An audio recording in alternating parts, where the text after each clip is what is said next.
hello, hello, hello. How is everyone doing on this Sunday night? Hello, hello, hello, hello.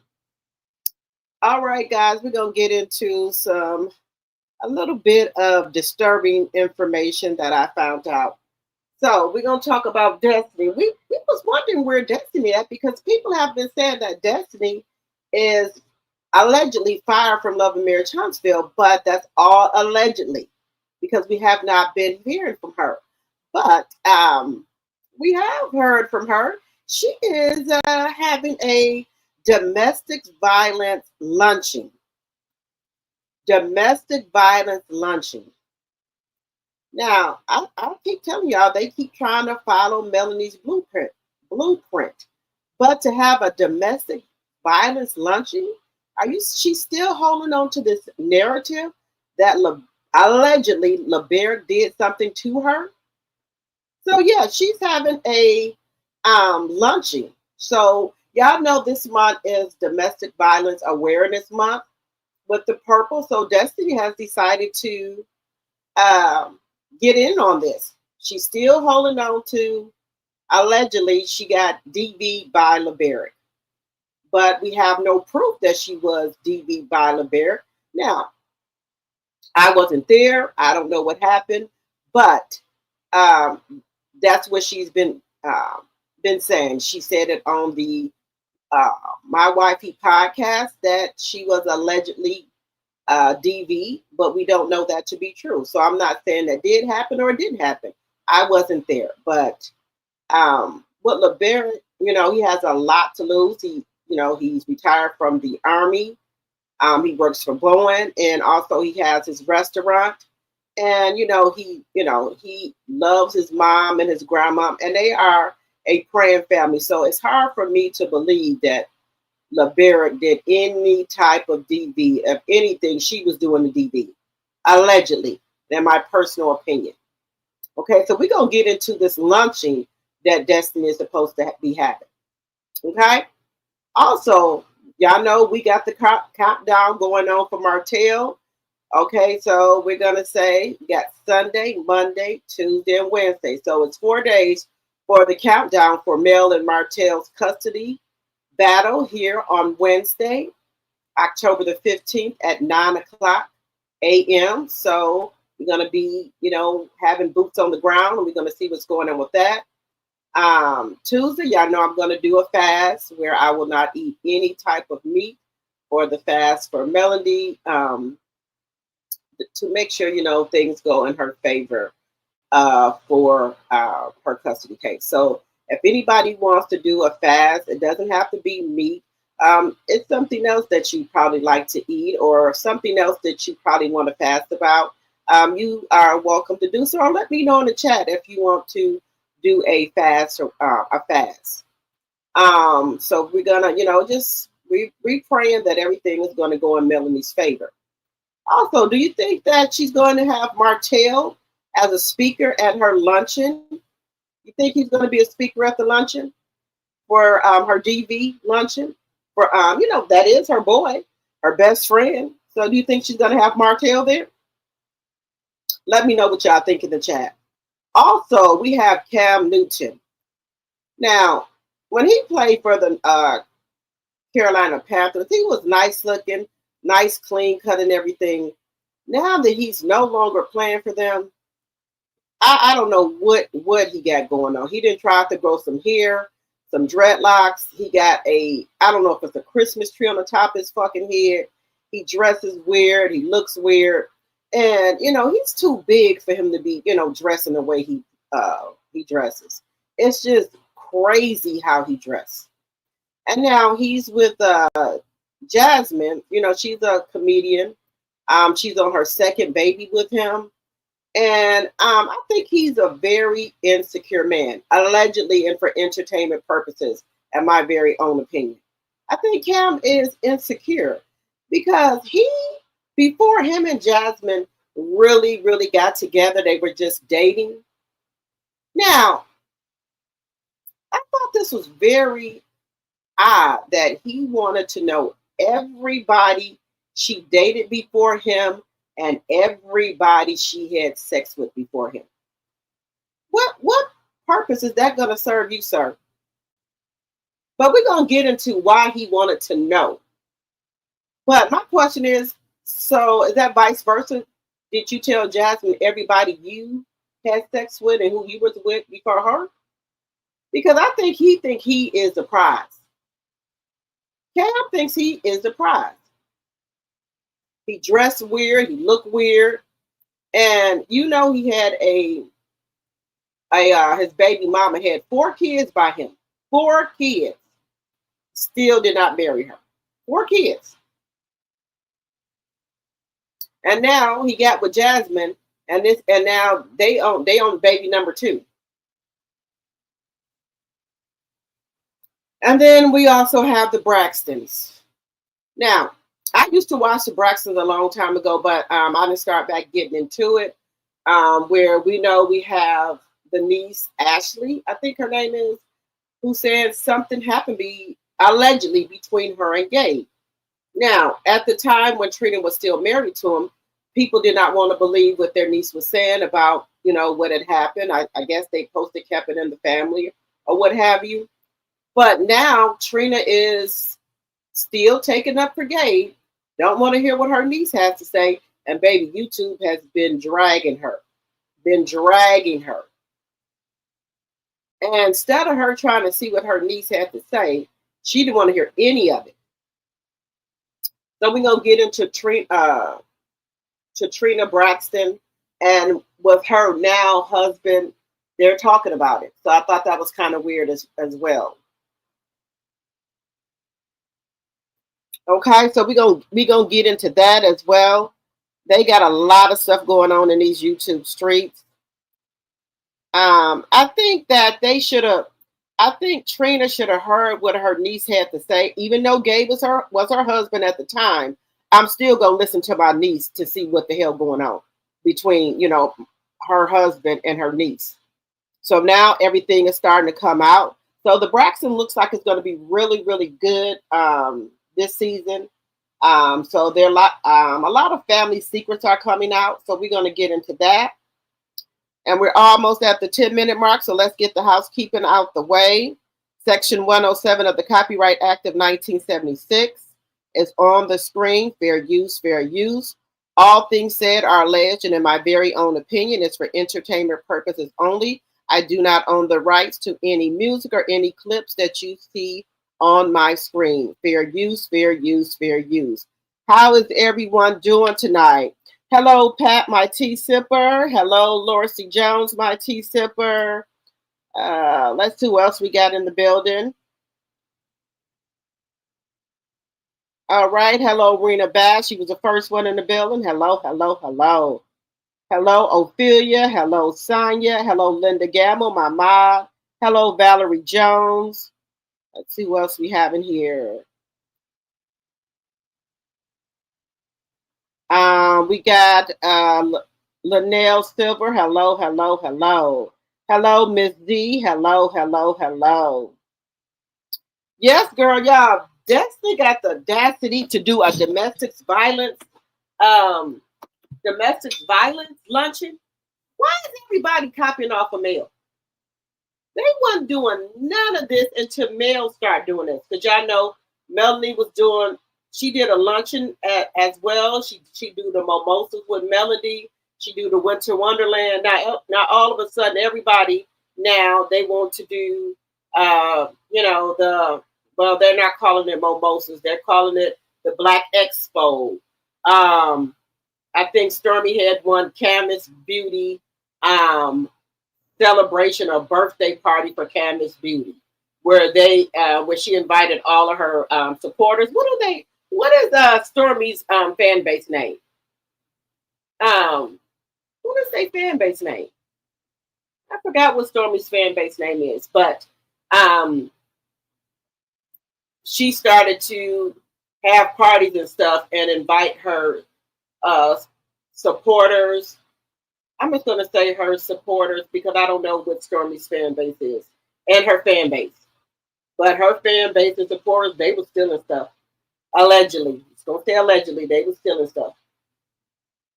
So that was another thing. Hello, Lisa Foster, my tea sipper. Hello, hello, hello. Yeah, so it's a lot of stuff going on out here in this YouTube streets. We know this weekend that a lot of the Love and Marriage Huntsville cast is doing things. I heard that Ken and Will, they're going to be in a play. They're going to be in a play. We have Letitia and Marceau.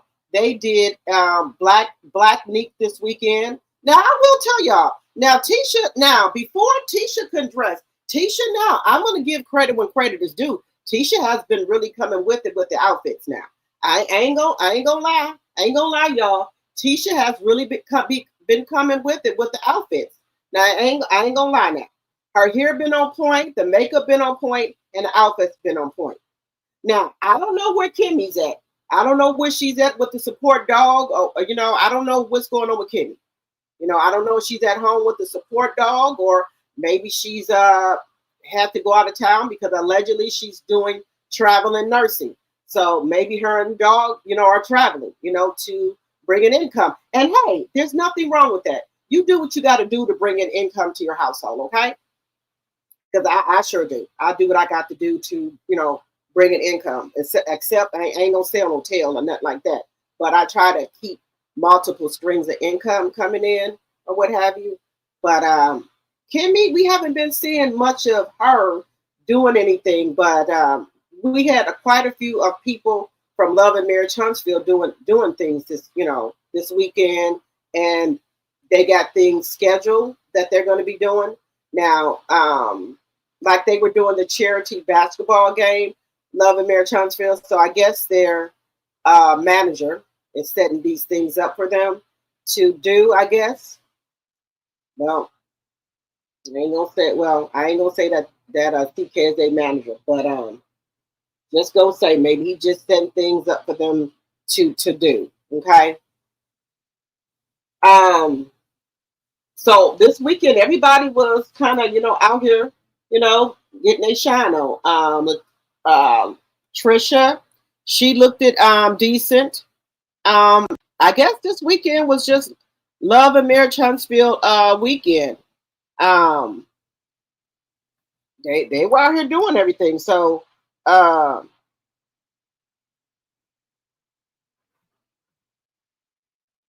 skinned Ken, he said he was in what do you call it? He said he was in All the Queen's Men, but I have yet to see. Have yet to see him. So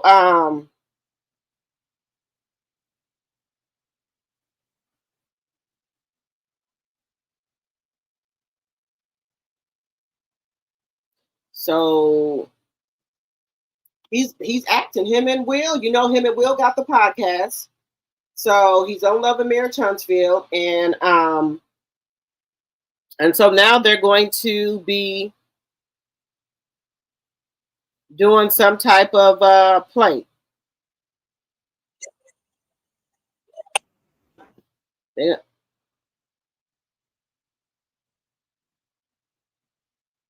so I guess they're gonna be in some type of play, y'all. Dark Skin Ken and Will. So the podcast is called Too Wicked. So they are in a podcast. So they are also going to be doing some acting. What do y'all think about that? What do y'all think about them, them doing acting?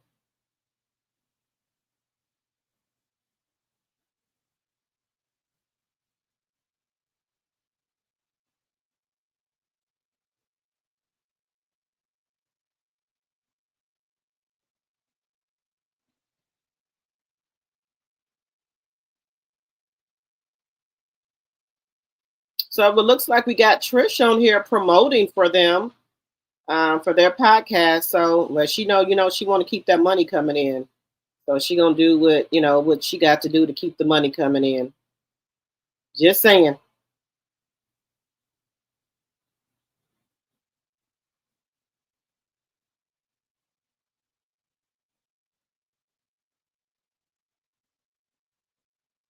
So that's why I said they was out here. They was out here this weekend. They was out here.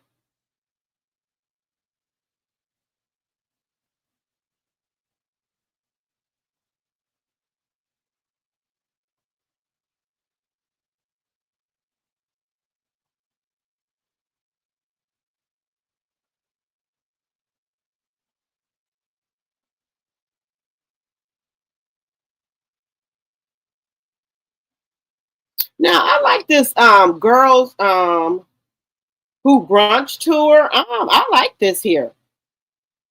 They have a lot of stuff going on. The girls who brunch. Um, we'll have to get into this. All right, who else do we got in here? Let's see here. Here by let me see. Here by Che.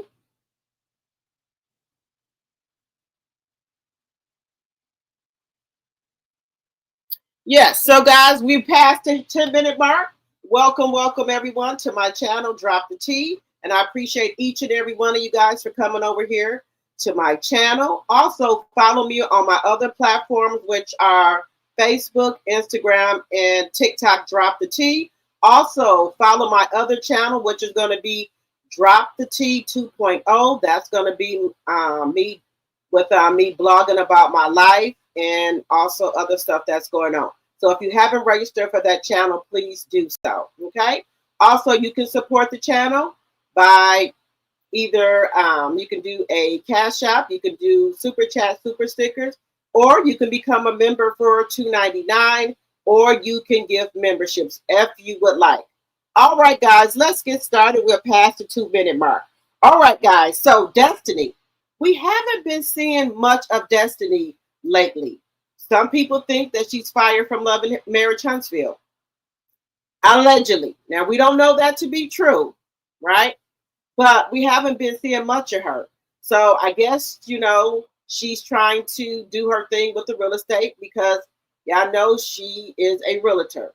Now, some people say her license was suspended at first and she got her license back. So she's back trying to sell houses, okay? Now, I want all of our Black melon sisters to win, okay? All shades of our sister to win. I'm just going to say melon, all shape and form of our sisters to win, okay? Now, I might not don't like your ways, but I don't want you to lose, okay? I want you to win. So, I guess she's doing that. I don't know if she still is doing selling. I don't know if she's still selling her products because people are saying that go to her website. She doesn't have anything on there, okay? So maybe she's just doing real estate, and then she has her nonprofit organization called Destiny Law that she still got running. So I don't know if it's still the nonprofit organization because y'all remember somebody else had that name, Destiny's Law. It belonged to another woman who her daughter had passed away. So I know there was some controversy over that. But let's get into this luncheon that hello TNT G-Ma, hello Ma Sweet. So let's get into this luncheon that Destiny is going to be having, guys. Now, like I said, I don't know if LeBaric did anything to her, but that's what she says. But I just said I just can't see LeBaric doing that, But again, I was not there, okay? I was not there. But, usually that men that love their mom, their grandmas, their aunties and things like that, they don't usually do things like that, okay? But if he did do that, where's the proof at, okay? When she did make the allegations and took him to court, they threw it out. There was no proof. So I'm just saying my personal opinion, because all of us can have opinions. I just don't see LeBaric doing that, okay? But if she got some proof that he did it, we would love to see the proof. We would love to see it. So, this is Destiny Beyond Survival, Domestic Violence Awareness Luncheon, okay? honoring survivors of domestic violence, amplifies their voice and builds community support for change. Sunday, November 2nd at 12:30 p.m. Tickets and tables on sale now. Destiny's Law Foundation. Okay, so now it's Destiny's Law Foundation. It's no longer the nonprofit. So now it's Destiny's Law Foundation. Okay? So let's see here. Tickets are now on sale for Beyond Survival, a domestic violence awareness luncheon, November 2nd of 2025, Huntsville, Alabama. Entire semi-formal shades of purple. So you can visit Destiny's Law Foundation for updates. Let's see what else we got going on here. Okay, so this month we honor survivors, raise awareness, and stand together to break silence. Through Destiny's Law Foundation, we are creating safe spaces, resources, and programs that empower survivors to heal and thrive. Okay? So it says, join us to continue the mission from awareness to action, from pain to purpose, from surviving to truly living. So let's see here. So I know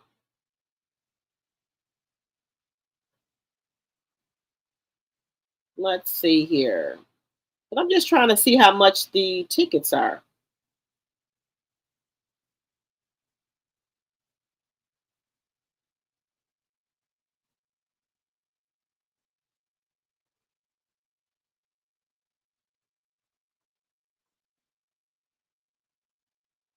I'm just trying to see here.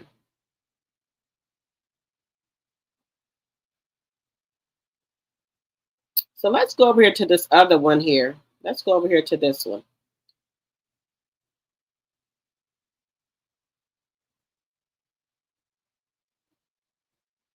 Let's see.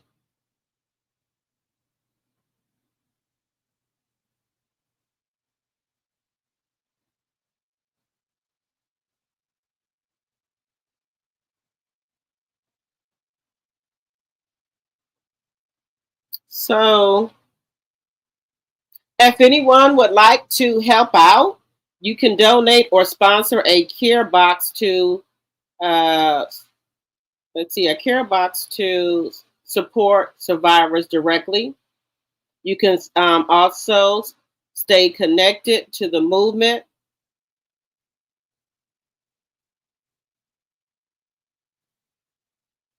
So what do y'all think about this?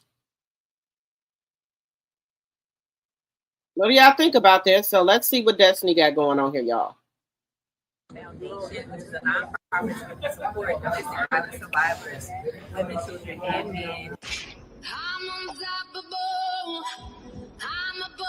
Do not put the music in here. But what do y'all think about this?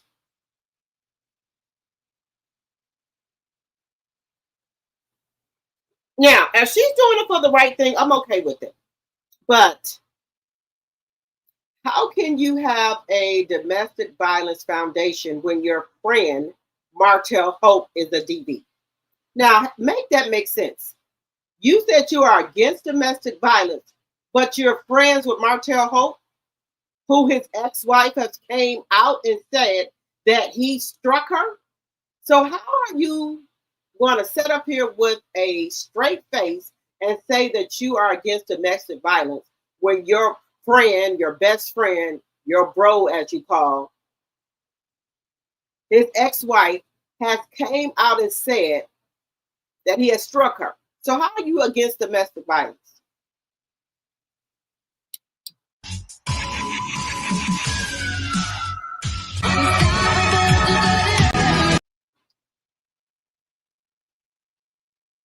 Destiny for safety, guided by law. Which is a nonprofit to support domestic violence survivors, women, children, and men. So, how many of y'all buying this? How many of y'all would support her? I don't know how much the tickets are because it's not saying.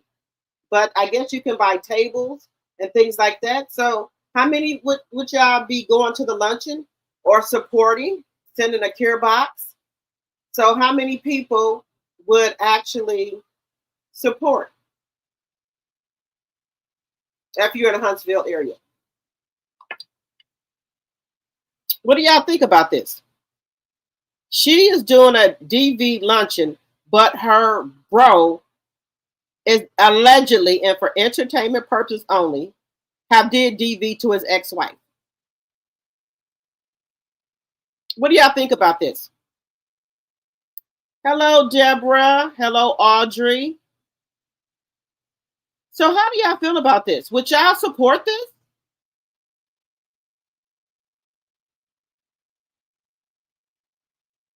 Okay.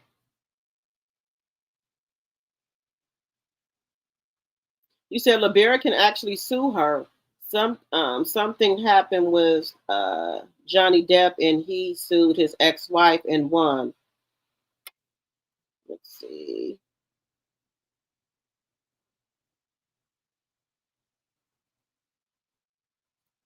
With Johnny Depp and let's see, something happened with Johnny Depp and he sued his ex-wife and awarded the 15 million. You can just throw accusations out like that without proof. I'm just saying. Okay, that's what I'm saying.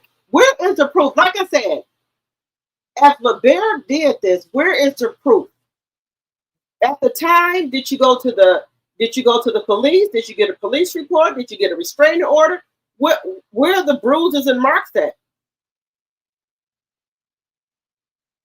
Where are the bruises and marks at? Where are the bruises and marks at?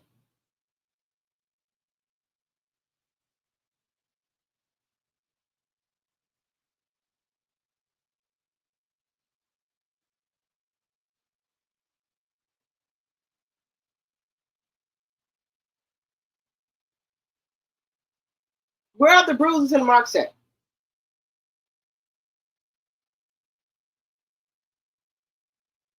So I'm just saying I was not there, so I'm not going to say one way or the other, but I just said my personal opinion. I do not believe LeBerick DV'd her. I do not.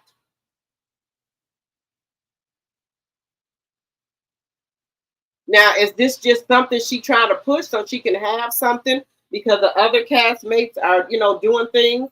Is this something that she's just trying to do to get funds, allegedly? I'm just saying. What do y'all think? Would you guys attend the luncheon if you in Huntsville? Now Destiny do have some supporters, the Destinators or some whatever they call.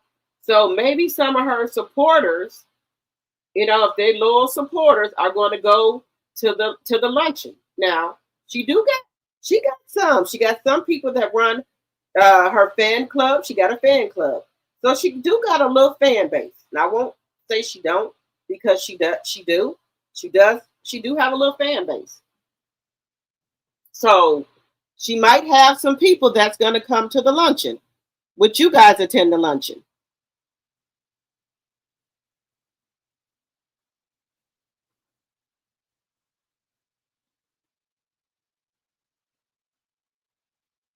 Yes, Audrey said so. LeBerick supposedly A.B. Destiny, but he was the one to divorce her. Right.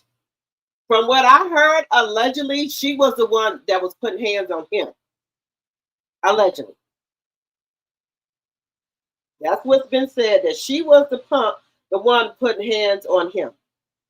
And then especially when she found out that he was divorcing her, I guess she was out with the baby, strolling the baby, and then the process server came and gave her the papers. Now, I'm just going to say allegedly, but out of her own mouth, she did say it, that the process server came and served her paperwork in regards to LeBerick wanted a divorce.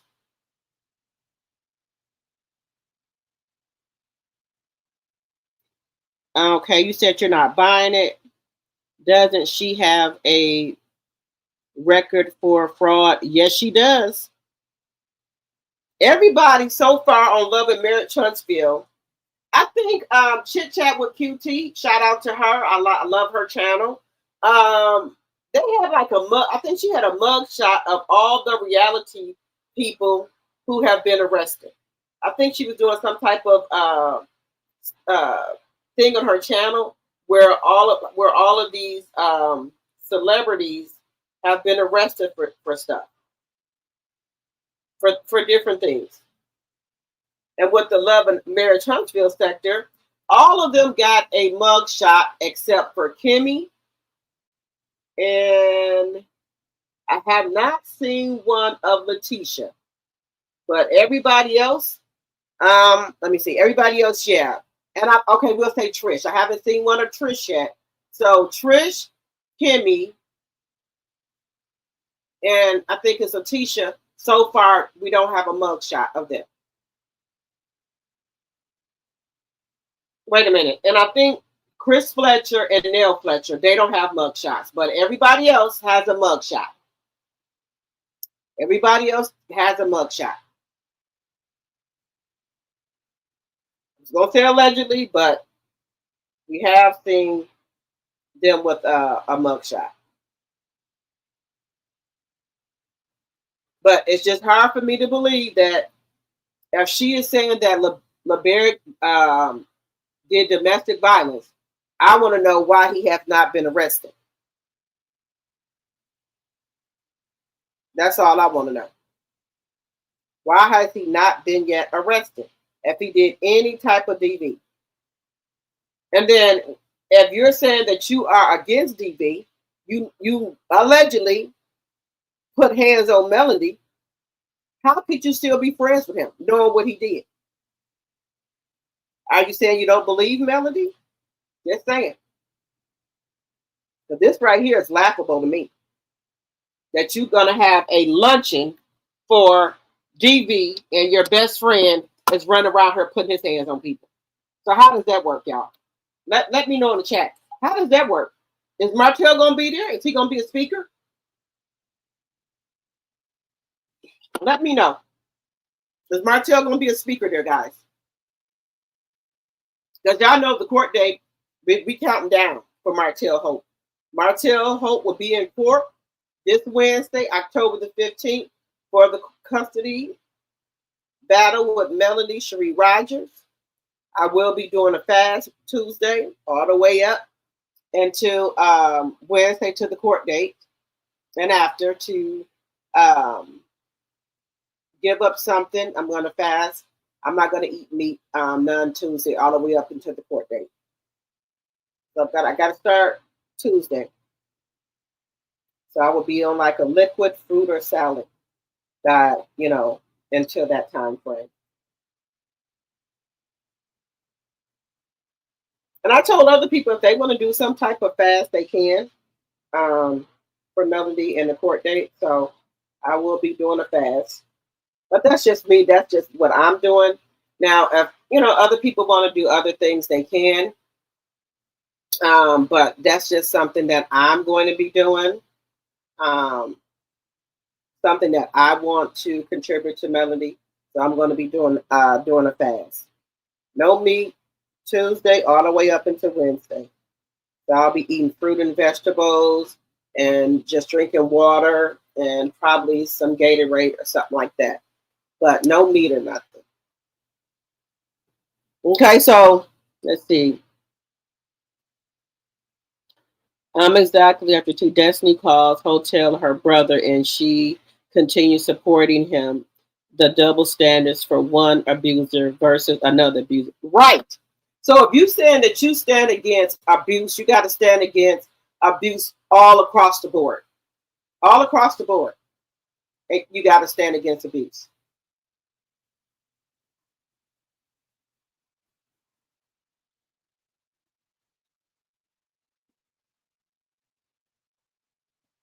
So you can't pick and choose what AB you're going to stand with. You shouldn't be standing with no AB. But for you in your mind. I'm trying to figure out what you're thinking. How does it even look that you have a foundation, that you stand against any type of DV, but you're friends with somebody who has done DV? How does that make sense? Let me know, guys. How does that make any type of sense? Or is she trying to say that she don't believe he did anything?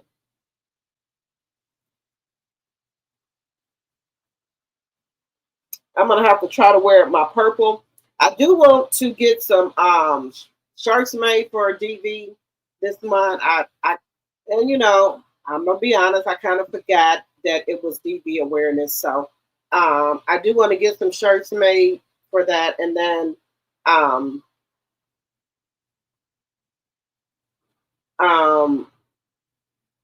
I do, once I get my jacket made for my channel, Drop the T and Drop the T 2.0.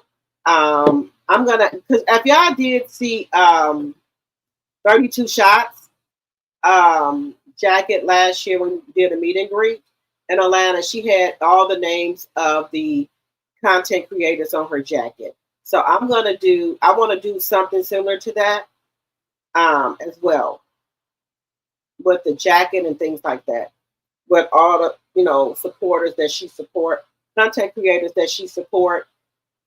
So I want to do a jacket like that as well.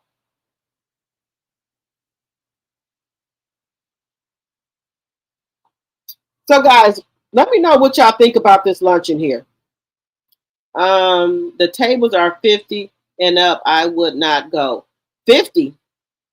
So okay, thank you, Sonia. So the tables are 50 and up, guys. 50 and up for a table. What now? Look, now I'm not trying to throw no shade at nobody. Believe me when I say this. A luncheon, right? Where are you getting the luncheon food from? Are you going to have burners to keep the food warm? Are you going to have beverages? Are you going to have an open bar? What do you get with this $50? Or do you have to buy the lunch? I'm no shade. I'm just asking. With the $50, does that just cover admission, and then you have to buy the food once you're in? Because her tickets are the same price as Stormy. Stormy had some $50 tickets as well. But you pay for what you get for, because we know with Stormy, allegedly, she had catered JJ's Fish and Chicken. She had no burners to keep the food warm, and that was a big problem to a lot of her supporters. So, with this luncheon that Destiny's having, is she going to be getting the food catered? Is she going to have burners? Because when other people mess up, you just look at what they messed up with and you learn from that. So I hope that she doesn't forget that. What do y'all think?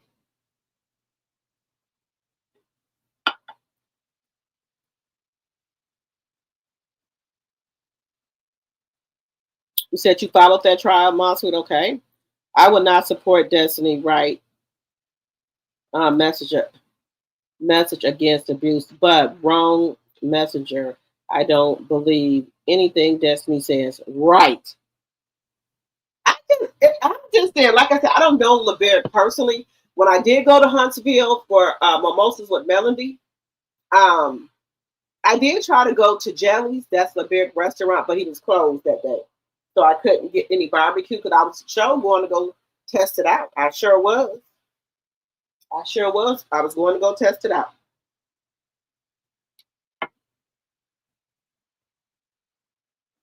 And she doesn't either. Okay. I agree. She is in need of a good old check. You know what, guys? I agree with you. When you do stuff like foundations and nonprofit, you got to do stuff for your, out of the kindness of your heart. You can't be doing it to get a paycheck. You know, even though it wouldn't be nice to get a paycheck, but y'all know I'm still working on my nonprofit called Women Empowered. I want to feed the people and help women out the kindness of my heart. That's why I said when I give clothes, I was giving them to the Goodwill at first. I have since stopped doing that because the Goodwill have lost it. If you go on the Goodwill now, because y'all know from time to time I go into the Goodwill, I like going in there for blazers and different things like that.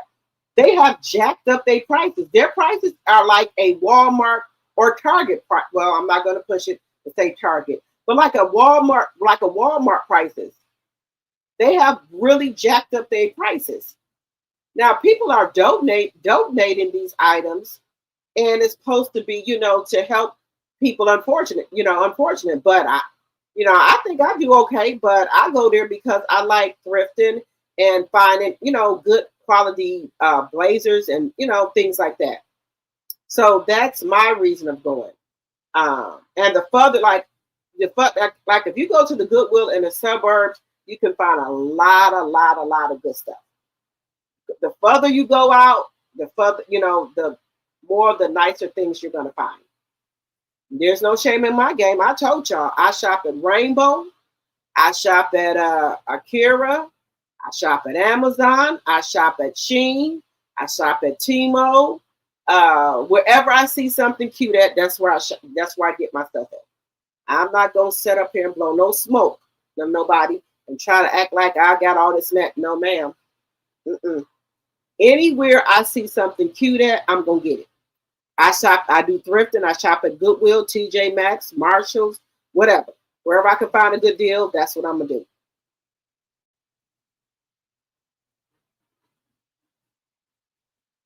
Yep, that's exactly what I'm going to do. I told you I'm going to the Brandy concert this Friday, next week Friday. And I've been trying to get my outfit together with that. I've been looking on Pinterest or what have you, but I've been trying to piece together an outfit to go. Now, maybe I'm going to shop my closet. So I'm going to look and see what's in my closet because I have a ton of stuff in my closet. So I probably could have found some stuff in there. But me being me, I'm just extra. I got to have something new. The look I was going for, now I don't like the look. So now I got to send that outfit back and get something else. Let me know if Brandy and Monica are coming to your city and if you're going to the concert. Let me know in the chat. I know with here in Milwaukee, Wisconsin, Kelly Rowland is supposed to open up the show. Then there's supposed to be 2 or 3 other people there along with a special guest. So we're going to see how this goes. But Brandy and Monica really could have did the concert by themselves because they catalog. They have a lot of music in their catalog. So they could have really done the concert by themselves. But I'm glad they're letting some other queens get recognition out here in these streets. So all of us can make a bang. Okay? That's my thing right there. All of us can make a bag. Let me see. Hello, Audrey. You said Love and Marriage Huntsville Department of Corrections. Yes. All of them have been, mostly all of them. I said I did not see mugshot of the other people I did not mention. Hello, my lady. Letitia has a mugshot. She was caught stealing. She does? My sweet, you said she got one too? Well, I've never seen it on there. Because, usually when they do Love and Marriage Huntsville, they put all the people, they show all the mugshots of people who have been arrested. But I've never seen Tisha. Did Tisha get it expunged or taken off the website? Because I've never seen Tisha's.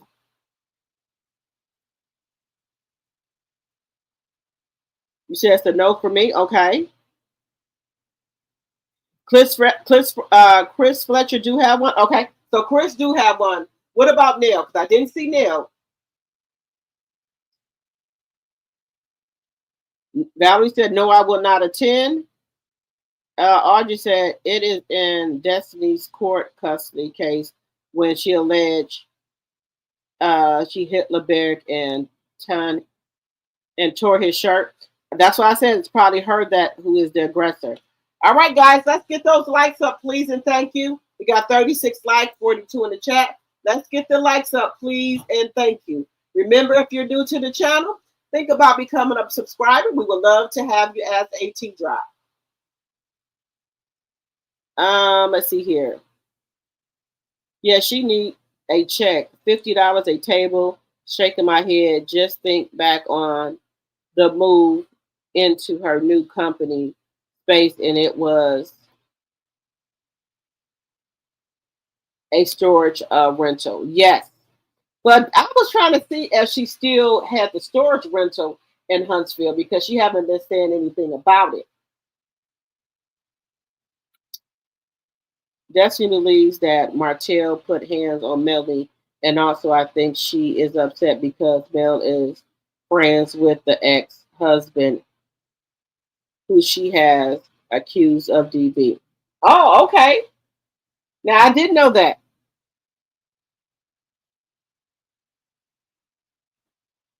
I wouldn't support anyone on that show.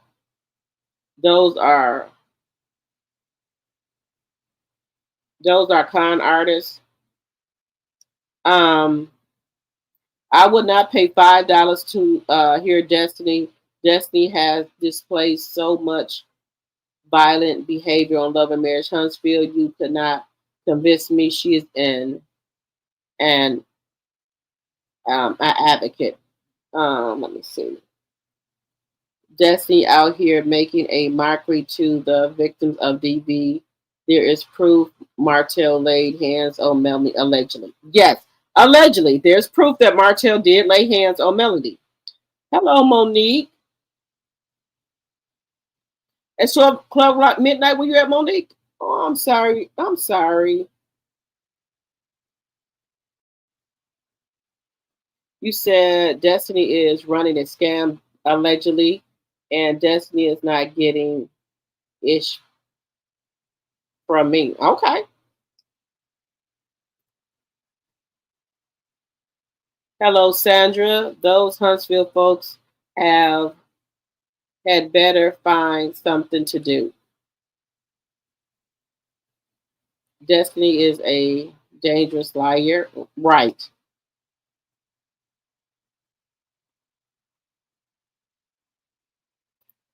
Destiny lost all credibility with me when she sat on the reunions stage and it had to, let's see here, Senate reunion stage and it had to,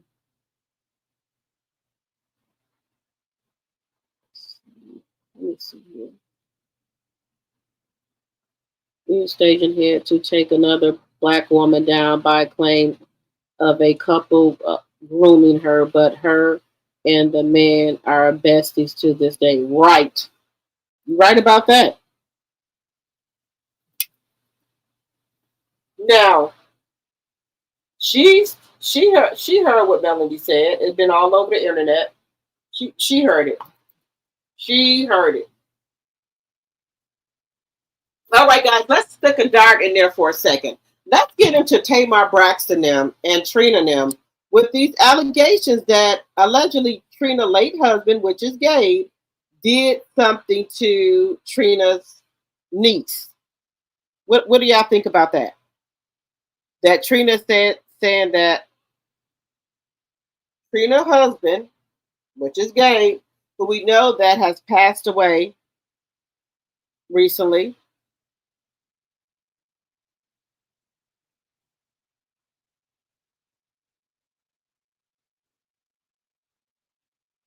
What do y'all think about the allegations?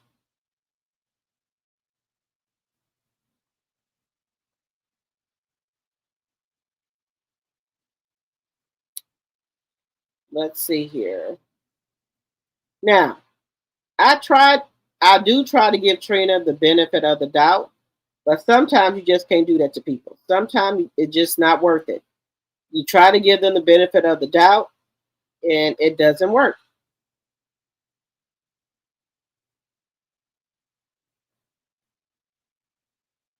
Because I know Trina had to have asked her husband.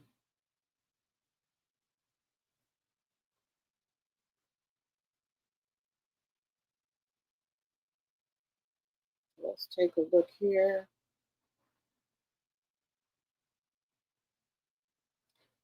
Now, it's also been alleged that TRINA, let me go back down here, that Letitia and Marcel are not together right now. They're separated. They are going to marriage counseling. So, if that's true, allegedly, I'm just going to say allegedly, if that is true, I'm happy for them. If they're going to go to marriage couple and try to work it out, so be it. But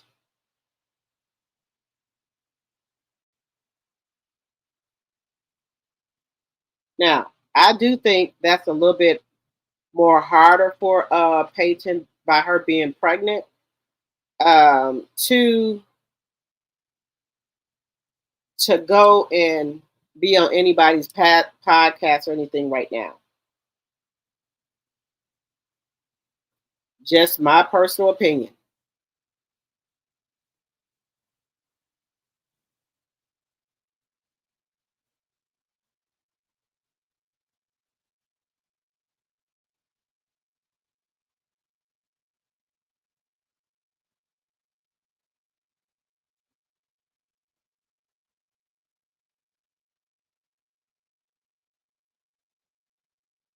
Let's see here.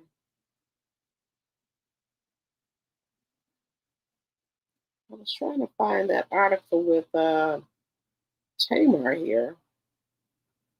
Because Tamar and her husband is cutting up, baby. Now, one thing he do, for the most part, defend Trina a lot. He do take up for her a lot. So I will say that. I won't take that away from him. He does.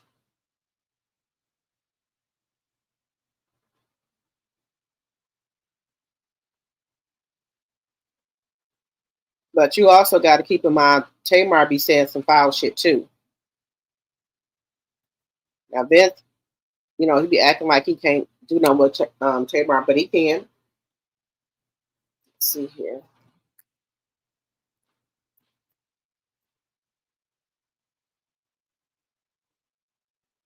Um,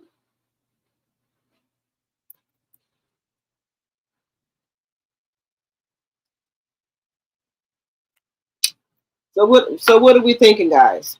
Do y'all think Gabe actually did something to her?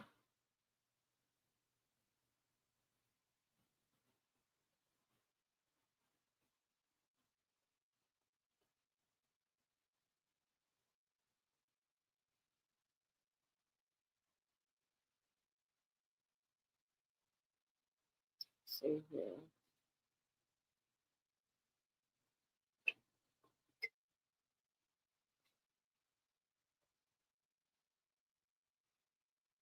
Just trying to see. 1 second here. Let me go over to.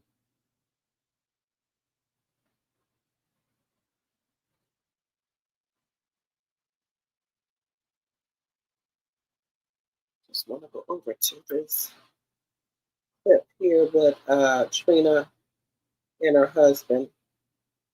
Again, I'm not saying that Trina shouldn't take up for her husband because she can. But if you know it's that you're lying, that your husband did these things, it's okay for you to still be with him, but you should make him confess to these things.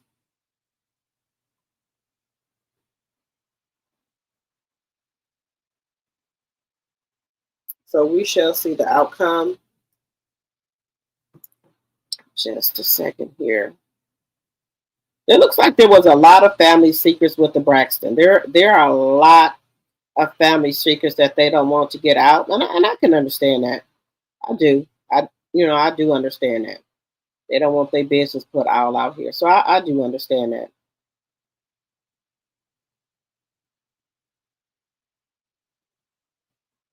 But if it ain't bad and you're supposed to be singing about your life, then talking about your life, then that's a whole nother story.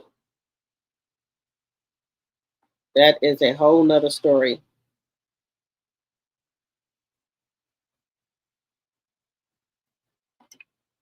I was just trying to find this clip here with Tamar Braxton and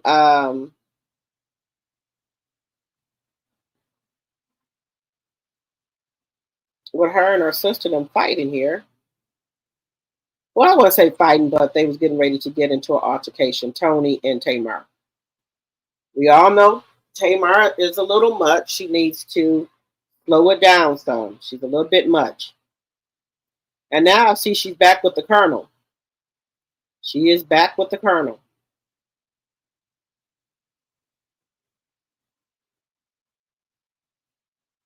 So I don't know where she got the clear man from, but they back together. They was in the mall together.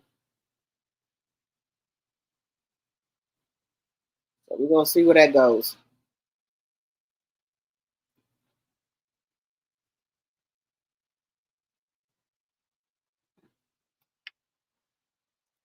We are going to see where that goes. Let me,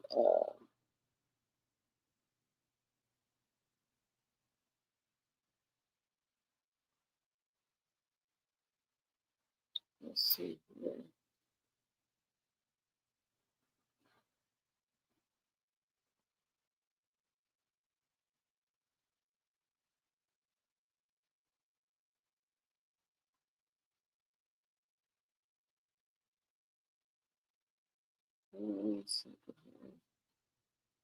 I know I just seen this here.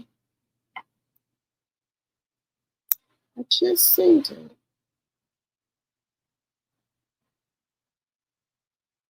I just seen it.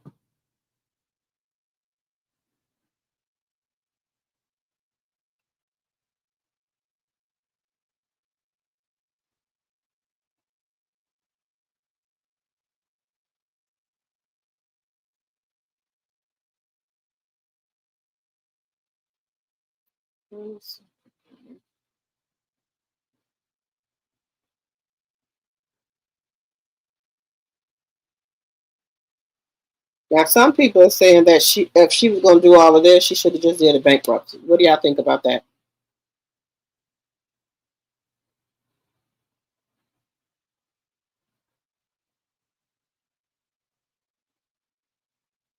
Let's see.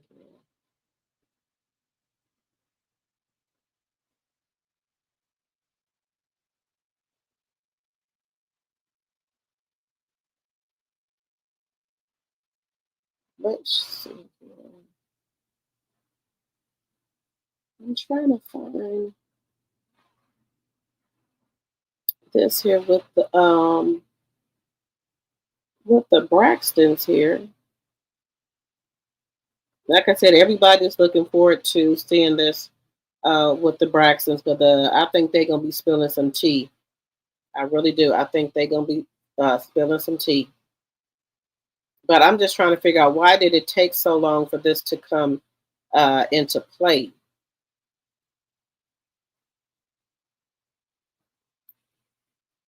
That's my thing. Why did it take so long?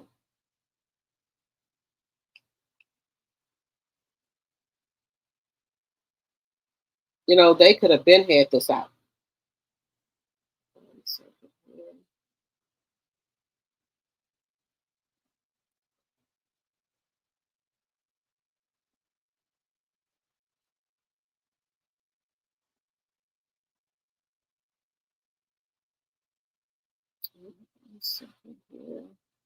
I just can't believe Trina's acting like this.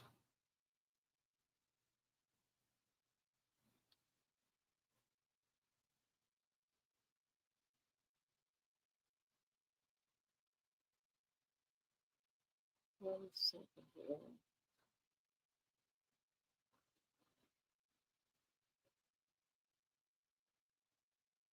What is it?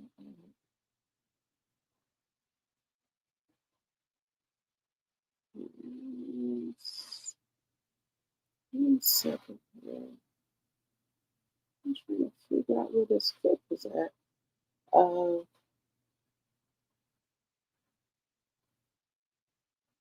the Braxton's here. I'm trying to find Trina and her husband reaction um, to what people are saying.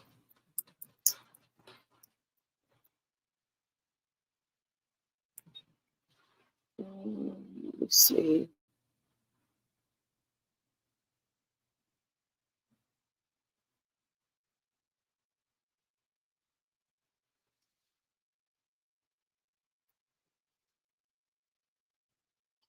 Okay, so what's going on with Trina Braxton? I guess she don't want nobody talking about Gabe. I think she has one child by Gabe, if I'm not mistaken. I think she has one. Let me know if I'm wrong. I think she has one child one child with Gabe. But let me know if I'm wrong. Here we go. So I think she has one child by Gabe, guys, if I'm not mistaken. So let's take a listen to what Trina has to say.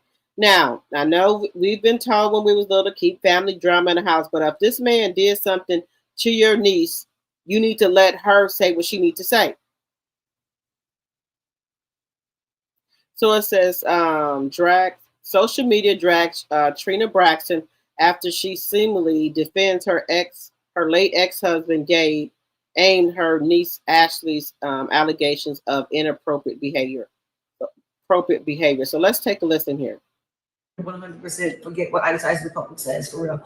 Okay, I'm going to say this. I cannot negate anyone's feelings in any way, shape, or form. Right. And I will say this.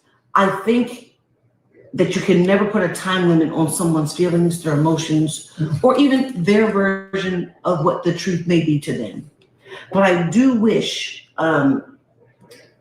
that the people that were spoken about were able to tell their own version of their story, of their truth, because they're no longer with us. Yeah, because it did. And that's not always fair. That's not always fair. And people have to talk about things when they're ready to talk about them. And yes, you guys are loud, Caleb. You're loud as hell out there. But I can't keep it for real, 100%. Forget what the public says, for real. Okay, I'm going to say this. I cannot negate anyone's feelings in any way, shape, or form. Right. And I will say this. I think that you can never put a time limit on someone's feelings, their emotions, or even their version of what the truth may be to them. But I do wish that the people that were spoken about were able to tell their own version of their story, of their truth, because they're no longer with us. Yeah, because it did. And that's not always fair. It's not always fair. Disregard anybody's feelings. Mm-hmm. I said what I said. Mm-hmm. Everybody's entitled, and T-Can, I'm a Braxton follower, period. They shouldn't watch y'all if they want to hate or be negative. Well, you know what? But even in that vein, people have a right to their opinion. Sometimes people watch just so they can. Disregard anybody's feelings. Mm-hmm. I said.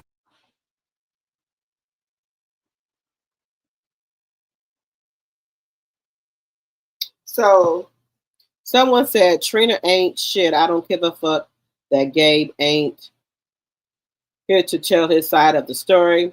This would have been slam dunk for you to blame him and mend your family, but she protected a unalive Gabe says a lot about her. Guess Ashley was telling the truth after all. Trina is trash. All right.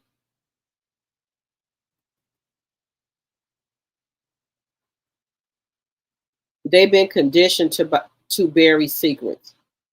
Ashley says Gabe was inappropriate to her when she was 16. She's 33 now. Braxton Family Values premiered in 2011. So Gabe was inappropriate to Ashley, and the Braxton still filmed several seasons with Gabe. What's that tell you?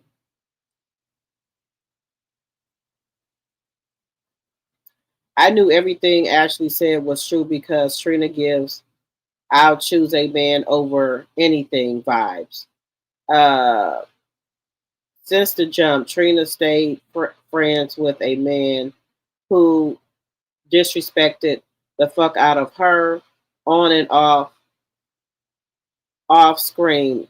And the only reason she saying this is because she doesn't want to be the only one to get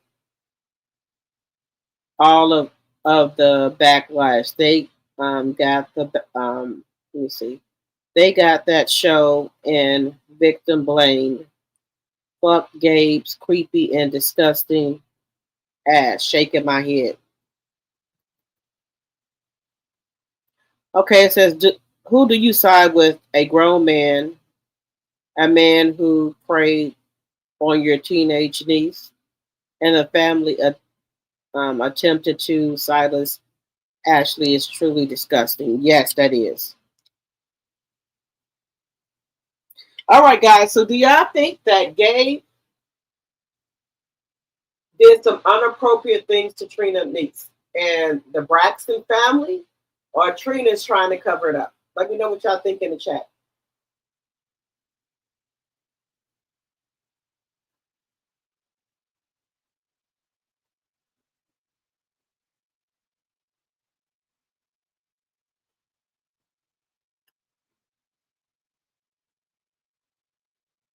Somebody did something.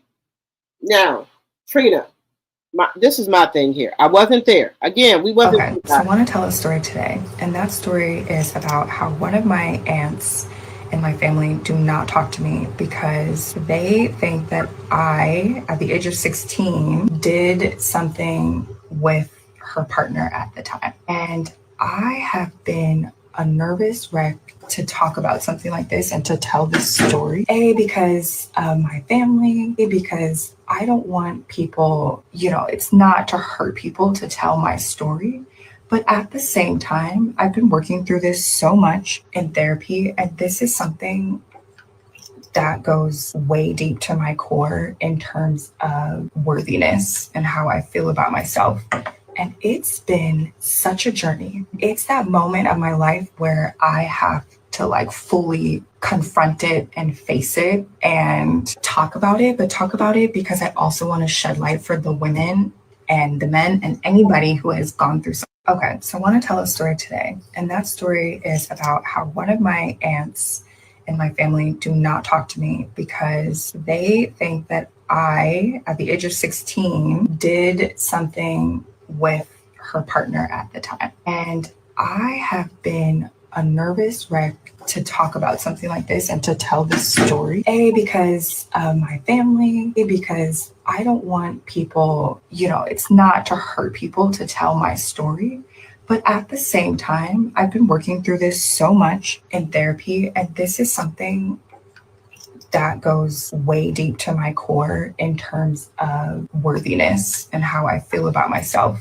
And it's been such a journey. It's that moment of my life where I have to fully confront it and face it and talk about it, but talk about it because I also want to shed light for the women and the men and anybody who has gone through something. Okay, so I want to tell a story today, and that story is... Okay, guys. So, do we believe that? Okay. Why is it that the Braxtons are trying to sweep this under the rug, or why don't they won't tell the truth about it? I'm trying to figure out why do Trina not want to tell the truth? At the time that this happened, did Trina not confront both her and her niece and her husband at the time to see what happened?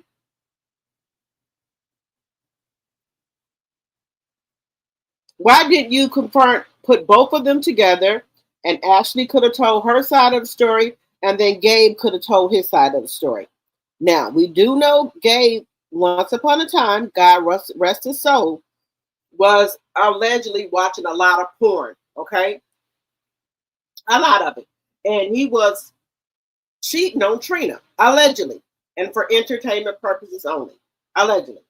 He was cheating on Trina, okay? We know this because that's why they got a divorce. So I didn't say it, Trina said it. So we do know this to be true, okay? So let me know what y'all think about this. that there's going to be a lot of explosive stuff that's going to be going on the Braxtons. Are y'all going to be watching the Braxtons? Do y'all want me to review it? Let me know what y'all think in the chat, okay? Let me see what y'all saying. Again, if you're just coming in, please hit the thumbs up button, please, and thank you. Please like the video. Please share the video as well. Now, me personally, if my niece, because I have a lot of them, I have a lot of nieces. Now, let me just tell y'all something about me. If one of my nieces come to me and said that my husband did something to them, oh no. We finna get this straight right on out. He did what? So I'm gonna have my niece and my husband face to face. Okay? What? There's not gonna be years later, and I'm gonna stop talking to my damn niece, because this is something people don't understand. A husband or wife can go and come. Your niece and your nephew and them gonna be there forever. So why are you stop talking to the niece? Because your husband allegedly did something to her. Why at the time, is people hard up for man nowadays? Why at the time didn't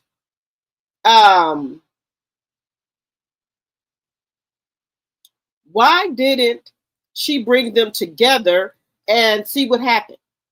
This is my thing. Why? We could have got all this taken care of if she would have brought all of them together, right? And we could have got all of this taken care of.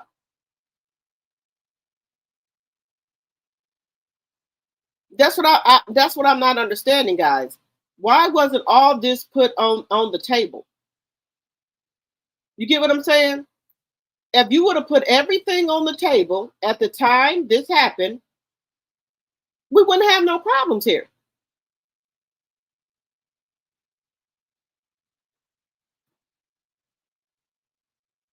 This is just what I'm saying. If they could have put everything on the table right then and there,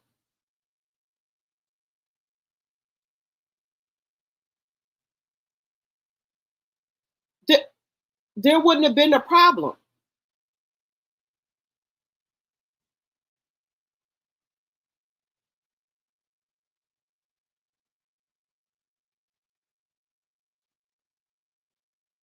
I don't know why that wasn't done.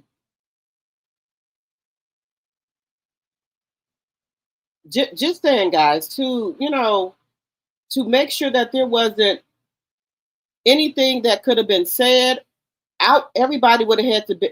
Everything would have had to been out there. I'm just saying, personally, for me, everything would have had to been on the table.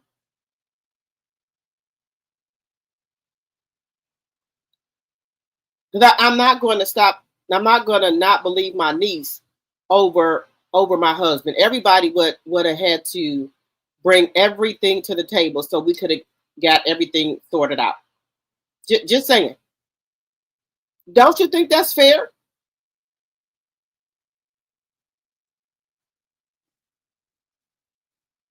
I would think that would be fair, right there. Everybody bring everything to the table, and that way there can't be nobody said this or said that. Everything would be on the table.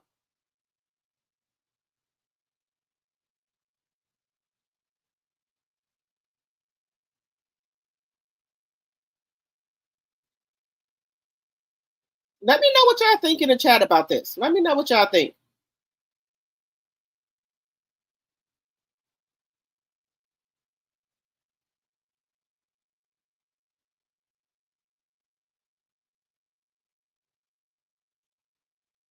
Let me know what y'all think in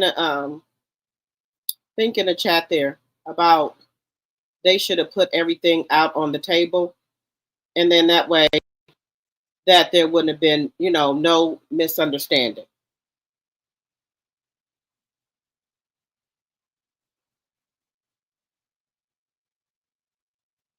What do y'all think about that? Do y'all think everything should have been put on the table while Gabe was still alive? Let me see what y'all are saying. Give me 1 second here.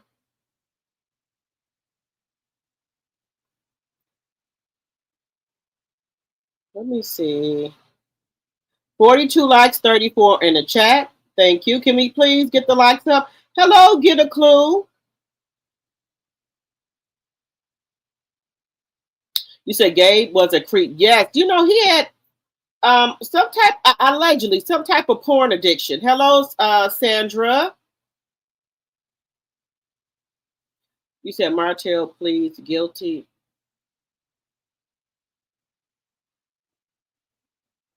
I hope so. Trina looks like she had a hangover all. Looks like she has a hangover all the time. You know, guys, let me just say this. We are in, a lot of us Black women are in the best shape of our life. And even as baby, as we aging, we're aging like fine wine, baby. We Black do not crack, baby. We are looking good in our 50s, 60s, 40s. And some other races do not look like us, if y'all notice that, right? We still look youthful. Damn, we look gooder than some of these people that are in their 20s and 30s. You take good care of yourself. You're gonna age gracefully. Okay? You're gonna age gracefully. You just have to drink plenty of water, exercise, and something I, was doing all the time. I used to go to the gym. I would go in the morning, and then I would also go in the afternoon. I would walk around the track. I have got away from that. But baby, let me tell you, I'm gonna be back on my shit. When I drop my daughter off at school, go to the gym. I don't care if it's 30 minutes. Then after I pick her up or either then go walk around the track. Then later on that afternoon, go back to the gym. We have to take care of our bodies if we want our bodies to work for us as we're getting older. If you don't take care of your body ain't gonna take care of you. So I'm learning that, I'm learning a lot of stuff about self-love, just loving myself, and getting out of trying to be a people pleaser. Please your damn self. And I had got away from that a lot. But y'all, I am on a healing journey with myself. I am on a journey of loving myself more, forgiving myself. I'm on that type of time right now. That's the type of time I'm on right now. I'm on that type of time.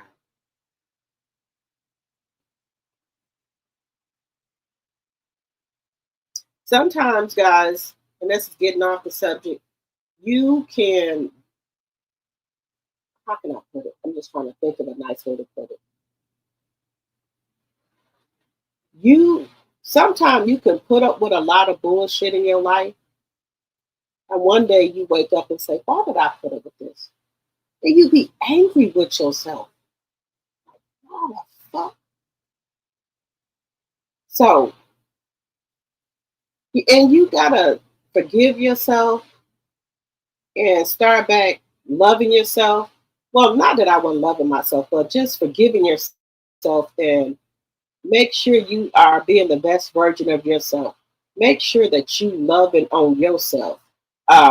Make sure that you forgive yourself for some shit that you put up with that that you shouldn't have put up with in your life. We only got one life to live, and you better live it to the fullest. And sometimes you got to quit being a people pleaser and worrying about what people gonna say or think about you, and live your life for yourself. And sometimes things ain't always as they seem. There is a lot of people that are in relationships or marriage, and they act like they happy, but they're really not. And they be really worried about what the world is going to think about them. Because I told y'all this before, society has this picture that if a child is not in a two-parent household, that's if the child does something or act out or does anything, that it's because they're not in a two-parent household. That's not the case. That is not the case. Sometimes you can be in a two-parent household and not be happy or not be what it is. Okay? Some people will try to keep up with the Joneses so much that they will fraud, rob, unalive, whatever, just for appearances. Just for appearances. Look at this couple. One was a doctor, one had a cannabis business that they said was making a lot of money. But they said it was number one, but was it really number one? People can make shit look like something that it's not. People can take on a lot of debt, right? You can buy all the cars, the houses, and all this and that, and you can keep on getting all that stuff on credit, but you're putting yourself further and further in debt for appearances to keep up with the Joneses. And that couple, Wendy and them, I would have never thought they would have did anything like that. They got the big houses, they had the purses, the cars, the everything. But then when it come down to it, the cash flow, let me just say this, guys. People can say you worth $3 million, $4 million, whatever. They can say you're a millionaire or billionaire. Is that really true? Because if that was the case, why was Wendy and her husband trying to get this money from the insurance company? $450,000 from one insurance company. I think it was $200,000 for another. Now, if you got a cannabis business, a marijuana business, they make good money, right? You own 2 shows, Wife Swap and Real Housewife, I think, of Potomac, right? You are a doctor. So y'all should have the money coming in. But there's something wrong. Because if y'all have the money coming in, allegedly, what is going on with all these fraud activities? Now, let me just say this, because I know I'm way off subject.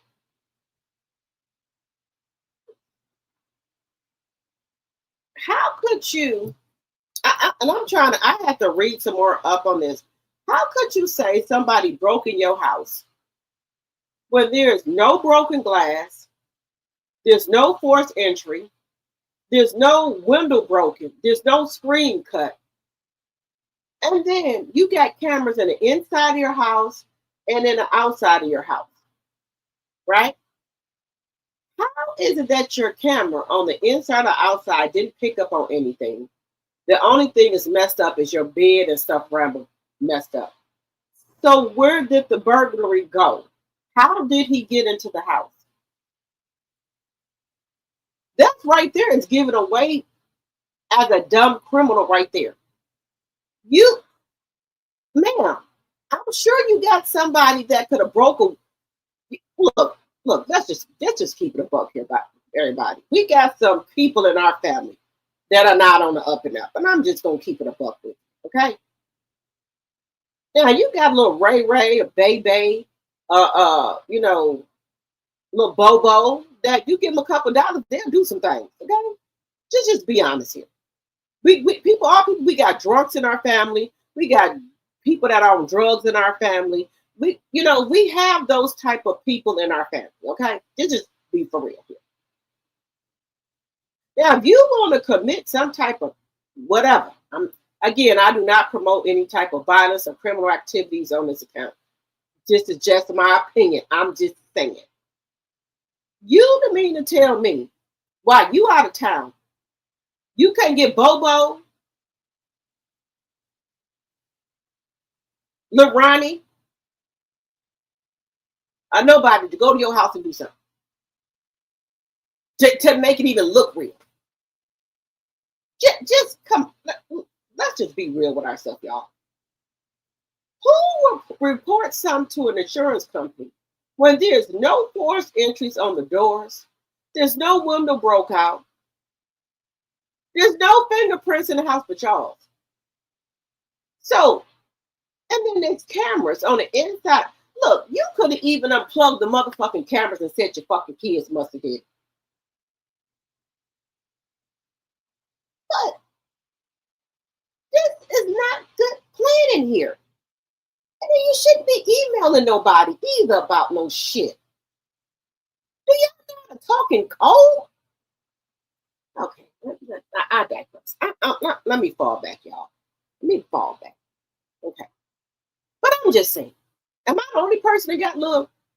We have people in our family, guys. Let's just be, if we're going to be honest with ourselves. Look, you know, little JoJo knows some people that know some people. Okay? You could have had them do it. Y'all was out of town in Jamaica.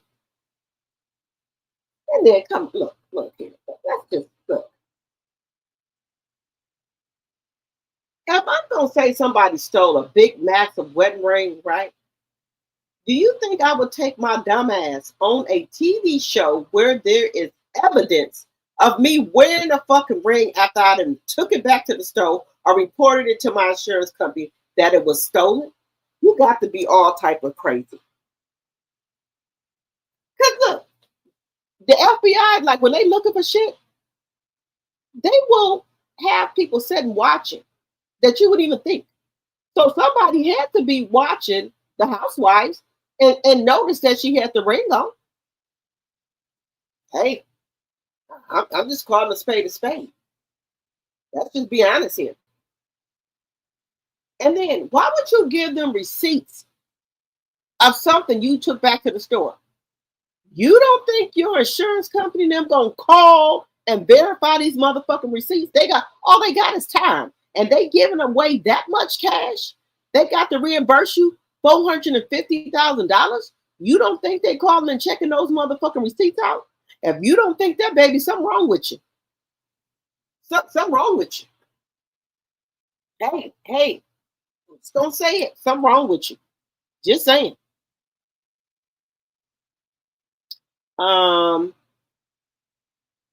You said Martell pleaded guilty to a DV charge, though, but anything Desi does is a strong no to me. Right. But I'm saying, if she's saying that she's against DV, how could you be friends with a man who did DV? That's what I'm trying to figure out, guys. How are you going to be friends with a man who did DV? If you such against DV, you were traumatized by the DV, right? How are you still friends with a man who did DV? I just want to know. So is this foundation of fraud, allegedly? Just saying.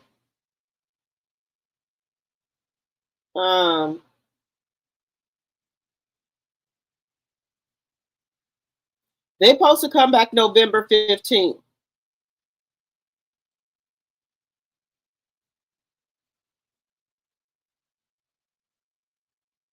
Let me see. I believe something happened with Gabe. Let me get my glasses on here, guys. Y'all know I don't be lying about I need my glasses. Let's see. You said, I believe something happened with Gabe and their niece, rather consensual or not. But myself, as a aunt with nieces, and she was 16 years old, there's no way I would have cut off my niece. I do not care how famous. Right. Everybody wants to be on TV, but nobody wants to talk about their real lives. The Braxton shouldn't be on TV. Right. If you just look, this is what I'm saying, guys. Everybody has some form in their family. If somebody say they don't got nobody in their family that's on drugs or alcohol or been in DV situations, they didn't stole some, or they ghetto, or they hood, you got to be lying to yourself. Or maybe you just don't fool with them, but everybody got them in their family. Everybody got them. We got the uncle that come to the barbecue that act a fool. The cousins that come and act a fool. We got all of that. I'm putting myself, I'll say I do. I got cousins that, after the barbecue, we got to take them home. Some of them it don't even be after the barbecue. They act such a fool. We got to take them home before that. We already know who they are, and you know we give them fair warning. And if they, you know, sometimes they'll cut up a little bit, we give them a chance. But we do have them in our family. We already know who they are, and then who's gonna cut up. I don't, you know, I don't pretend like I'm perfect, but we do. I have people in my family that own drugs. We have the alcoholics. We have, you know, we do have them. I don't have a perfect family. It just is what it is. But I love them. We just not perfect. Let me see. You said this is a demonic show we'll never watch. Okay. We know something happened by their action towards the niece, but what I do not understand, why would all the aunties, with the exception of Tamar, stop keeping in touch with her over the years? That's what I don't understand, baby. I'm 10 toes down for my niece, then, baby. I'm a ride for my niece, then. I'm sorry. Now I am. Now, remember what I said. Husband and wife can come and go. Your family's going to be there forever. Now, Gabe is gone. Her niece still there. And Tamar, TRINA, that moved on and got a new husband. I don't know. Is it that bad out here? People is desperate for a husband. You know, is people desperate for husbands or wives? I don't know. I think people are just desperate. I think once you've been married or whatever, you done already been there and done that, I think you'd be okay. But I think some women who have never been married or haven't had no man or something, I don't know. I'm just saying, you know, my thoughts. That I just don't understand why people are so hard up for men or women nowadays. Let me know what y'all think.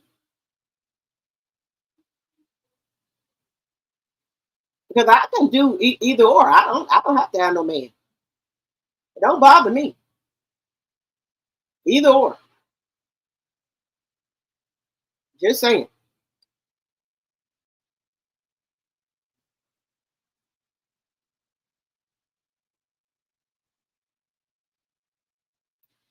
I believe they both told their side of the story. I just believe TRINA chose to side with her husband for whatever reason. Okay, Deborah. TRINA is not looking well in that line. TRINA hasn't been looking well for a long time. Her husband, let me just say, her husband, I'm not feeling her husband. And I'm just gonna be honest with you. Her husband acts like a narcissist to me, and he tries to dictate and tell her what to do like she a kid or something. I can't go for that. That's just me, but that's what I see. Like, I think he was trying to tell her something about her sons. Now, this is me. I don't care if I'm married, get remarried. I don't want my husband telling me nothing about my kids that's not his. Don't try to come between me and my kids. You can voice your opinion, that's fine. But don't try to come between me and my kids. You very well can voice your opinion, okay? Because you could be gone the next day or whatever. My kids gonna be there forever. So you can voice your opinion, but when you start throwing shots at my kids, then we gonna have a misunderstanding. Hello,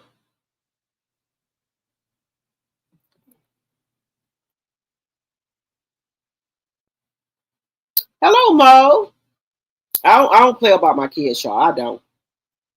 Because look, baby, I've been having a lot of fun in my years, okay? So I done been through them. I done been low. I done been low, okay? And I done been high. So it don't make me a difference. One thing about me, if I fall off, I'm always gonna bounce back. Okay? I'm always, because I'm a fighter. Okay, I'm never gonna give up. You know, it's all right to have a cry about something you're going through, but you got to get up and keep fighting, moving. You gotta keep doing that. Some days you might feel sad about anything that's going on and feel down and depressed and whatever. But you have your crying, and it's always good to cry about stuff. And you get up and you keep fighting. You know, you got to keep fighting. You got to keep moving and keep going in this world. People are going to get cheated on. That's just a part of life. And it's okay to cry about it. You cry about it and you get up and you pull up your big girl panties and you do what you got to do. You take care of business. I have a lot of those moments where I have to cry about some shit and then I got to remember who the fuck I am. And I pull my big girl panties up and say, okay, this is what it is. Okay, this is what I got to do. I have moments like that. And some people will have like bad moments and they'll just give up. You can't give up. When you got kids and grandkids and people that depend on you, you can't give up. You just got to have your moment of crying and pull your big girl panties up and just get back out there and do what you got to do. You got to have those moments. Do I fuck up in life? Do I do fuck up sometimes? Yes, I do. I'm not perfect. I do some shit that I know I shouldn't have did, but I admit it and do what I got to do and keep it moving. That's all a part of learning and growing.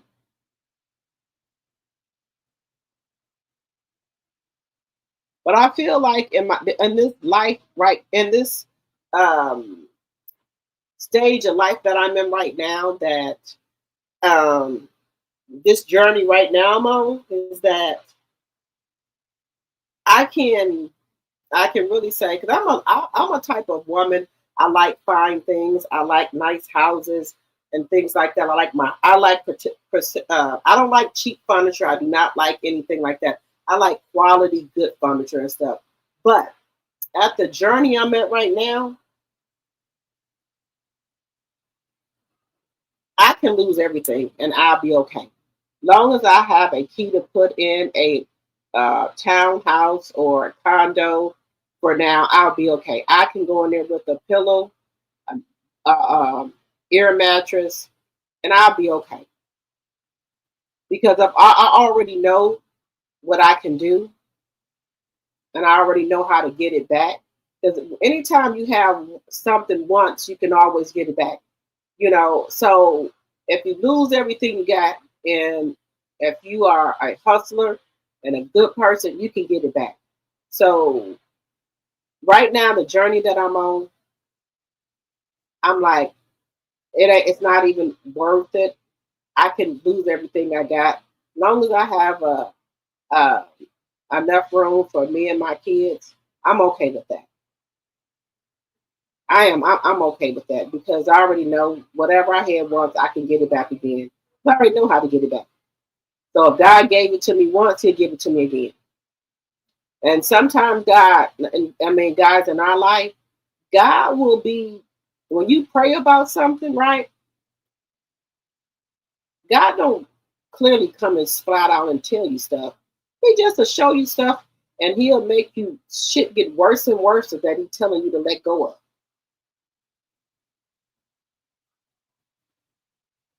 He tells you, not so much he like telling me like, okay, just let go. No, not like that. When you pray about something, and be careful of what you pray for because He'll reveal it to you. He'll tell you in so many words and show you to let go of some shit, but you hard-headed and don't listen or take heed to what He's showing you, because He'll make the shit worse and worse for your ass. Okay, you asked me about this, so I'm gonna show you. You can ask Him about your wife or your husband, and you'll pray, for him or whatever.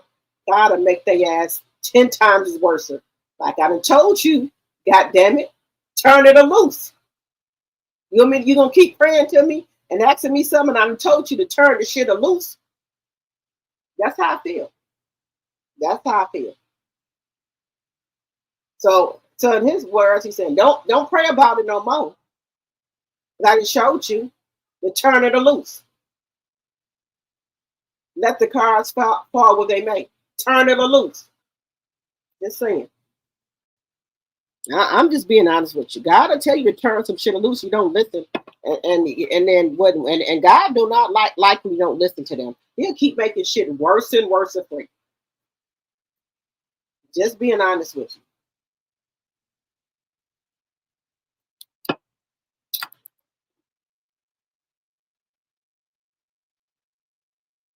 Oh, see you tomorrow, Linda. Thank you so much. See you tomorrow. What role is Grandma Evelyn Braxton playing to help her granddaughter? That's a good question, Valerie. What role do Evelyn play? Miss Braxton plays. Now, I'm trying to figure out why Miss Braxton ain't said nothing. Why have the grandmother not said nothing, guys? Why? Just asking. Because usually grandmas don't put up with this type of shit. Now, and there's another thing. I don't think that Tony them making her stay quiet because she almost slapped. She told Tamar she gonna slap the shit out of her. So Miss Evelyn Braxton ain't being quiet because of Tony them. Maybe she's being quiet for her own self because she don't care if she on camera or not. Because she told Tamar she'll slap the shit out of her ass. You didn't hear Tamar open that goddamn mouth anymore. She said, I said, shut it up. I didn't hear Tamar open that motherfucking mouth up no more. And I'm not bullshitting with you. Evelyn, when she tell them to shut up and she mean business, they do not play with their mama.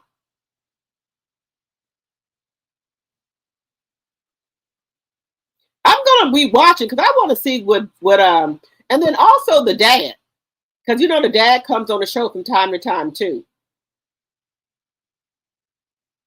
He said, yes, we look good. I go to the gym daily. Okay, Valerie, you go to the gym daily? Okay. Wendy and Eddie, that was greed. They was just greedy. I don't know what Wendy and her husband was thinking. Me either. Hey, my tea sipper, Deborah. And who said that? The dumbest scammers ever. We just be wanting, I don't know.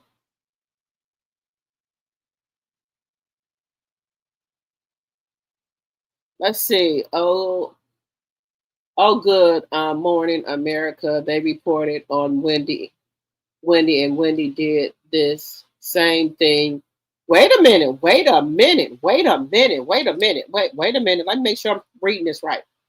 You said on Good Morning America, they reported on Wendy, and Wendy did the same thing in 2018, filed false insurance claims and got away with it. So I guess she was going to try it again. She knows better. Oh, no. Wait a minute. You mean to tell me in 2018 they did this and they got away with it and tried it again? What the fuck? Let's see. Now, this is bad.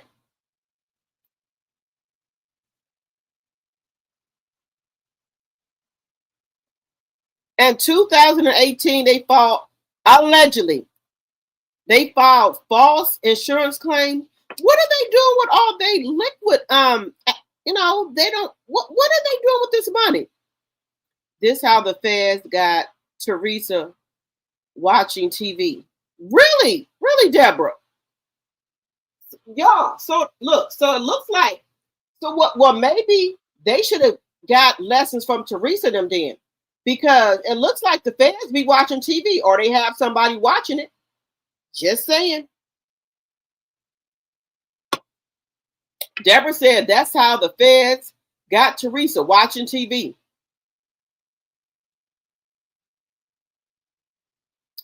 Oh, okay, Deborah. If you pay someone to do a stage burglary, you will have to keep paying them because they will do the blackmailing. How about not doing it? It missed 4 degrees in attorney. Okay.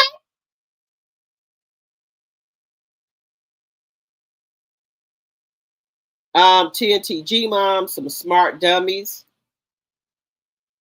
The insurance investigator was watching her. That's how they seen the ring on her finger on the honey, I would have had that ring on my finger no motherfucking more. That ring would have been gone.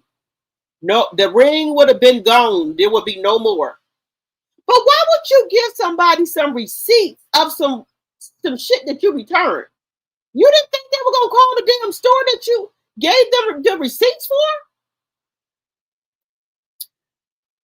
I'm just dumb. I'm sure they didn't think that one out. But then if they did this in 2018 and they got away with it, why would you do it again?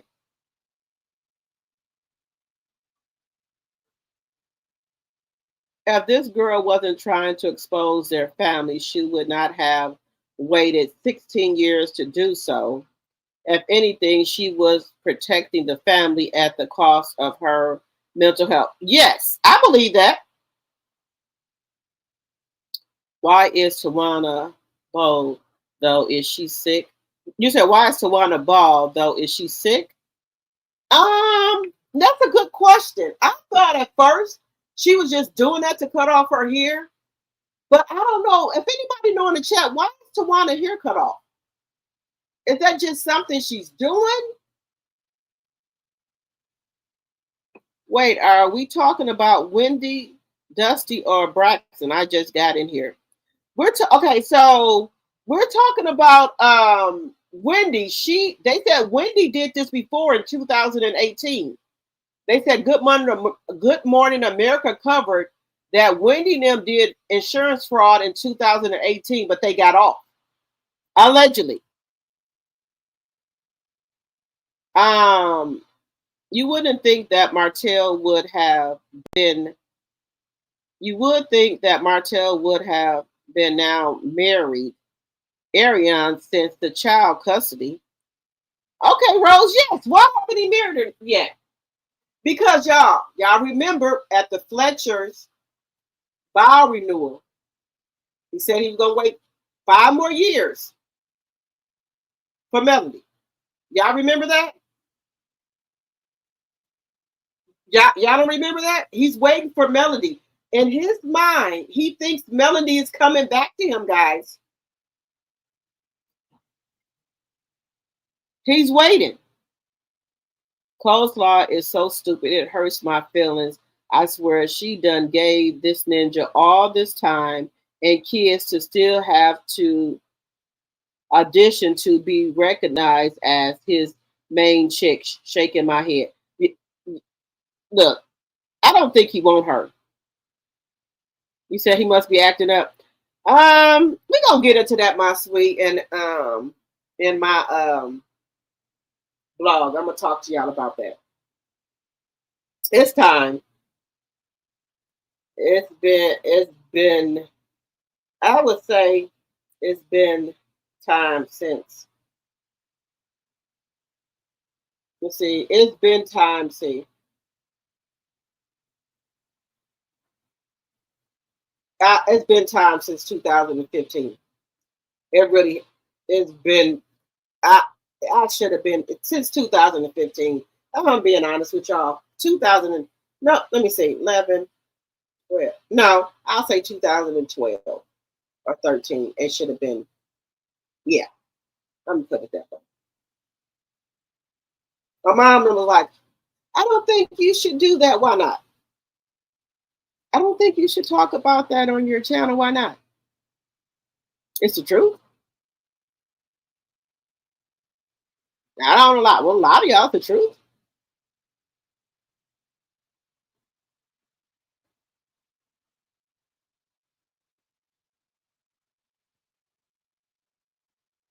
You know, it's the truth. I'm just being real with you. You know, well, I really don't care if people talk and say stuff about me. I don't care. People talk about Jesus Christ, so it doesn't make a difference. Either you gonna accept me for who I am or you're not. Y'all want me to get on here and be fake and say, oh yeah, I'm a white picket fence? Can't do that. Can't do that.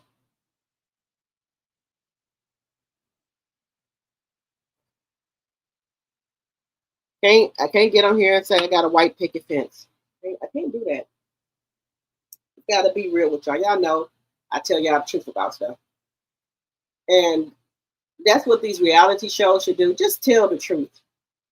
Just tell the fucking truth. If you're like Martell, I'll say like Marcel and Letitia. If y'all separated, just tell the fucking truth. What is the point of lying about it? What does that do for you? If you and Marcel are separated and y'all are going to marriage counselor, that could probably help somebody. Why do y'all get on here?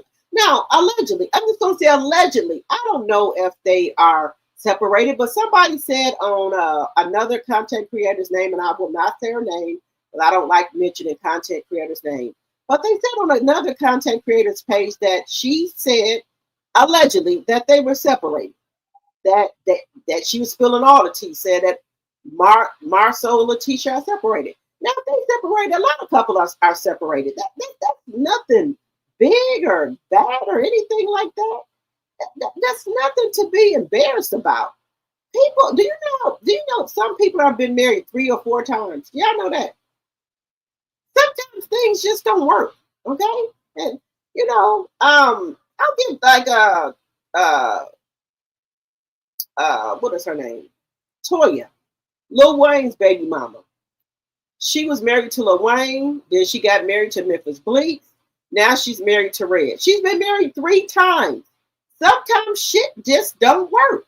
And people shouldn't be embarrassed about that. She's not embarrassed about it. She said the shit didn't work. It didn't work. This is her 3rd marriage. So, look at Jennifer Lopez. She's been married, what, 4 times? So it just is what it is. But I think if you're going to be on a reality show, just tell the truth. There's nothing wrong with that. I don't hate nobody on Love and Marriage Huntsville because I don't know these people. But my job is to report on them. Now, if they are separated, just come out and say y'all separated. Y'all are on a reality show to tell y'all life.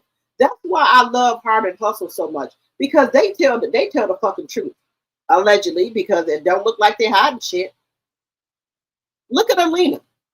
Her husband, she came out and said her husband cheated on her before they got married, and she still married him.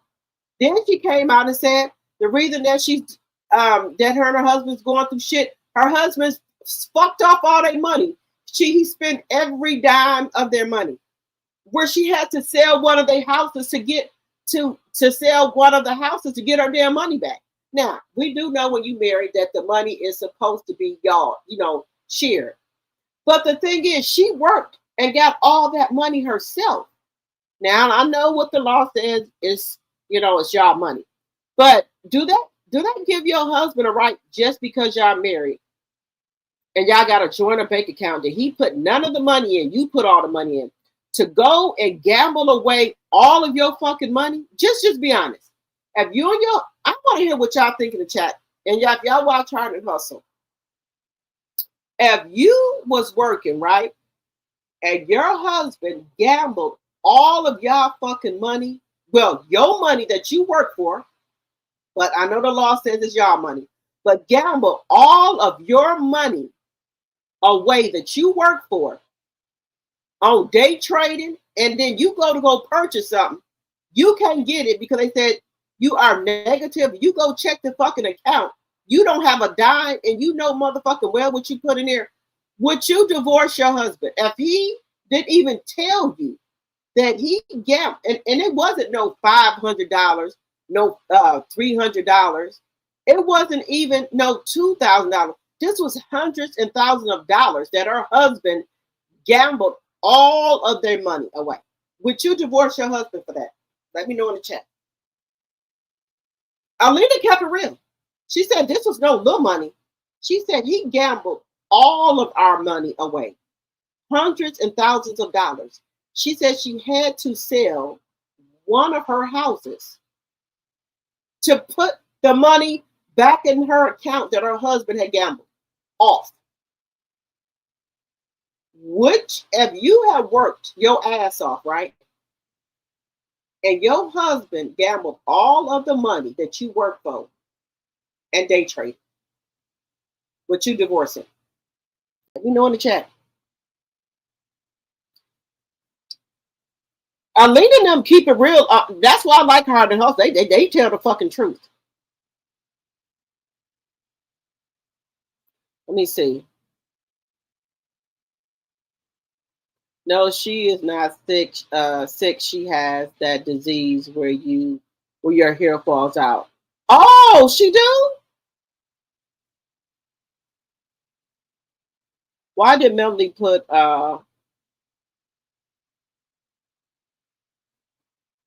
you said why did Melody put Marsha as a Rogers during the My Fashion Week?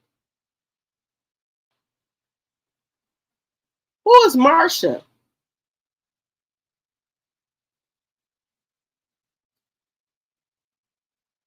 Are you saying Mariah? But you said you got Marsha as a Rogers during the My Fashion Week. Let me know if you mean. Okay, you know the people the Orange Man has hired. They are the people doing the grunt work, like watching TV and following a trailer, a trail. Trial lawyers just don't know shit because the investigation because the investigating because the investigating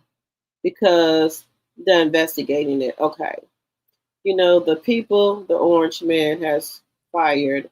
They are the people doing the grunt work, like watching TV and following a trail. Trial lawyers just don't know shit because the investigation because they're investigating it. Okay. I know Martell was upset. She talking to a girl told her wait a minute. T-Top told hers and we all cried together. She felt so much better. Oh yeah, I'm gonna tell mine, y'all. I am. I am. I am. I'm gonna get it out. I'm gonna get it out, y'all. I am because it's just like when you have that weight on you, it's like I'm just trying to think of it. How can I put it? It's like a weight around your neck. It's draining. It's a lot. It is, guys. It is a lot. And you know, T talking to girl. That's my big sis right there, baby. Me and her talk. Me and her talk a lot. And me and her going through the same thing, y'all. So we talk a lot about it. So yeah, I'm gonna get mine out. I'm gonna get mine out. My sweet, you know, yeah. If y'all know, y'all know. I'm gonna get mine out, y'all. I'm gonna get it out. Like we nurse count on CNAs to report to us, and doctors count on nurses to report to them. One hand washes the other. Wendy and Eddie could beat those charges if the if they have good lawyers. Okay, I think you meant to say if they have good lawyers, Deborah. Okay. My sweet said, I have a friend that been married 7 times. Sometimes that's what it just is. Yes, the oldest daughter, Mariah. Oh, okay, Mariah, my sweet. I didn't know she had put Mariah's name as Rogers because Mariah wasn't there at the New York Fashion Week. She had other people modeling Mariah's clothes, but I didn't catch that. I'm gonna have to go back and look at it. Nope, I did. Oh, the tennis wear. Oh, the tennis wear, my sweet. Okay. Okay, the tennis wear, yeah. I think you know what now.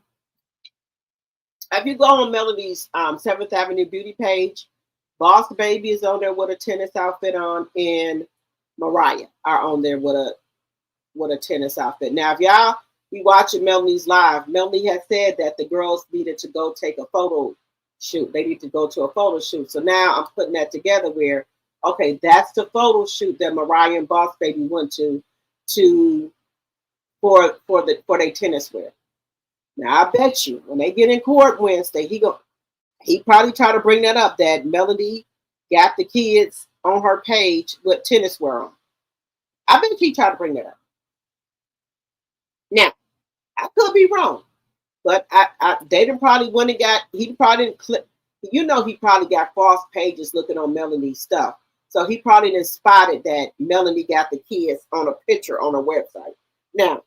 I don't think that the judge say that she couldn't have them on a picture on her website. I don't think that was said that she couldn't have them on there, if I'm not mistaken.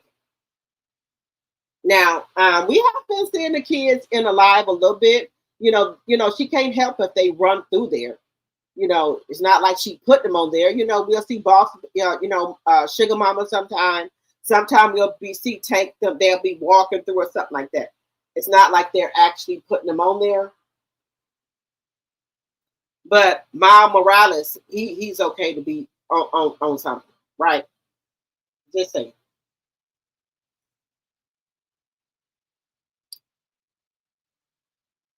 I'm praying that Melanie wins full custody Wednesday and changes all the kids' name. I would hope so too.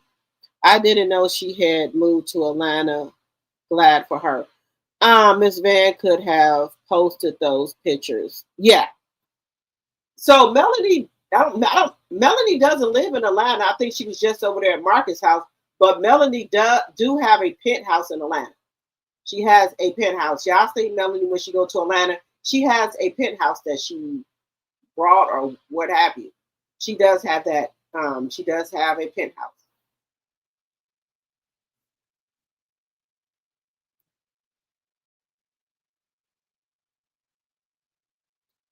Now, guys, y'all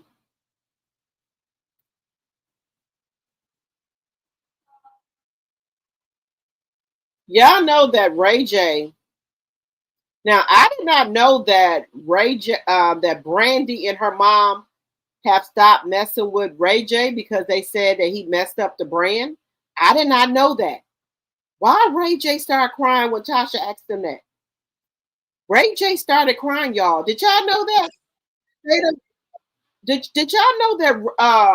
Now y'all know that Ray J is the baby, but I did not know that Brandy and her mom had cut Ray J off because they said he fucked up the brand, y'all.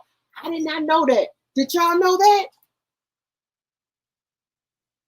Did y'all know that Ray J and them, that Brandy and her mom and them cut him off because they said he fucked up their brand?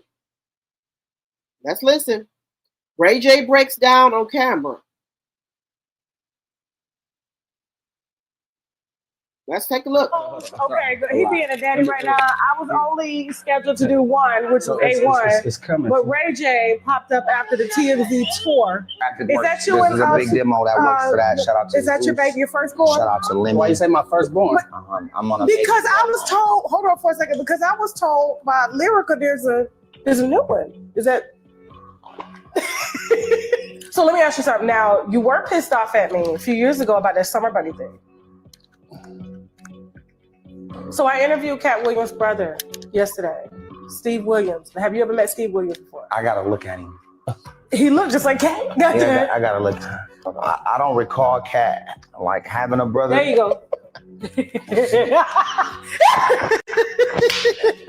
I can't say that's my nigga, but I've seen him and we all said what's up and party together. Yes. Okay. Ray J, is it true your mama and Brandy don't fuck with you? They swear Brandy can't stand you. They say you ruined the brand. Is mom and dad and sister proud of Ray J? If they not, I am. Oh, don't cry, Ray. Don't do that. I'm here for you as a brother. Don't cry. Somebody get this man some tissue. He really crying for real. I think I don't know what button you touched when you said Braxton. Oh my God. I did not know. I literally pulled. All right, let's pause this for a second. Okay. Can we stop this? Yeah, we'll pause. We'll pause. Ray J Watch is this crying. full program and other exclusive content on Because you know that's true. And his mama and Brady, www.tashaklive.com. they don't fuck with him no more. When we're stressed out about anything, including debt, there's so many other detriments to our lives, our health, our family, our friends, all can see it on us. And then when you become debt free, you can start focusing on things that truly make you happy. It really is true happiness. I've had many individuals make up with family members after going through bankruptcy because they don't have this I'm a play stress. It really changes your mindset and it allows you to have the. Did y'all know Ray J's mom, his dad, and Brandy? So Brandy, Sonya Norwood, and Willie Norwood, they don't fuck with Ray J.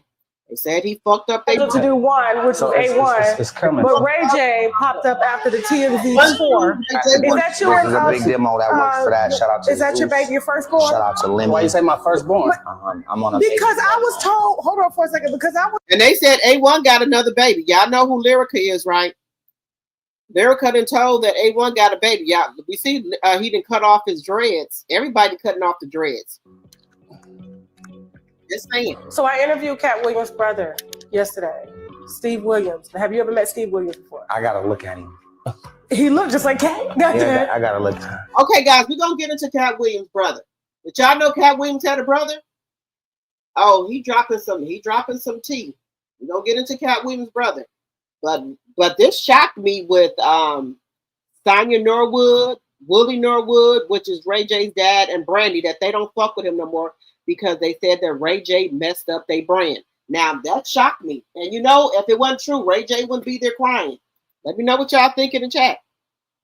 I don't recall Cat like having a brother. There you go.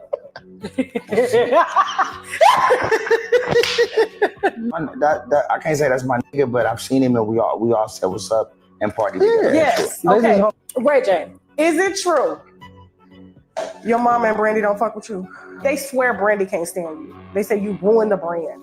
Is mom and dad and sister proud of Ray J? If they not, I am. Oh, don't cry, Ray. Don't do that.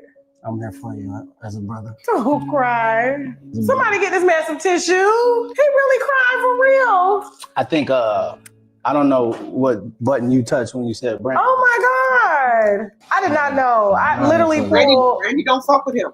All right, let's pause this for a second. Okay. Can we stop this? Yeah, we'll pause. Please? We'll pause. Thank you. Watch this full.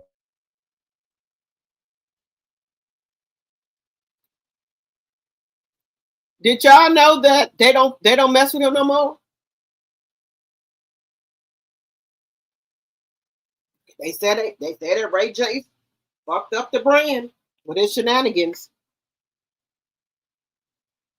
She didn't move to Atlanta. The kids were on fall break last week. That's why they were there. They was over Marcus' house, and then I guess they was between Marcus' house and then at Melanie's penthouse. I'm assuming. I don't know. Melanie isn't on TV any longer. Okay. Ray J did F up the brand. Oh, you said he did F up the brand, Deborah, my tea sipper? Ray J is that Tasha touched the nerve, y'all, when she said that. They said Brandy can't stand him. When they said Brandy can't stand him, he really started crying. Let's see. Ray J cries all the time, and why would he go on TK? His mom and Brandy has asked him to stop running his mouth and to get help. It's just always something with him. Yeah, he just don't want to do it, guys. I wouldn't either with his crazy self. Y'all know what? I don't know. I got to really dig deep into my sign because I am a softie. I feel sorry for Ray J. I do. But they gave him chance after chance. They tried to put him in rehab, get him help. He don't want it. and they got a brand. They want to leave a legacy behind, But I do feel sorry for Ray J. I do. I do. I'm not gonna say I don't. I do. Aries are baby Aries, especially the March Aries. They are just so um, sensitive to people. I told my mom that the other day. I said I don't like my sign. I said because I'm just always trying to help people, try to give people chance after chance when I know they don't deserve it. But once you F over me, then I'm a whole nother ball game. But until that time, I'm gonna try to do whatever I can to help you. I'm gonna do whatever I can. But when you F over me, then I'm a whole nother ball game. Nah, you. But my sign is always loving, trying to help people, trying to always see the good in people, and sometimes that's not good. It's not good. But that's my. I just and other people that are Aries like me. Y'all know my birthday is March 23rd. They said they feel the same way. They always giving people chance after chance after chance. Always trying to see the good in people. Always trying to fix people. Well, if they get a family, maybe they'll see that you love them, that then they'll do right. Nah, you can't fix people that are already broke. You can't fix nobody. And I'm just discovering, my big age, I'm just really feeling you can't fix nobody who don't want to be fixed. People have to fix themselves. You can't fix nobody. And my big age is 50. Well, I discovered this at 50. And now I'm not gonna say I'm embarrassed to say that, but I'm gonna say at 50. You can't fix people who don't want to be fixed. Hurt people hurt people, okay? People have to want to change and fix themselves on their own. You, no matter how much you love them, how much you show them that you love them, you want to be with them, you there for them, you down for them, y'all on the same team, no matter what you do, you can do all of that. If they don't want to be fixed, they ain't going to be fixed. You can go through hell and high water for them to show them that you love them. And that still ain't good enough. Anything you do ain't going to ever be good enough for them. You can show them all the love, affection that you want. Still ain't good enough for them. Hurt people hurt people. You can't fix nobody. Can't make nobody go to counseling. You can't do it. They gotta want to. That's just like a rug addict. You want them to get off drugs, right? They don't get off them. You can want that for them, but if they don't want it for themselves, they're not gonna do it. Just like a person who now let me just say this. I got flaws myself. I'm not perfect. But I don't go around hurting people and trying to manipulate people either. I'm not no narcissist. What you see is what you get. I got flaws. I done did fucked up shit before and did just fucked up shit. So I admit that. I'm not right about everything. But I do try to be the best that I can be to people. I don't try to fuck over people or try to cross people either. But, ladies, you cannot fix people who don't want to be fixed. It's not your job to fix nobody. And at my big age, it took me 50 years to learn that. You can't fix nobody. That's not your job to fix people. If they don't want to be fixed, they just don't want to be fixed. You cannot fix people. People have to want to change for their own self. That's just what it is. That's why I say I'm on a spiritual journey with myself. I'm in competition with myself. That's what I'm in competition with. To try to see how I can be better than what I was yesterday or the other day. I'm in a battle with myself.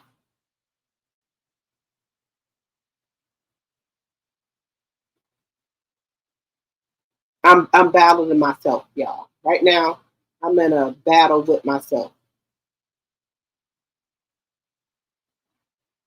I don't want to try to. I'm not competing against nobody. Right now, I'm competing against myself.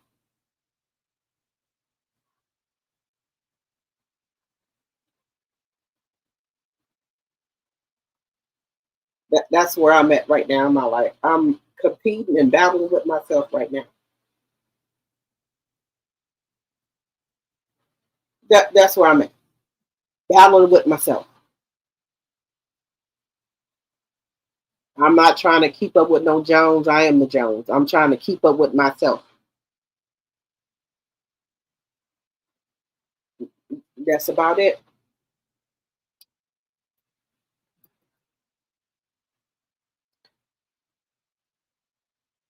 You said it's not just about the brand. He is embarrassing.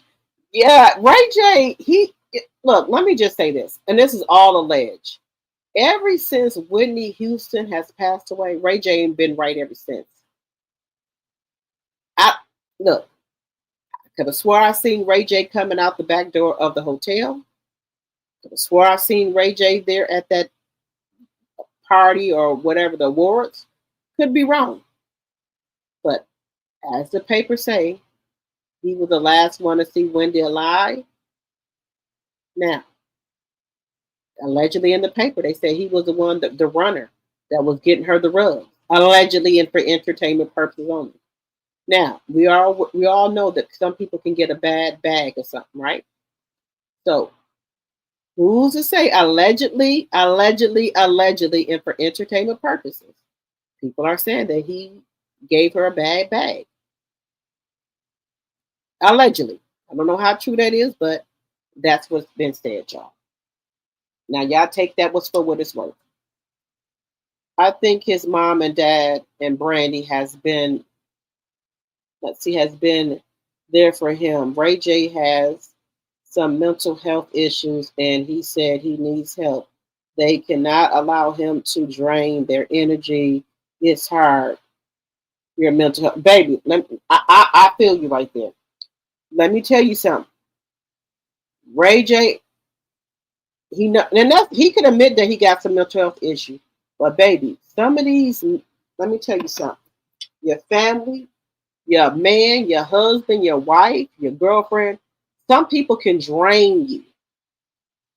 Some people can be trying to run you fucking crazy. Hey, I'm just telling you the truth.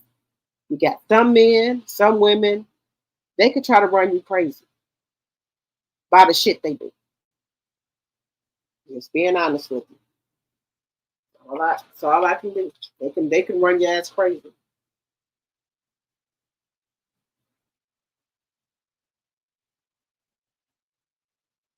Ray J,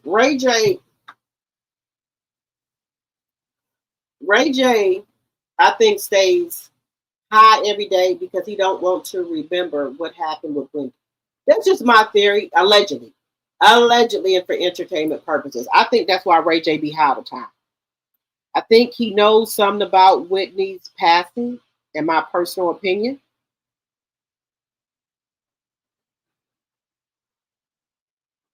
I do. I think he knows something. What do y'all think? I think he knows something, y'all. I do. I think he knows something.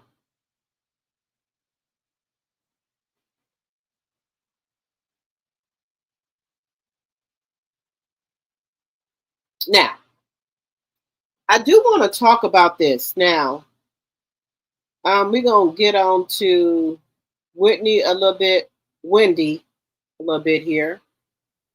Whitney and Eddie. We're going to talk about Whitney and Eddie. Now, we already know they did something in 2018 and got away with it. Why would y'all go back to y'all old tactics and try and do this again? Let's see what they're saying. More information on Wendy and her husband Eddie being arrested for fraud charges. If you like Bravo, click follow. You can click through this comment for my original post. Last April, there was a robbery that Wendy and Eddie reported. The couple claimed that when they got home from a trip from Jamaica, their bedroom was ransacked, which is wild because I don't remember this at all. Allegedly, the couple told the police that several designer bags and jewelry were stolen. But this is the craziest part. So somebody in my comments on my last post said that they wouldn't be shocked if the FBI was watching Housewives. It's just Bravo in general because of all of their track records. And somebody saw Wendy's social media post with her wearing the ring that she reported stolen. Additionally, allegedly, there was an investigation. It was determined that several of the items that the Osefos claims to have been stolen were purchased and then returned to the store.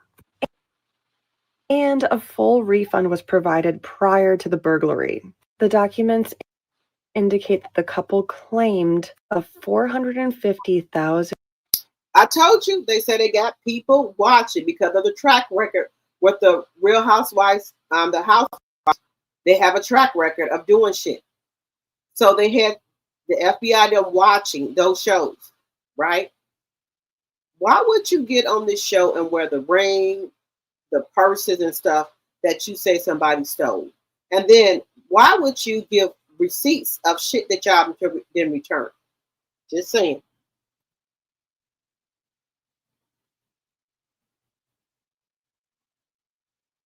This is crazy. $1 personal property loss to the insurance company. Originally said that fraud in excess of $300, but it's way beyond that. I'm so bummed out by this. Still shocked. And truly, it's never ending with Bravo celebrities, housewives being arrested. I'll never get over how creepy these pictures are, by the way. The smile. Oh my God. Like, what was that movie? Like Truth or Dare or something? It's scaring me. I will report as more information comes. What? This isn't good. More information on Wendy. Why are they smiling on their mugshots, y'all? They think this is funny. They smiling. And they trying to say that this man is high. They trying to say that the husband is high. They trying to say, well, maybe he was taking some of his own rugs. Now, I don't know if the man was taking some of his own rugs. Now, I'm not going to say that. Y'all know he has a weed shop. Y'all know that, right? They trying to say the man probably was using his own products that he allegedly sells. They saying that the man is high. Now, I'm not saying that he's high, but they saying that he look high on the picture. And that why is he smiling, him and his wife, for the damn mugshot? Now, that is odd that they are smiling for the damn mugshot, y'all. What do y'all think about that? Why are they smiling for the mugshot, y'all? Can y'all explain that to me? Why is he smiling for the damn mugshot? Why?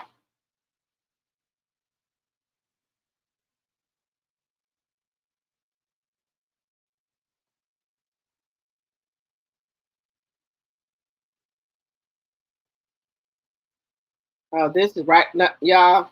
This is a little bit off of tune, but can I just say, I just put this in here, guys. Can I just put this in here? I'm just gonna put this in here, guys. Listen to this lady. I'm just gonna put this in here. This has something to do with my situation, but not this. But I'm just gonna put this in here. I'm just gonna put this clip in here. Imagine getting married on a Saturday, falling for a divorce on Monday, because during your reception, your husband's boyfriend announced that they've been fucking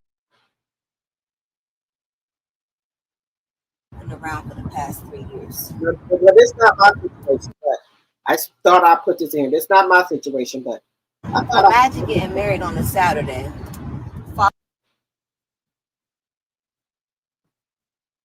for a divorce on Monday because during your reception, your husband's boyfriend announced that they've been fucking around for the past 3 years.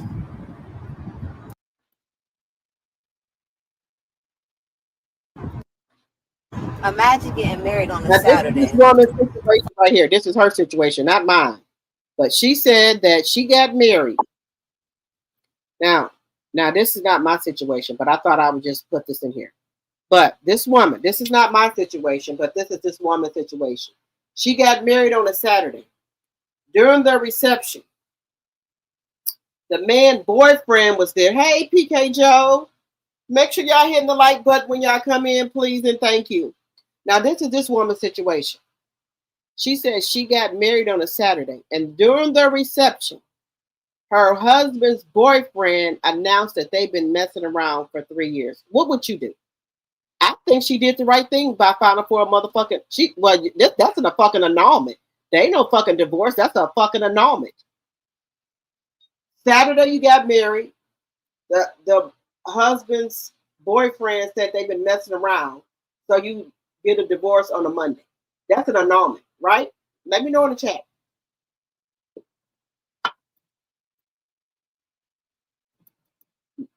Baby, that's why I said some people's situation are worse than yours.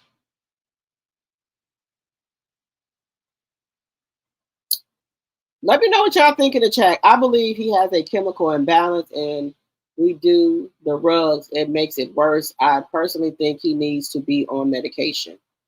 I can agree with that, Deborah, because when some people commit crime and get away with it, they think they can do it again. Yes. But when filing an insurance claim for anything, they will be watching you for a while. You right about that? And they gave you $450,000 from one insurance company. They had 3 insurance companies. They had the traveler's insurance to their shop. The traveler's insurance gave them $25,000. So for the 2 insurance companies, they up to $475,000 just with the 2. Because Wendy wants the people to think this is not that serious because she is embarrassed. It's serious. I'm on my way to bed. I'll catch a replay later today. Okay, PK Joe, thank you. Yes, it is a annulment if you are married less than 6 months. Okay. Yeah, because she said that the man announced that they've been messing around that Saturday. They got married that Saturday, and Monday she filed for an annulment. I would have filed for one too.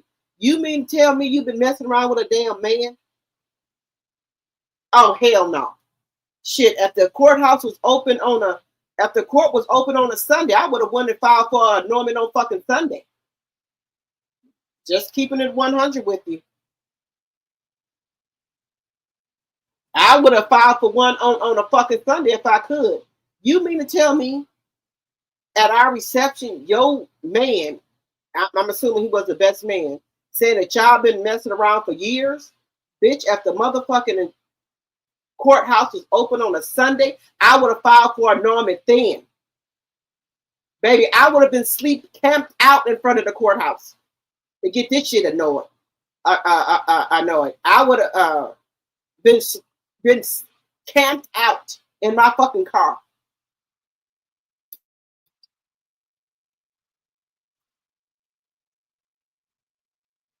I was just looking at this this man on YouTube. He's a big YouTuber. Well, not a big one, but he's kind of up there. He's in a hospital. He has HIV and AIDS. His partner gave it to him. Look here. I'm just gonna tell y'all one thing right now. Somebody gave me HIV and AIDS. I'm gonna be on every news station. I'm gonna make world news.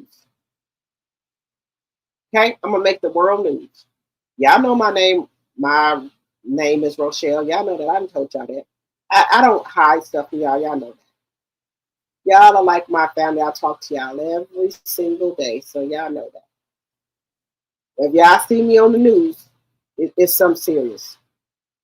Okay?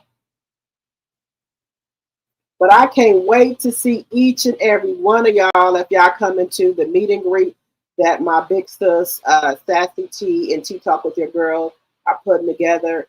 And I thank God for my sisters that I done met, along the way with all this, how we came together because of Love and Marriage Huntsville and the millimeters and stuff. So that's how I met my big sis, Tea Talk with Your Girl, Sassy T from the 803, Sheila Joe, Sandra, Angela, Regina, Lady C, who else? There's some other ones too. I've met all of these women, and I tell you, these women are so phenomenal. They just, I don't know what I can just speak about these women. I mean, we are not just, you know how you just see people on YouTube. No, we are actually good friends, like sisters. We call each other, we talk to each other when we going through stuff. I can call Sheila Joe, I can call Tea Talk with Your Girl, I can call Sassy them and just talk to them about stuff that I'm going through. And they, something going on with us, we call and check in on one another. These women I have not been knowing that long, about a year or so. We travel together, we look out for one another, and it's just like a really good feeling. I love these ladies. They just like that's why I call them my big sis, because they're older than me, but these ladies are phenomenal. They just took me under their wing, they are just some good women. And y'all know my story. When I first traveled to the first Mimosas with Melanie in Atlanta, I was not a content creator. I was one of their subscribers, and they had a meet and greet, and I was getting ready to transition and to try to become a content creator with De Silva. And I met these ladies, and they were just phenomenal. Just phenomenal women. They just, oh my God. And they helped me along the way on my journey, because I've only been a content creator for about a year and made a year in March. So I finally got up to my 2,600 subscribers. I'm proud of that. For me only being a content creator for like a year, and see,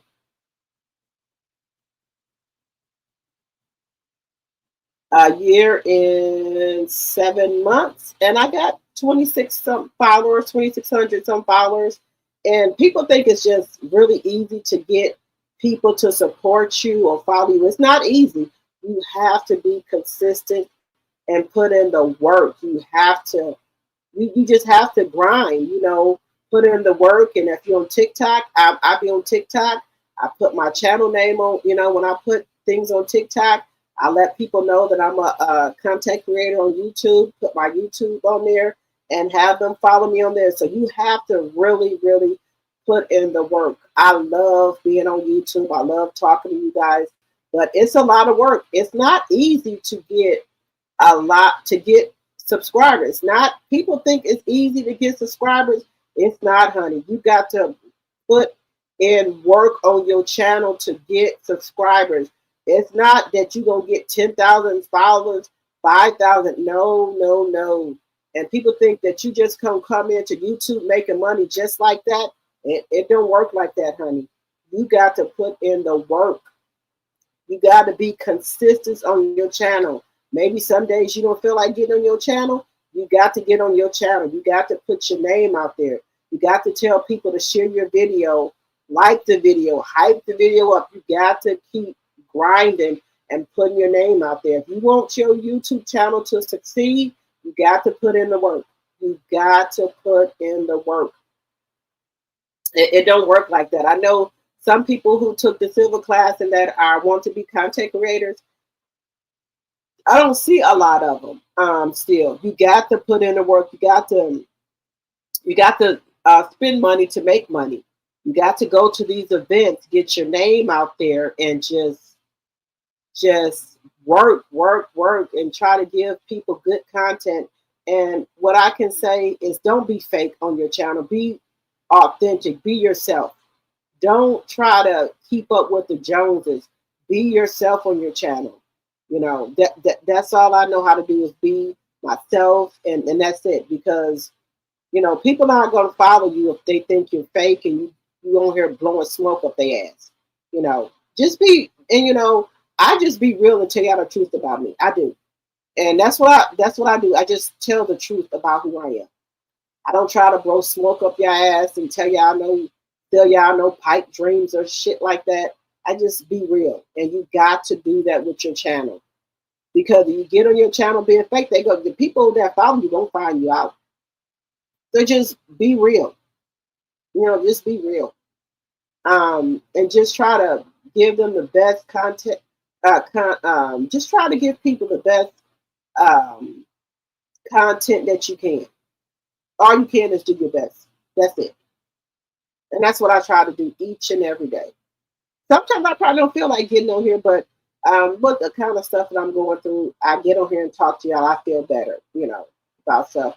You know, and I don't feel like the world is on my shoulders. I get on here and start talking to y'all, and I know who my regular people are who come on my channel. When I get on here and start talking to y'all, I feel a lot better. If y'all can believe that, I do.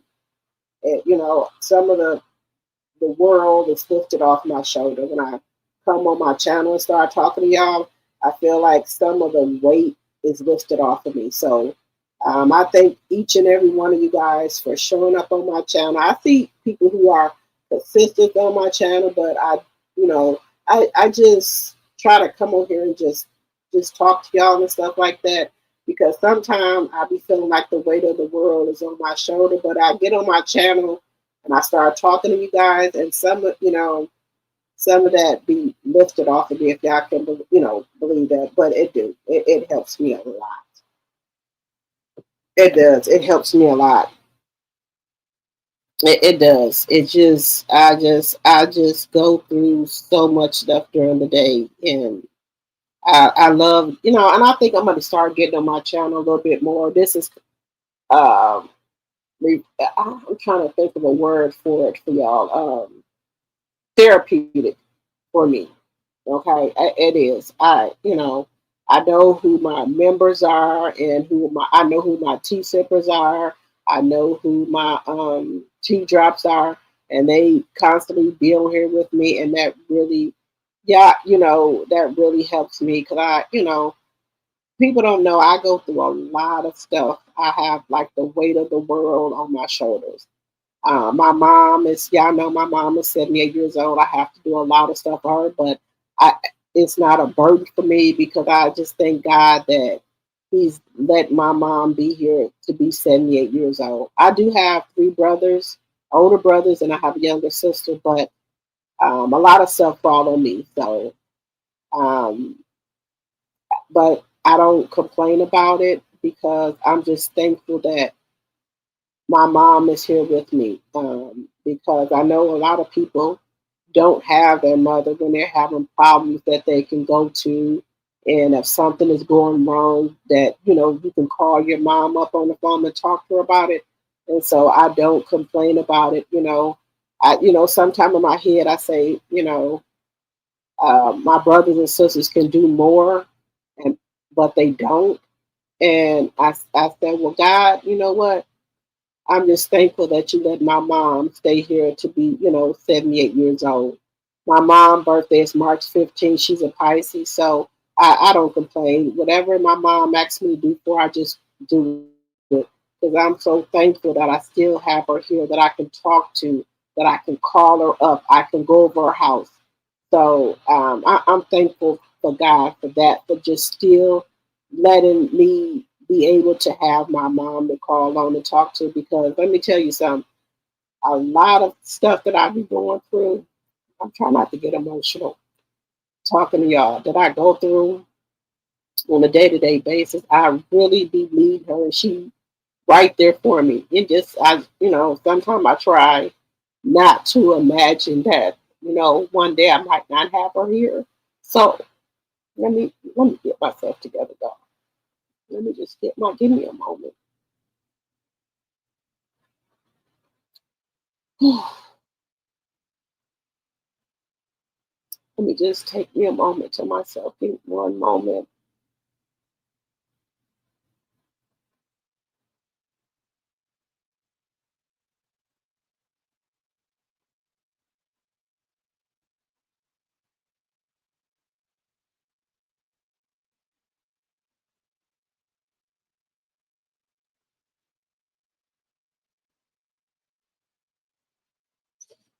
Okay, guys, I'm back. I do apologize about that, but I sometimes I get emotional talking about my mom because I know a lot of people don't have their mom here, and that like I was going through something before I got on my life, and my mom had to talk me down. She's like, "Okay, Rochelle, you know you got a lot of stuff to lose," and I'm just still grateful to God that I have her here to talk to, to talk reason into me. I just thank God for that. Because I know some people don't have their mother to talk to, and my mom knows me. Me and my mom are just alike. My mom knows me, and she talks to me and tells me things, and that calms me down a lot. And so I'm just thankful to God that my mom is still at 78 years old. So I don't mind that I have to do stuff for her, and even though I got three older brothers and a younger sister, and I tell y'all that all of responsibility falls on me. I'm just grateful that the responsibility do fall on me because I still have her here that I can pick up the phone or go over her house to speak with her when I'm going through difficult times in my life. And let me just tell y'all this. Anytime my mother tells me, my sister, and my brother stuff about somebody, it might not come true right away, but it comes true. I'm just, you know, I be just wondering how my mom be knowing stuff. She just knows it. She had told me and my sisters a lot of stuff. And my mom paid for me and my sisters' wedding, the dresses, the reception, everything. And she told me and my sister. But did we listen to my mom? She said, well, I'm just going to go ahead and pay for y'all wedding, but I'm just telling y'all. And every single word my mom told me and my sister, it didn't happen right away, but every single word she told us came true. And I'm not even bullshitting with y'all. Every single thing my mom told me and my sister, she said, well, I done told y'all what I think. She said, but if y'all want to go ahead and go through with it, I'm going to pay for it. She said, but remember what I told y'all. Sometimes I just sit back and think like, why? And I told my sister, I said, why did we listen to mama? Why?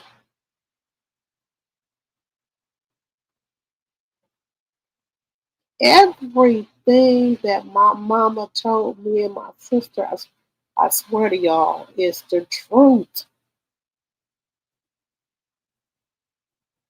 And I'm gonna admit when I'm wrong and if something has been told to me, I'm a big girl. I can take constructive criticism.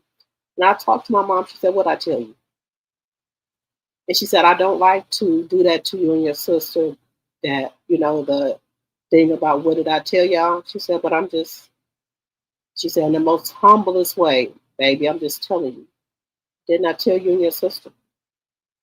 She said, "But y'all wanted to go on with it, and I just let y'all see what was gonna happen." She said, "I already knew."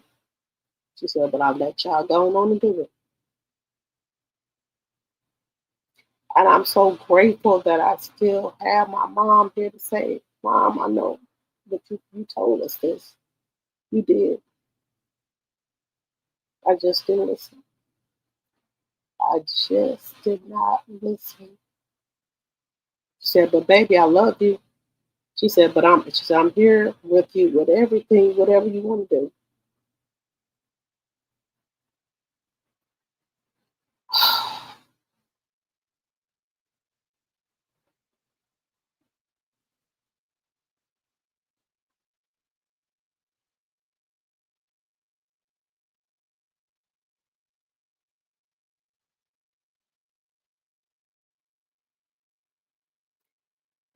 I just,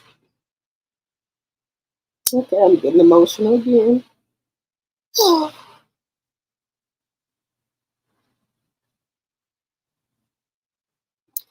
Give me a minute. Just give me 1 minute. Get myself.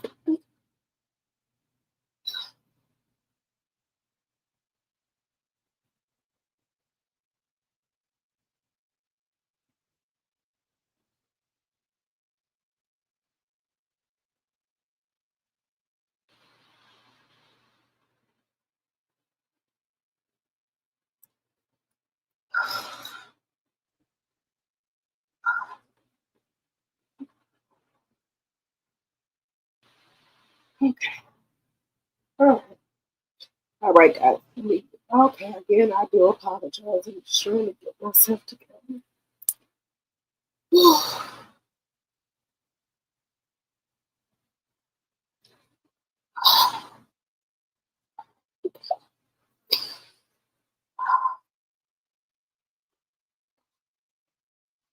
Give me just a second.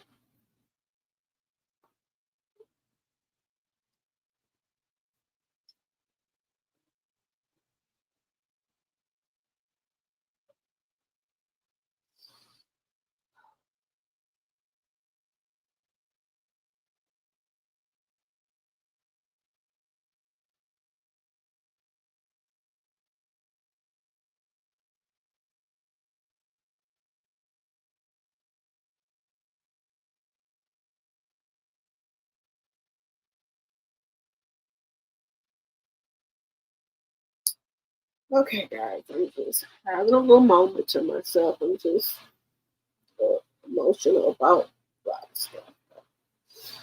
Okay.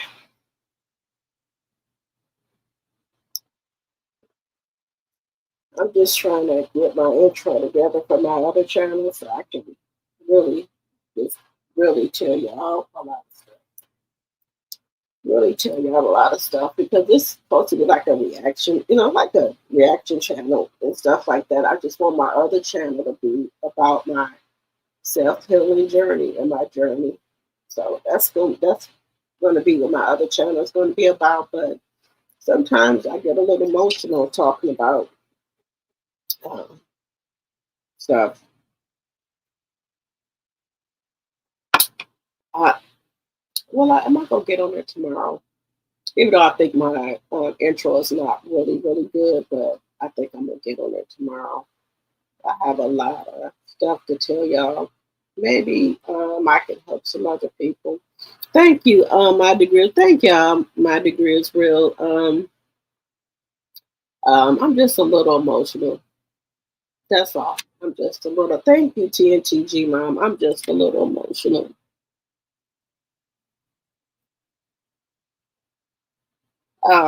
Yeah. So, like my mom, I love her to death. And I think, sometimes I say to myself, I say, well, I think God just really keeping my mom here with me and my sister because I know, God probably know that we still need her right now. It's not a good time for her to,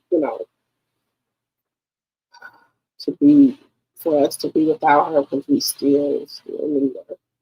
And I just thank God that I can just pick up the phone and call her and talk to her and stuff like that. Sometimes uh, I get a little, uh,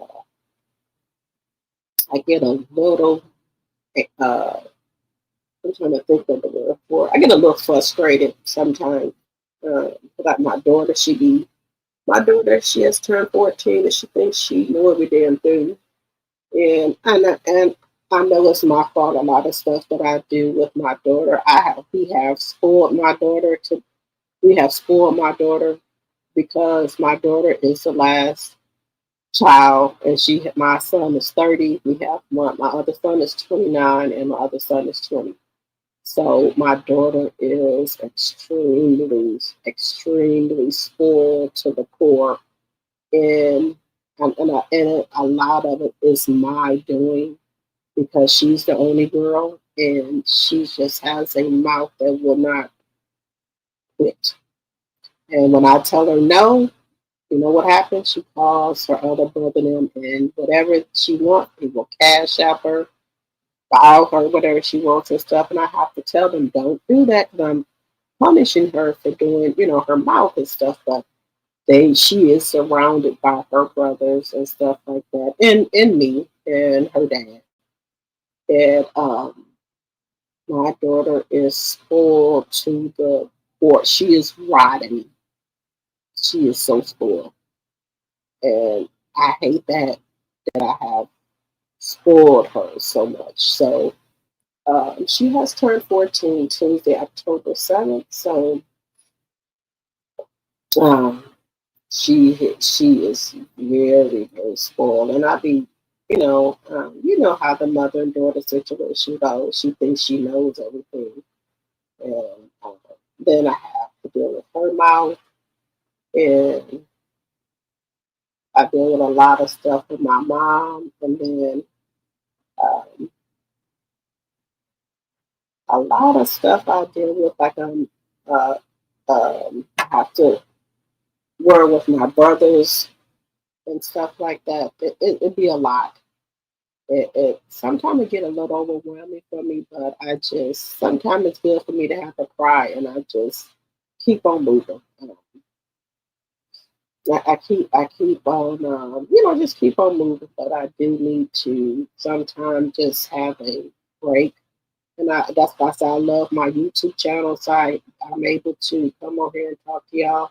It gives me a little, that gives me like an out, if you will say. And things like that, because during the day I have a lot on me, and um, I have a lot. I have a lot, y'all. Oh, I'm so sorry, dear. You said next month will be 5 years since I lost my dad, and 4 years since my y'all. I do. I'm sorry to bring these emotions up for everybody. I do. I'm sorry, y'all. I just sometimes I just be needing to vent to y'all. That's all. Mm. Okay, let me get myself together. I'm sorry, my degree is real. I am so sorry.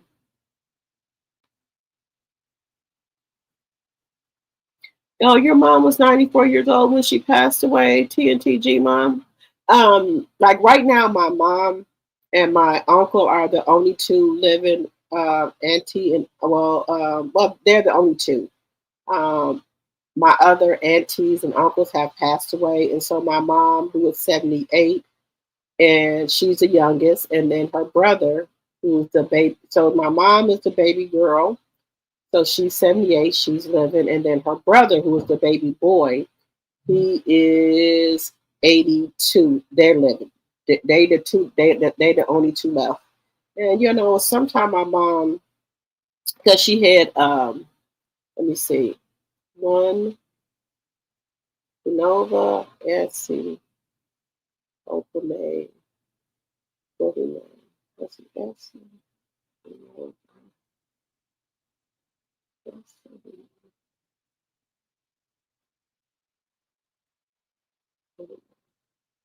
My mom had four other sisters, older sisters than her, and all of them have passed away. And then she had four other brothers she had five brothers, but four of them have passed away.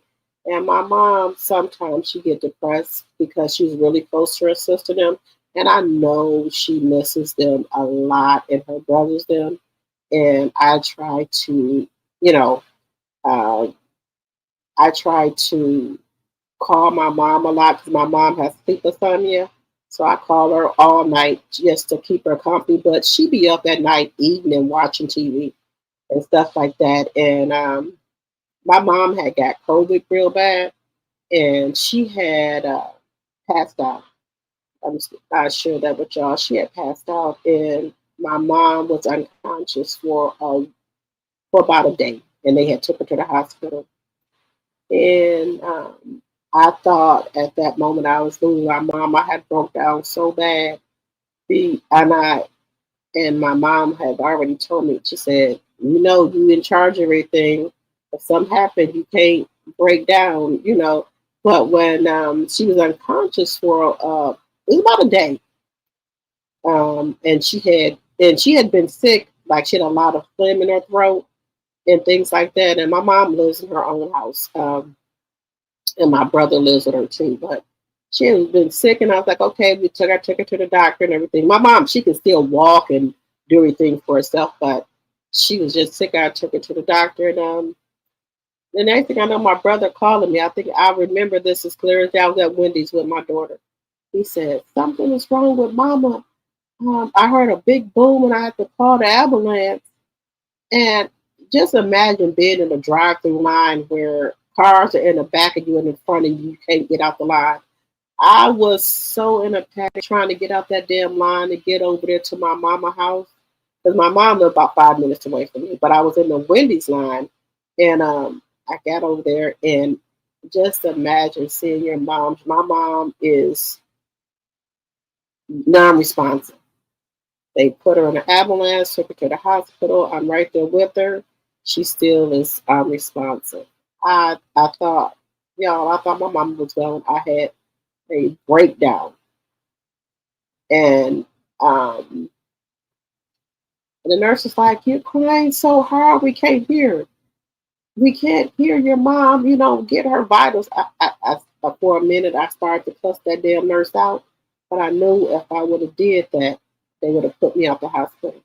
So I said, let me take a minute and let my sister come back here before I've been and jumped on this nurse.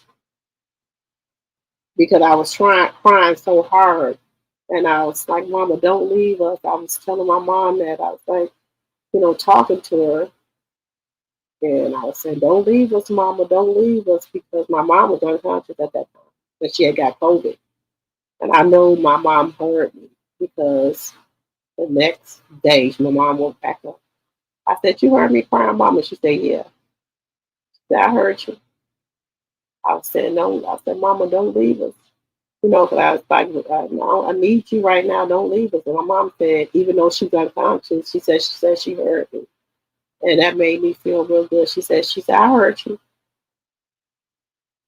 Because I think right now, me and my sister, we need her right now. So I think it's not a good time, you know, for her to, you know.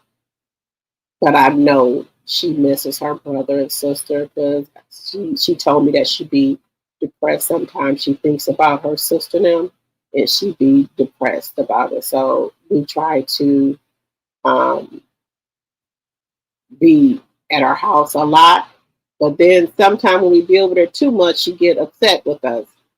For Christmas Eve, we all do a pajama party at her house with me and with all the sisters and the nieces, and we do, and then bring the kids over there. Then she'll say, "Well, okay, I done had enough of y'all for the 2 days. Y'all can go home now." But we do try to do a lot with her, but she'll let us know when we getting on her nerves. But yeah, so my mom had COVID for that day, and my mom was unconscious, but she told me, she said, I heard you. She said, I heard you. But I thought my mom was out of here, guys. I did. I said, Mama, don't leave us right now. I was crying so bad that the nurse was like, you have to quit crying. We can't hear your vitals. I said to myself, I felt like knocking that nurse out. I said, well, Shell, get yourself together. I said, I'm going to let my sister come back here because I need to take a break and leave up out of this hospital room before I've been went to jail. So I did leave and took me a 2-hour break. I did. But I did report her. I called the retention department of Freighter Hospital and I reported her. You don't tell me how to breathe or be crying and stuff. So I did do that. I did do that. People don't know the hospital got a retention department. If them nurses or doctors are doing some shit that you don't like, they got a retention department. And they didn't know I knew that. So they think Black people are dumb. So when I told the young man at the front desk, I said, what is the retention number? His eyes got wide and stuff. He said, he started stuttering. He's like, what you need that number for? I said, I just need it. He said, then he started fumbling through the stuff trying to find the number. He said, well, I said, that's okay. I'll get it. When I call back tomorrow, I'll get it from the switchboard operator. Don't worry about it. He, it's more than one way to do stuff to people. But when they think you don't know stuff, they'll try to get over on you. There's a retention number you can call, and if the doctor or nurse or whoever is in the hospital and they doing something, you can call the retention number. If they don't give it to you, call the main number and say, I need the retention number. I want to file a complaint. And that's what I did. I'll do it in a minute. You doing some shit. Y'all think y'all can't get reprimanded? Yes, I can. And then they think Black people don't know what the hell going on. Look, I know how to do what I need to do to you.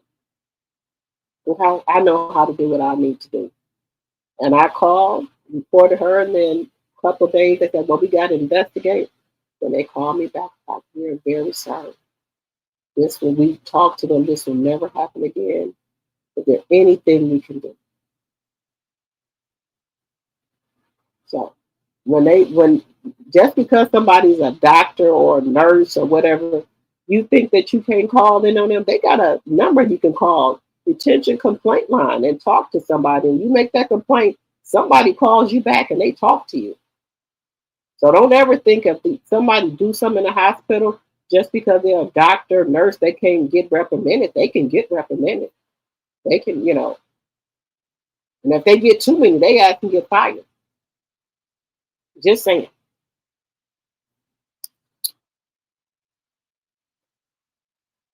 Oh, well, let me see. Oh, thank you, Deborah. You said, just know that we are here for you. I know we have never met, but I feel your pain because you guys welcome me on the channel as I go through my own grief. So I'm here for you. Thank you, Deborah. Girl, I be going through some stuff, y'all. And then, that's why I say I don't know why people be getting on this app trying to act like they don't go through shit. I'm so sorry, man. It doesn't get easier. Just let's see, get easier. It just lets you cry less and remember the good times. The holidays are the hardest for me. Oh, I'm sorry to hear that, Deborah. Let's see. They at the stage thinking they know everything, but you have let them know not everything that glitters is gold, and you see people and not their. You see people and not their hearts. Yes, honey. Let me tell you something. I be going through some shit.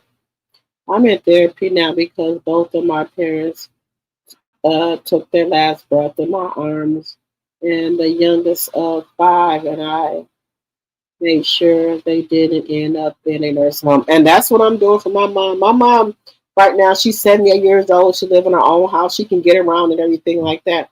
My mom has a truck. I don't let her drive her truck. My mom is from Brownsville, Tennessee. So when she first started driving, she didn't have a license. So she's drive with 2 feet. Then she got her license. She still drive with 2 feet. When she took her road test, I said, Mom, you know you got to drive with 1 feet. She's like, yeah, I know.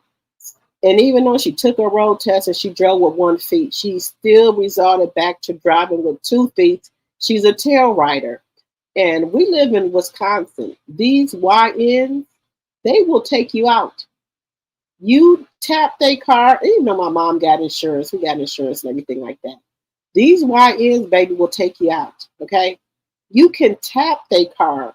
Look, if somebody will take you out for road rage, we done had about 5 people that were driving down the street, right, and they get into it, yelling at each other back and forth, and they get to the stop sign. People are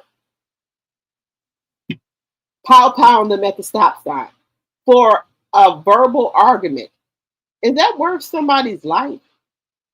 One man was driving here and he just told he got up on the side of the dude and said, can you need to slow down. I got my kids in the car. And so the dude sped off and got to the stop sign.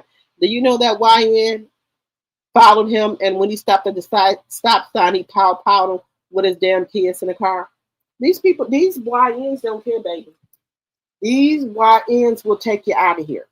So I know my mom is a tail rider, so I just take my mom wherever she got to go, or I go pick her up and I take her where she got to go. I don't want my mom driving in this crazy world right now we live in. These young people don't have respect for their elders or nobody. Nobody. And I hate to take one of these YNs out because if they do something to my mom, I will put that orange jumpsuit on. If one of these, and so that's why I don't want her to drive. Because if these young people do something to my mama, I will have on an orange jumpsuit. That's the orange suit for Tachita Correctional Facility for women. And then they mama gonna have to get a black dress for them. So to prevent all that, I just take and bring my mama whatever she needs. Just being honest with y'all. I know, my sweet. I be trying to let some of it out.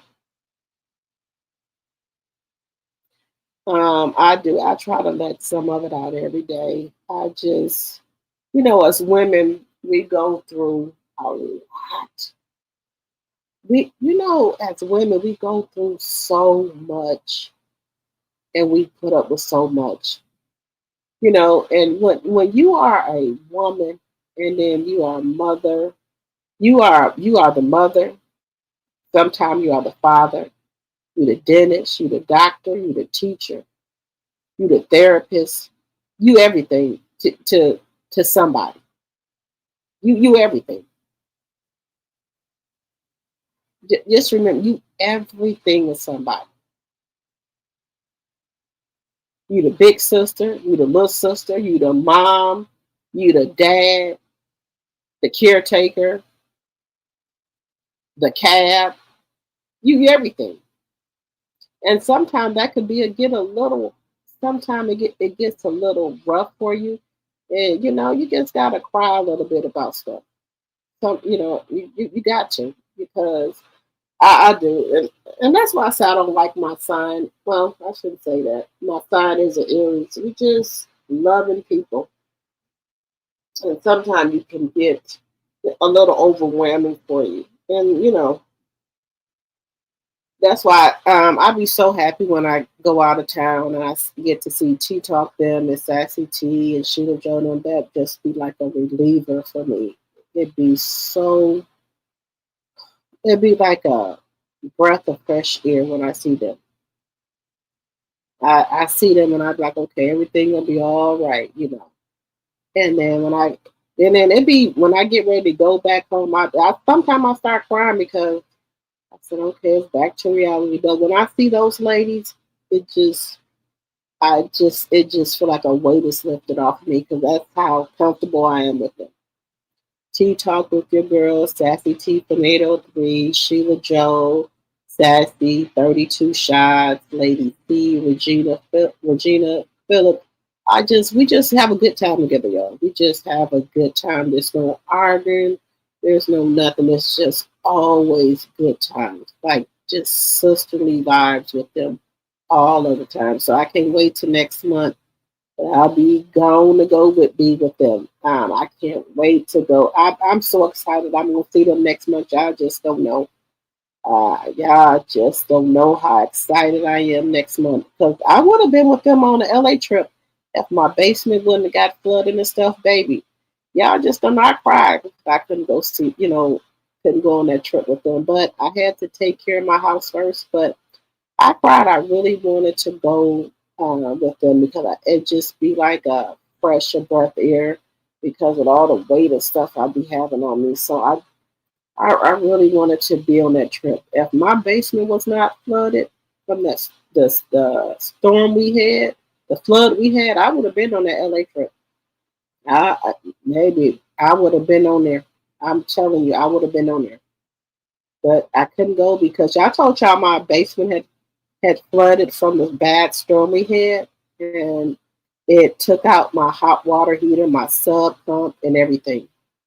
My basement I had about 5 to 6 inches of water in my basement. So yeah, if it wouldn't have been for that, I would have been on that trip. Yeah. So, but I'll see them.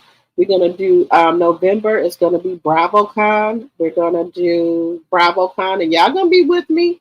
I'm gonna be recording everything. Bravo. I'm gonna be recording BravoCon, and I'm gonna be recording in real time. I'm gonna have my cell phone, and it's gonna be in real time. You know, I don't want to edit anything.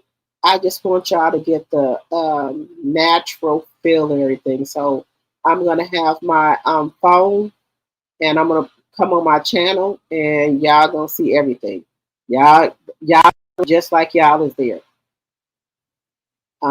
So it was kind of a little bit expensive, but I made it happen. I said my channel deserves this, so I'm going to BravoCon for my channel, and so you know, I just like to give y'all different experiences and things like that. And then especially my members too, they, you know, they pay $2.99 a month. So they got to have something, you know, I got to give them something, you know, something. I appreciate them for that. Really, really helps my revenue. So now y'all know that Wendy was supposed to be at BravoCon. They took Wendy off. Wendy can't come to BravoCon. And so we're going to be there in the morning and at night. And BravoCon, I think, is 4 days, I think. So all 4 days, we got tickets for. All 4 days, in the morning and at night. So y'all going to get the full thing like y'all is there. Y'all going to get the full thing. Now, I might do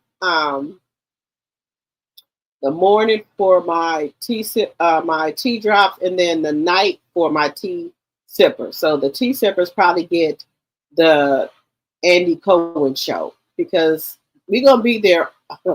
We probably get a break for maybe 2 or 3 hours, because we have got the full day experience.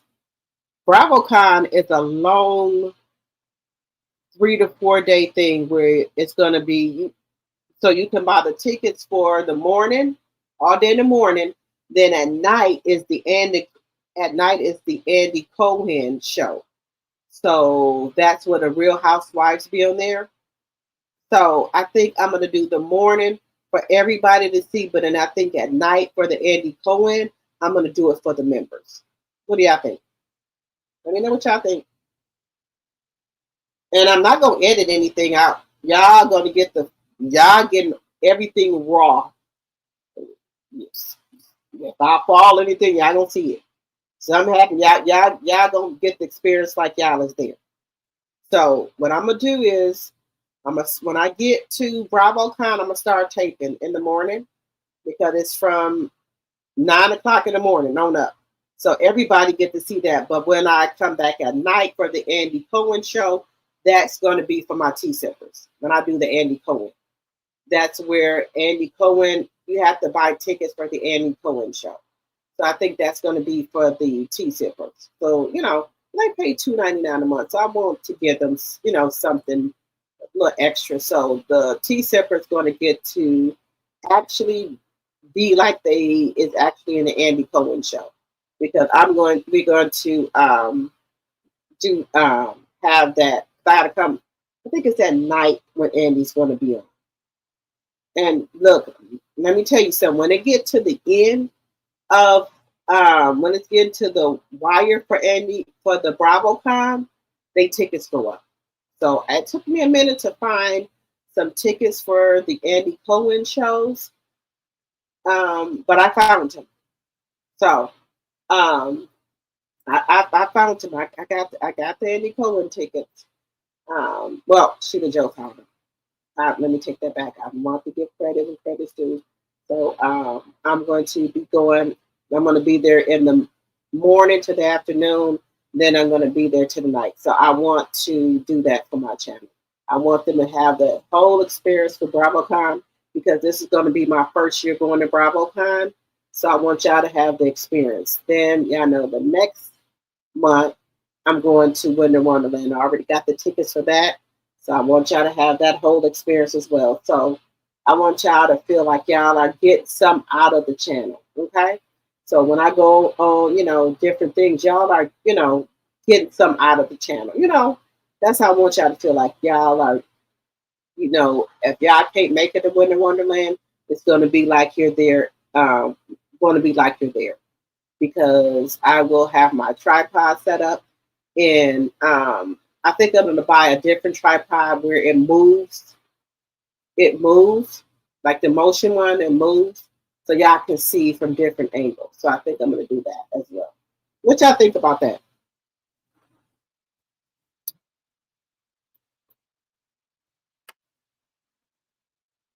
And then we're going to have a meet and greet, guys. We're going to have a meet and greet. So if y'all are in the Atlanta area, and we're going to be in Vegas too, guys. We're going to be in Vegas next month. January is a sad month for my brother because my mom passed away the day after his birthday. I'm so sorry to hear that. My degree is real. Y'all want to hear something that's really sad? My sister, baby dad, passed on her birthday. He was unalived on her birthday. Baby, do you know how hard that's going to be for my niece and my sister to celebrate her birthday? He was unalived. Imagine your baby daddy being unalived on your birthday. My sister's baby daddy, well, my sister's daughter father was unalived on her birthday.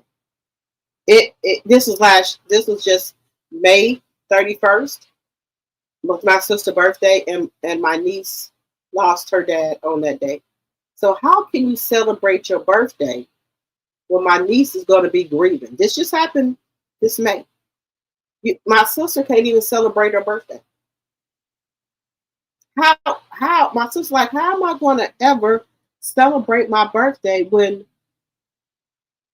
my daughter is going to be just bawling her eyes out because her dad passed away on this day? So she's never going to forget the day because it's my sister's birthday. Just imagine that, guys. How do you deal with that? You can't celebrate your birthday because you don't want your daughter to feel bad because her dad passed on that day. That's a. I told my sister she needs to go to counseling, her and my niece, because that is really tough. How can you celebrate your birthday when your daughter's father passed on that day, on your birthday? How do you celebrate your birthday? Because my niece already has been having a difficult time with it.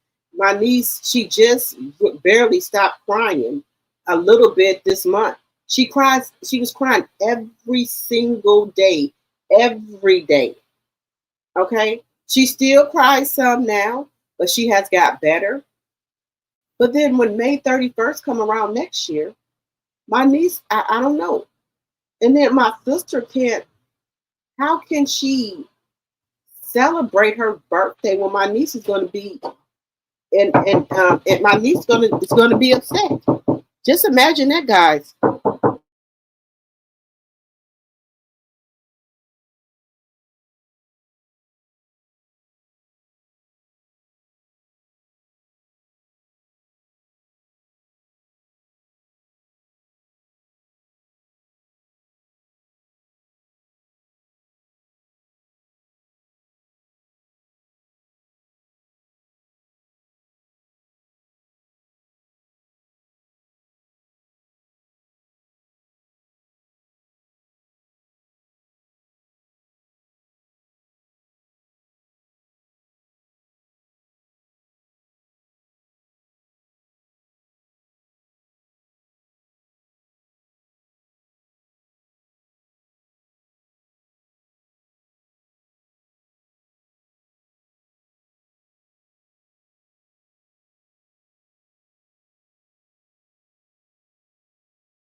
Okay, guys, I had to do something. Yeah, my like I told my sister, my sister is not going to be able to really celebrate her birthday.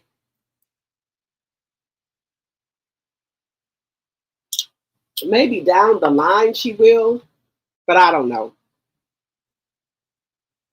because that is really, really hard.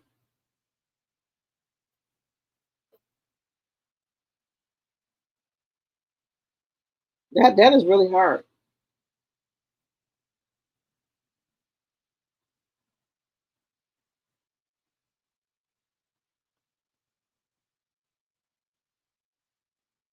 Okay, TNTG mom, good night. Thank you for your prayers. Thank you guys.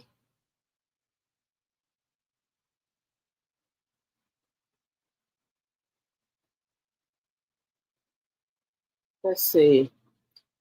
Get all of Wendy's business for me. She will be the talk of Bravo. Oh yeah, I'm gonna get all of it. You know, she was supposed to come to BravoCon. They took her off. She can't. I think they replaced her with another lady. Y'all gonna be right there. I'm not editing that. Everything that they say, y'all gonna hear it.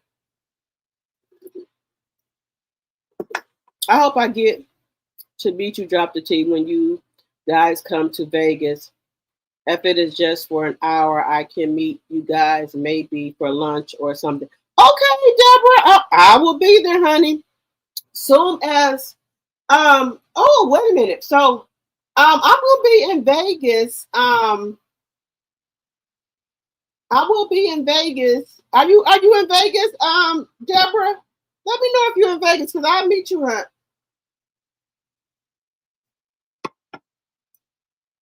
Y'all, I just got my vape, that's all.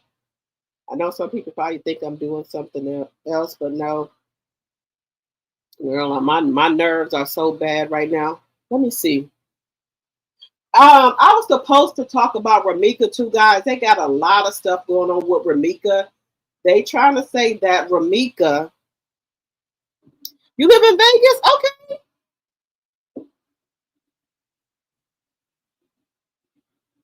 Okay. We're gonna have to Deborah, DM me because I'm gonna see where you at because I can do lunch or something with you. That's no problem at all.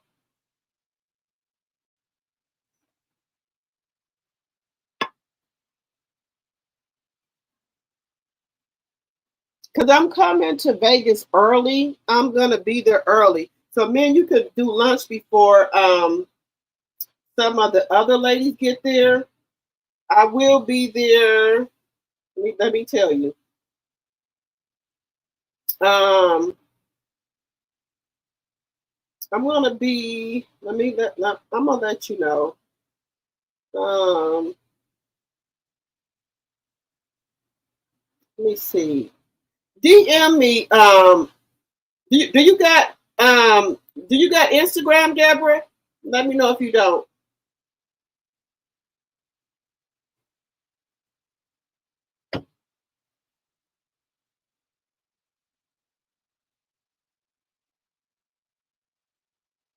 I'm gonna be in Vegas on November the 13th. I'll be there early.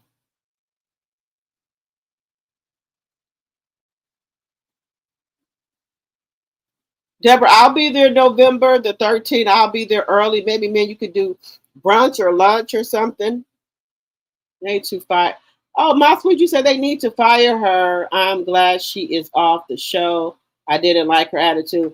Let me tell you, honey, sometimes these people that think they got money and they think that we are beneath them. And I've always said I never want to be rich. I just want to be comfortable. I just want to be one of those people that I really wanted to be like a counselor and speak to like young women, and girls and stuff. And right now I'm trying to get my nonprofit off the ground. I just want to go around and feed the hungry, the homeless people. I want to do like care packages and stuff for them. So I'm going to be, I got some stuff to do tomorrow, but My sister and my cousin, they are with me with my nonprofit organization. So I'm gonna be doing that. We have a lot of people that are under like the bridge and stuff. And I want to give them like care packages, like for toothpaste, toothbrush. I even want to put like they have, I don't know if y'all seen these at the dollar store. They have disposable face towels. So I want to get a lot of those where they already wet their disposable face towels at the dollar store. So I'm going to get a lot of those to hand out to the homeless people. And I tell people, I make sure my kids understand this. A lot of people, and me too, you could be a paycheck away from being homeless. Anybody can be homeless. Anybody can be homeless.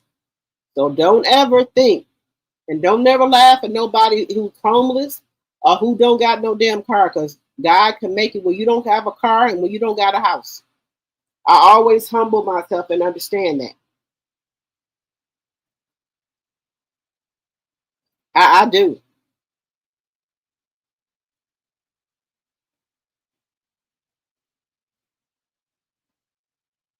Okay, Deborah, okay, let me see. I'm gonna tell you when I'm gonna be in Vegas on Thursday, November the 13th. November the 13th. Maybe we could go out for lunch or brunch. One of those two. Because I'm gonna be in Vegas at 7 o'clock in the morning. I'm gonna get to Vegas. No, I'm gonna get to Vegas at 7:15 a.m. Yep, I'll be in Vegas at 7:15 a.m. Yep, I'll be there at 7:15.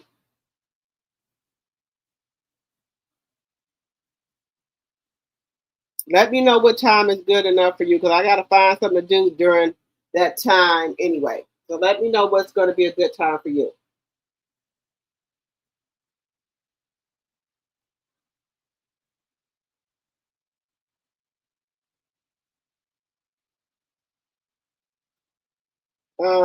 Let me see here, guys.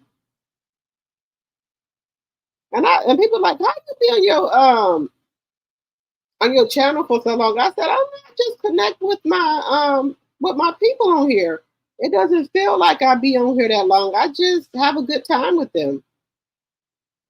And I just, that's just what it is. I can stay on, I'll be on here a lot. I know I've been on here a long time, but I just feel good when I be on here. It just, I think it calms my anxiety down. I think when I be on here for a long period of time, I'll be talking to y'all. I think that's what happens. I do. Some people say they can't stay on here this long. I said I like being on here.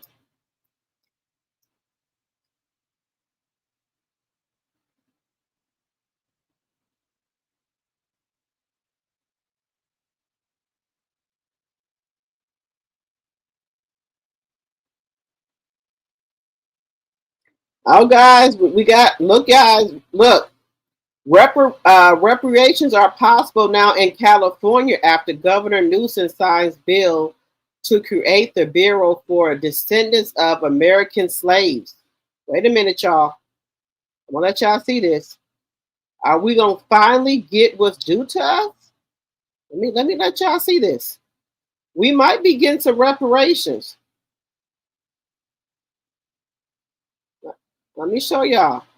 Well, California might be. They said reparations are possible now in California after Governor Newsom signs bill to create the Bureau of Descendants of American Slaves. Ain't that something?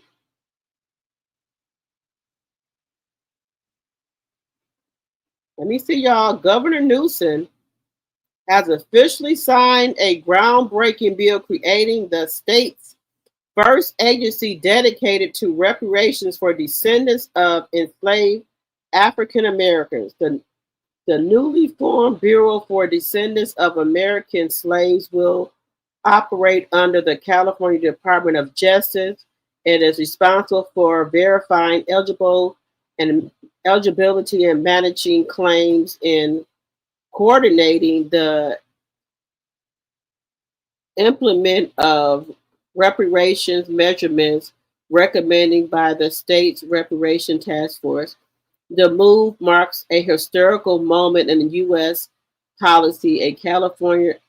As California becomes one of the first states to establish a permanent administration body to address the lingering economy and social harms caused by slavery and systematic racism.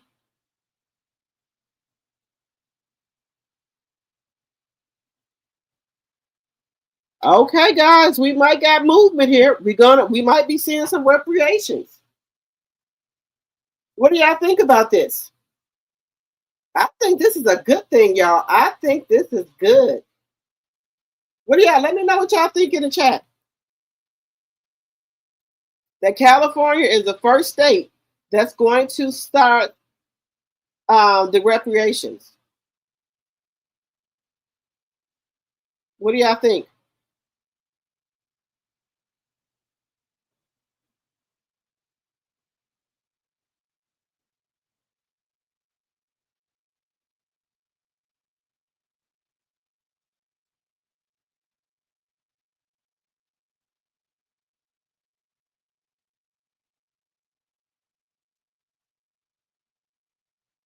What do y'all think?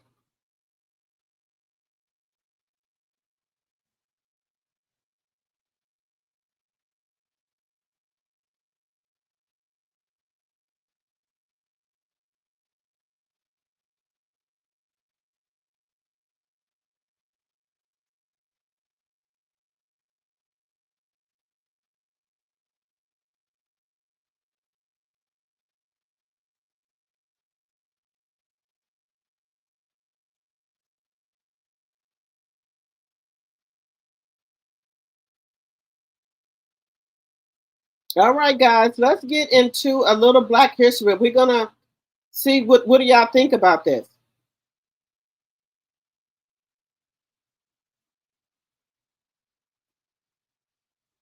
Let's get into a little of this. Let me know if I keep y'all on here too long. I don't want y'all to.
Yeah, let me ask y'all a question.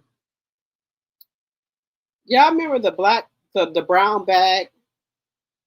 So if you're darker than the brown bag, then no. You gotta be the same color as this brown bag. Do y'all remember that? Let me know in the chat if y'all remember that about the brown bag.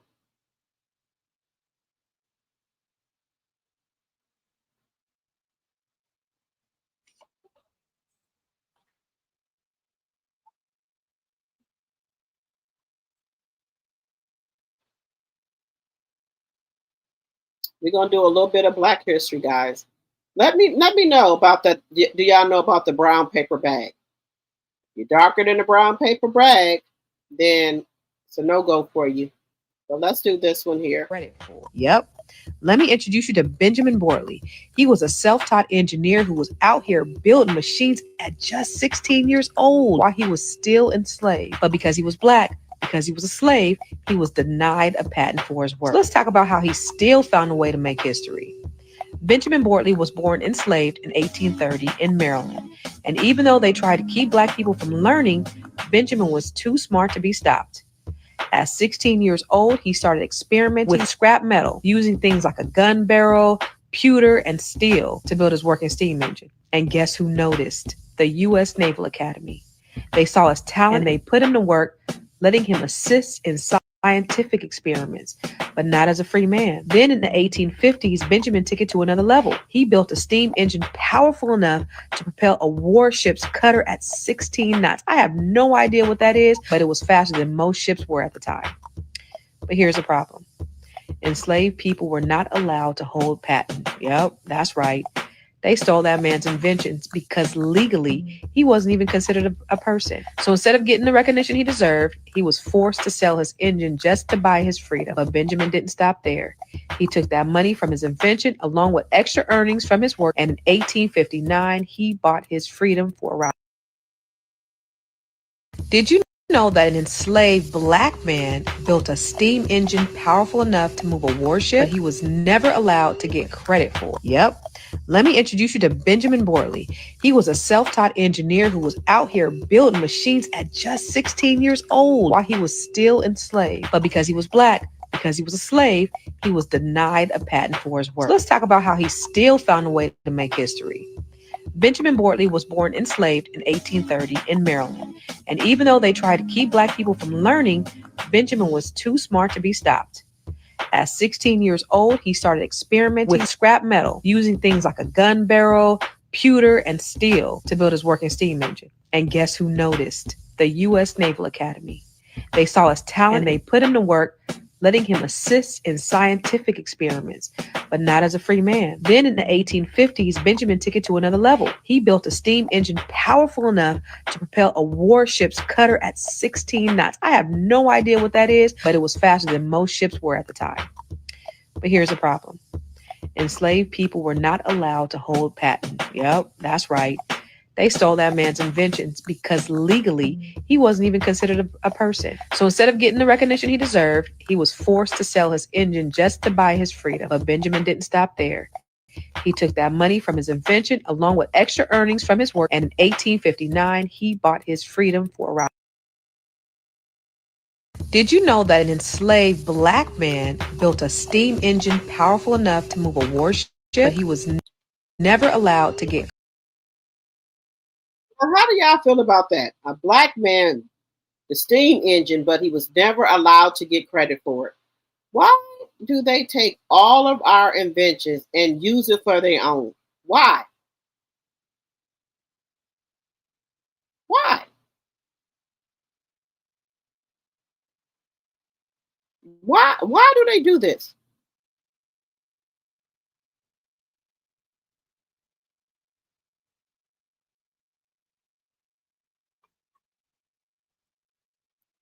Oh, let's get into why do they do that, y'all? Why? You said the orange man will not let that happen. He will stop it just to get back at Governor Newsom because he can't stand him. I agree with that. That's only for California. Georgia will never get it. Yeah, because they have Governor Hot Wheels. Today, Orange announced that he is going after Jasmine Crockett to have her indicted. Indicted for what, Deborah? What is he mad because Jasmine Crockett be telling his ass off? What is she gonna be indicted for? They fooling with the wrong person. Jasmine Crockett is a fucking lawyer, so she already know the ins and outs. His stupid ass just don't know. So what is he gonna indict Jasmine Crockett for? For cussing his ass out? Yes, I watched a lady, I can't think of her name, who talks about the brown bag test. She also does the baby doll test where Black kids are asked to pick between the white dial and the black dial. We're okay now. Now, Deborah, you telling me something new, huh? I didn't know about the black dial and the white dial. I did not know about that. I did not know about the black dial and the white dial. Now, let me know about that, Deborah, because I didn't know. Let me know about that, Deborah. We're gonna get into the beast. I can't wait to see you when I get there, Deborah. But when I get to Vegas, I sure want to either we can do brunch or lunch. But I'm gonna be there at 7:15. You tell me what time works good for you.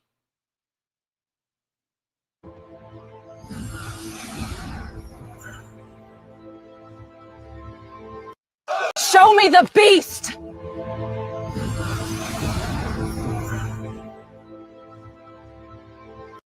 Show me the beast!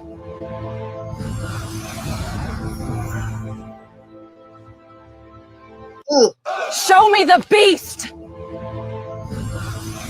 This is powerful. This is powerful right here. Show me the beast. Y'all know that they portrayed Jesus to be a white man, and he's not. The truth. Wait a minute. Revelations 1 through 114 already revealed the truth. His head, his hair were white like wool, as white as snow, and his eyes were a flame of fire, and his feet like unto fine brass, as they burned in a furnace. Wait a minute, let me read that again. Already revealed the truth. His head and his hair was white like wool, as white as snow. His eyes were as fire, as a flame of fire, and his feet like unto fine brass, as if they burnt in a furnace. This is not poetry, it is a description of the Son of God, the true Yeshua, his image, his presence, his power. Everything aligns with the African root, not the image that that the world was later given. Centuries later, the colonizers and the emperor church system rewrote the image of the Son of God. They turned the black Messiah into a white European figure, erasing the truth to support their empire and enslave the minds of the world. But the scriptures never lied. The truth was never lost, just hidden in plain sight.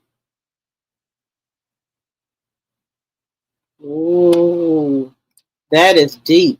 That is deep. That is deep, guys. That is deep. That is deep. That is really, really, really deep. That is deep.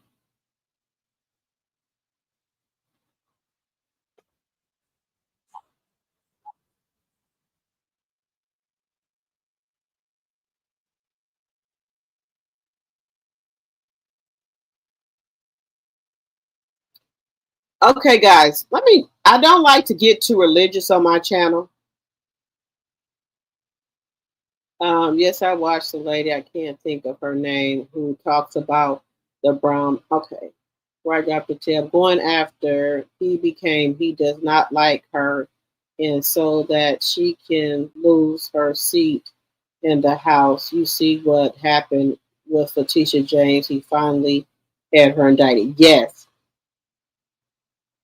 He said, go eat on the old strip. It is cheaper and the food is good. Okay, my sweet. Okay. When I was there before, I was on the new strip, and I was like, I have to get an Uber to go to the old strip. I like the old strip better. Me and my cousin and we went to the new strip. I didn't like the new strip. I stayed at the I stayed at the link. I stayed at the link. I didn't like it. I didn't like the new strip, guys. I wanted to stay at the old strip. So when I go back from now on, I'm going to stay at the old strip. I did not like the new strip. They didn't even have microwaves in the room or refrigerators. I stayed at the link because there was a hotel pool on top of the hotel and a bar and everything. But I got an Uber and went down there on the old strip. I like the old strip better. Just me personally, I like the old strip better.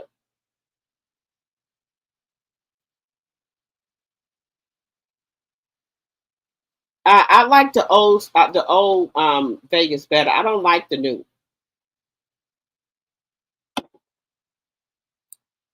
You know, when I go traveling, guys, I want to go, when I go on vacation, I want to have a good time, but I try to be cost effective. And I do try to be cost effective when I do go. And if I knew what I knew now, I would have stayed at the old strip. I just was trying, okay, they got a pool on top of the hotel. Oh, the worst. I should have stayed at the old strip. But when I go this time, I'm going for business, you know, for my channel. So when I go there for pleasure, I'm going to stay at the old strip. I don't like the new strip. I do have a timeshare that I can use, but I don't need to use it at this time. But my kids, I do want to take my kids to Vegas. I do want to take them there.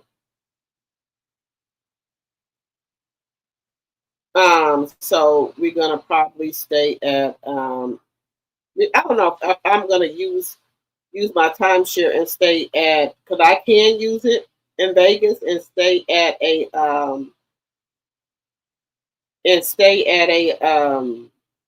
one of the properties there, because I usually stay in Vegas I usually stay in Florida for 7 days, but I don't want to go to Vegas.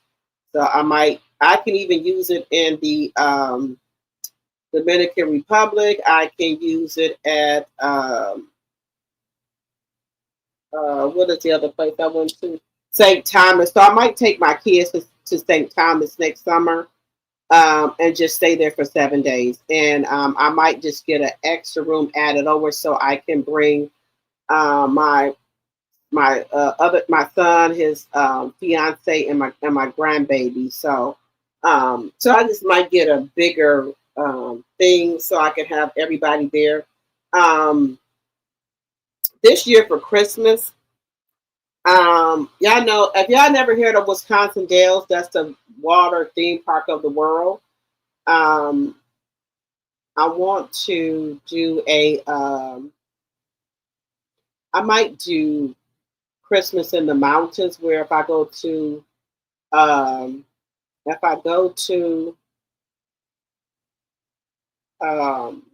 Wisconsin Dells in the mountains, I think I'm gonna try to get my sister to go so we can have a Christmas there, and my mom. And then I'm gonna invite my brothers and sisters, our brothers, to go as well, but they might not go. But I want to do something different because my kids are.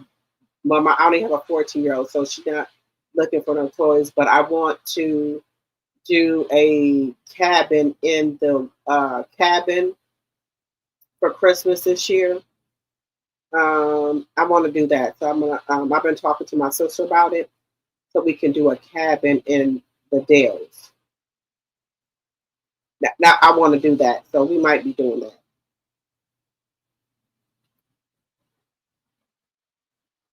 You said no, ride the bus. I stayed on the gold. I stayed at the Golden Nugget. The bus is only $2. Might have changed. You said no, ride the bus. Okay, must be right. I see. When things were good, when me and my husband used to go, when things were good, we used to stay on the old script. We used to ride the bus and everything. Okay, back when things were good, but let me tell y'all something. Y'all remember that movie, Why Did I Get Married? And Janet Jackson said, write down the good, she told her friends them to write down on a piece of paper the good and the bad of your marriage, right? And if the bad outweigh the good, you need to keep stepping. You need to step it. I did that plenty of times. And the bad outweigh the good. They do. They do. But one thing I will say for my husband, he is a good dad. Good dad. But he's just not good for me. He's a wonderful dad. Somebody could be a wonderful dad, but not a good husband. He's a good dad. He loves his kids. That's about the only fucking thing he loves, his fucking kids. Okay, guys, that's from my other channel. I'm getting off topic again. I don't want to start getting emotional and crying and all that. But I will say, my husband loves his kids. He do. Sometimes people are not good for each other, but that don't mean that they are a bad dad. They could be a bad husband, but not a bad dad. That's one thing people I don't take that away from him. He's not a bad dad. He's just a bad husband. Bad husband, but a good dad. And one thing I will say about him that I know truly from the bottom of my heart is that he loves his kids to the core. He loves his kids. That's the only thing. And I can say that with ease. And I tell my kids that too. I do. My thing is I always want the best for my kids. Like my husband, he really didn't want my 20-year-old to go to college. I had to, whatever I got to do on my own, I'm gonna do it for my son. And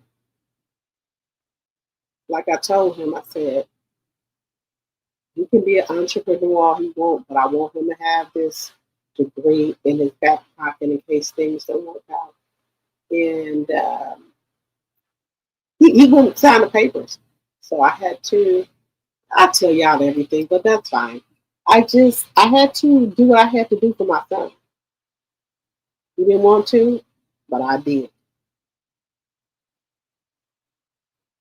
You have my brother and them, they wouldn't sign the papers for my niece to go to college. She had to go on her own. But me, I had to talk to my son. I said, son, you can be an entrepreneur and do anything in this world you want to, right? But what is your backup plan in case that don't work out? Okay? What you have to work twice as hard as being a Black young man, probably 4 times as hard. When you want to get a good job, they always try to pull your card. Do you have any type of college? Do you have any type of degree? That's the fucking first thing they ask you. And they think all these Black kids or Black women or men don't have no college degree. They don't have no college anything. And they did that to my oldest son that's 30. My son went to college for 4 years, right? And he has a really good job now. He works for Pfizer. First thing they asked him, you have any, on a thing, you have any criminal background? Do you have any college credits, any college degree? My son said, bam, right here, a master's. They were shocked. My son's never been arrested. They don't have no tickets, no nothing. So they tried to get my oldest son with that shit. When he applied for that job for Pfizer, with the COVID test and all that stuff, and talking to the doctors and all that, do you have any college experience? My son said, bam, I have a master's. They were shocked. So I told them they can be an entrepreneur they want to, but if they have to find a job, and these fucking crackers go to ask them, do they got any type of college or any type of degrees? My son said, bam, I have a master's. But he got the job. And they one said, well, we're going to do a background check. My son said, fine, go ahead. I don't have nothing on me. And then when my son, he had moved to Texas, and he was between jobs. He got this job, and they said they got to do a fingerprint, right? The job called my son and said, why they said they can't find no fingerprints. My son said, why would they find these fingerprints? I've never been fingerprinted before. My son have never had any fingerprints until he had to apply for a job.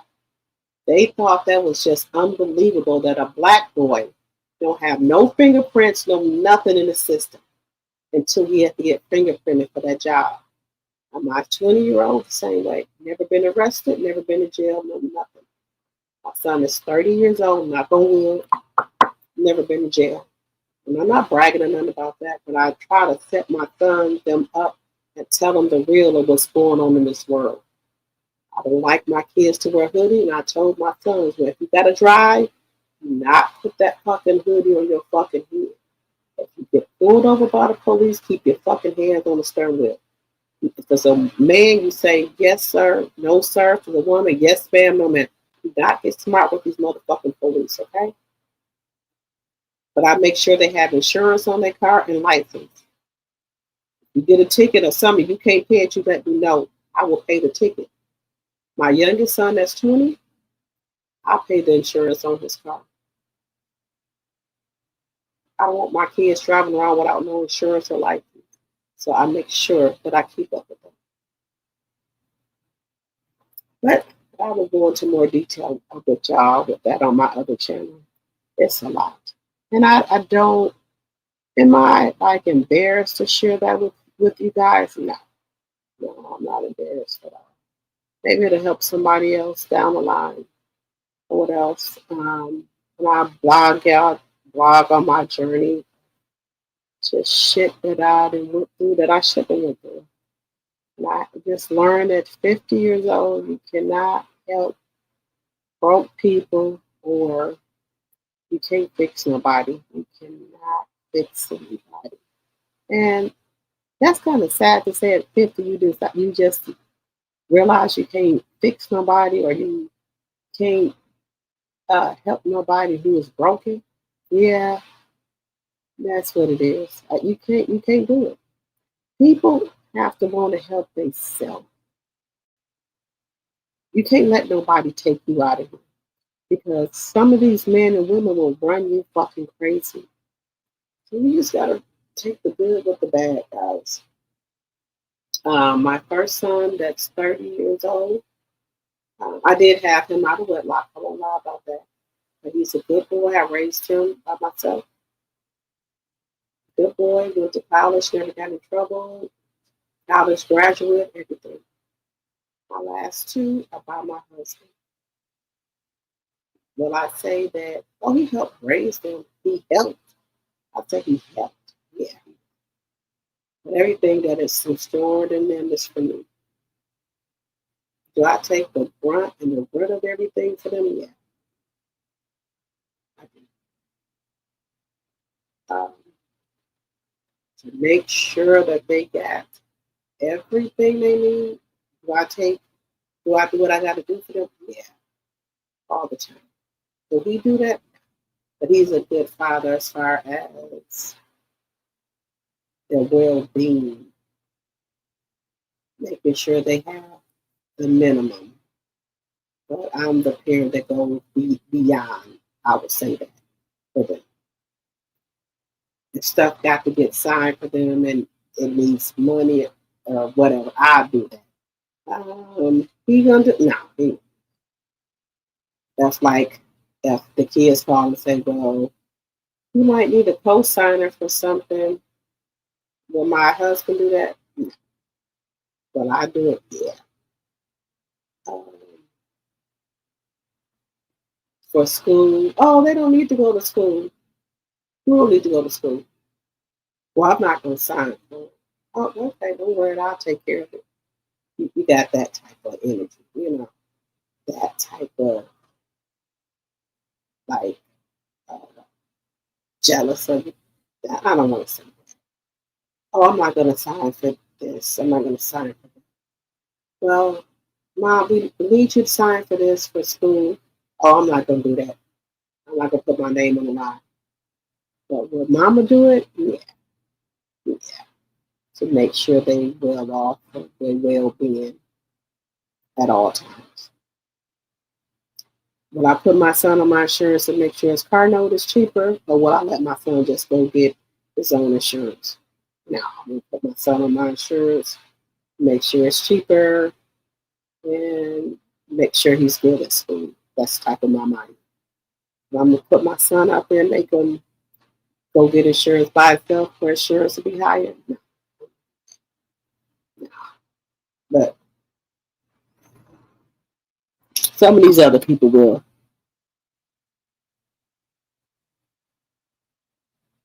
You know what I'm talking about. My sweet juice stay the Golden Nugget. That's down where Fairmont Street is. And this much. Yes, I love the Golden Nugget. Let me tell y'all something. They tricked me to stay on the new strip. And baby, I got an Uber and went on the old strip. I said, please, I got an Uber from the link, so that's a new strip. I got me a damn Uber and went on the old strip. I said, how the fuck did I get tricked into staying on the new strip? I don't like the new strip. I stayed there. Let me tell you the link. The only thing that's good about the new strip, y'all, is the link is they got a pool on top of the hotel and a bar. That's the only thing that's good about it. Other than that, you can stay on the old. It's better to stay on the old strip. I'm just giving you my experience. I went when I go back to Vegas. If I want to be in the house, I will go on the old strip. I don't want to be on the new strip, and that's my experience. Now I'm just telling you my experience. I don't. They don't even have a microwave or a refrigerator because when I have stayed at the Circus before the Golden Nugget. Where else did I stay at? It was one other one with the something on the top of it. It's that what's the other one? I can't think of the name of it. I would rather be at the old strip. I don't like the new strip, guys. I do not. Hey, Miss Z. Oh, I'm sorry you went through that drop of tree. Oh, baby, Miss Z, I done went through so much. Y'all just don't know. I go through a lot of stuff on a daily basis. Hey, Karen. God bless you and your children. You are a good mom. Thank you, Karen. Let me tell y'all something. I love my kids to the core, baby. I would do anything for my kids. Anything. But you got some. See, I'm just trying to explain this to you without. A lot of people think that marriage. Okay, I'm gonna tell y'all this. When you go pick your own husband and God ain't sent you that husband, you're gonna have a problem. I'm gonna tell y'all that. When you go and pick your own husband and God ain't told you that was your husband, you're gonna have a problem. Believe me what I'm telling y'all.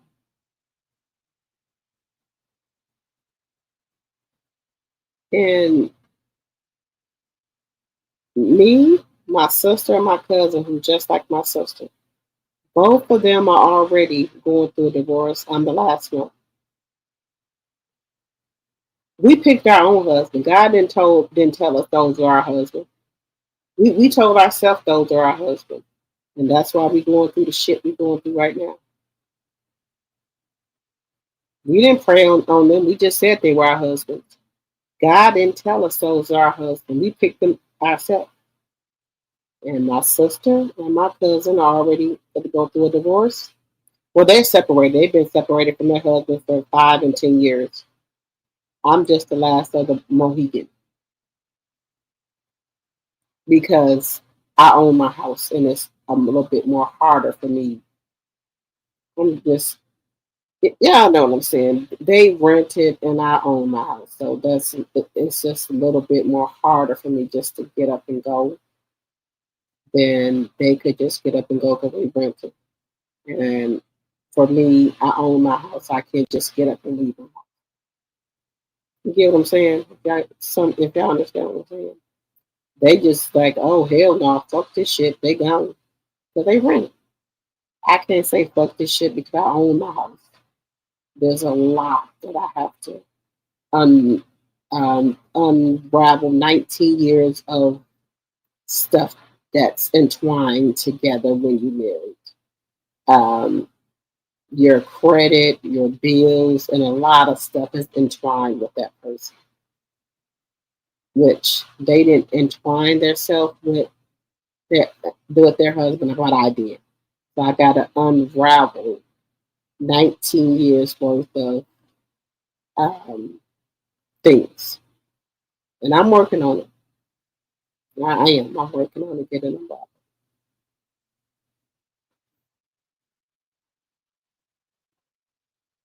No, yeah, Missy, I didn't pick my husband. I picked my husband, and God didn't pick my husband out to me, so that's why I'm having a problem. Um, and my mom told me that that wasn't my husband. But see, I was too, couldn't see the trees from the forest, too in love. Mama said, this ain't gonna work. I didn't listen.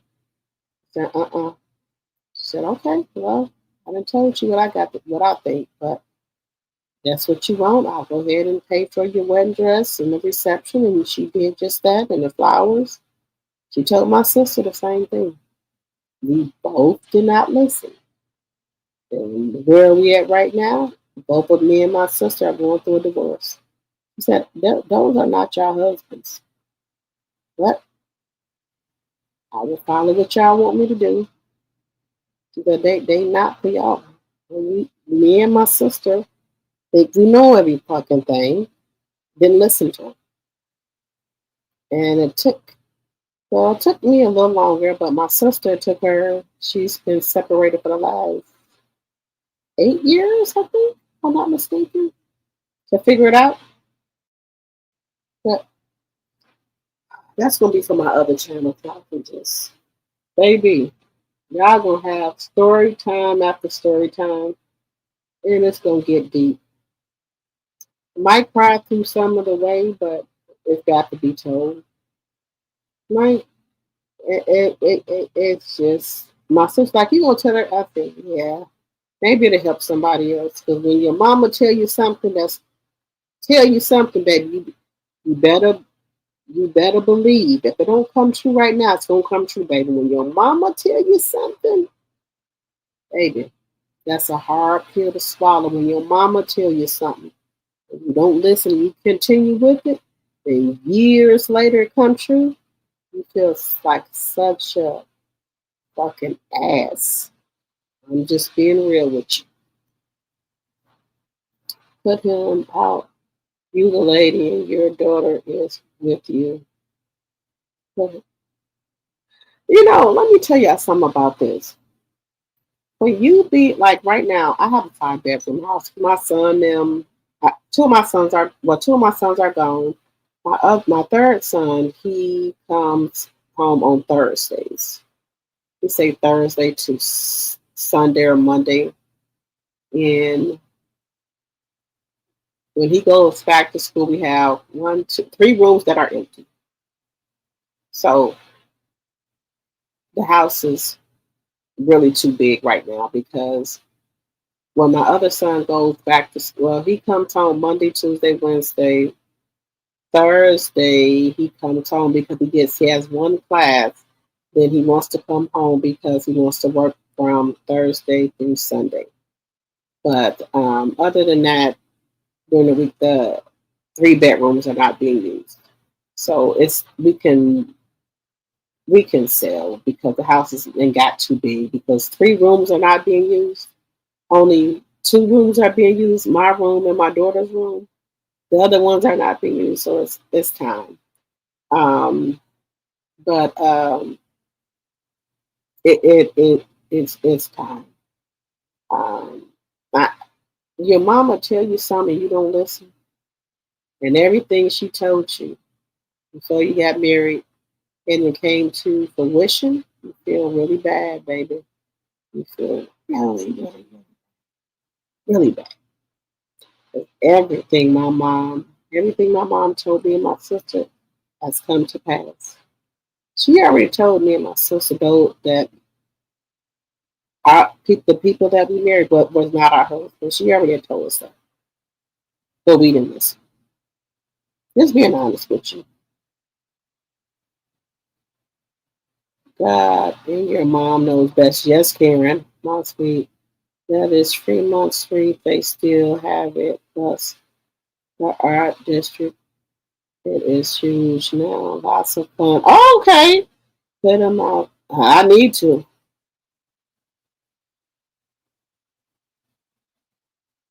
You still have the show where the top is closed. You said, do you still? I got my sunroom, but it's fine.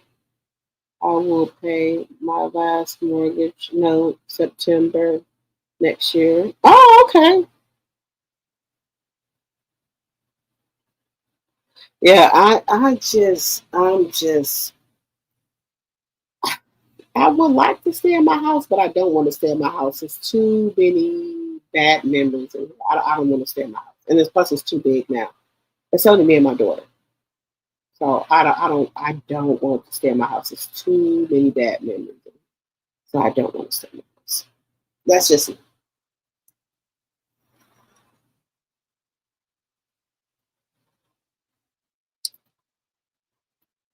Oh God, oh Lord, but I'll be up here telling y'all I'm sorry, guys. I'll be up here telling y'all my problems and stuff. That is not right. I'm sorry. Let's get into a little bit more of Black history.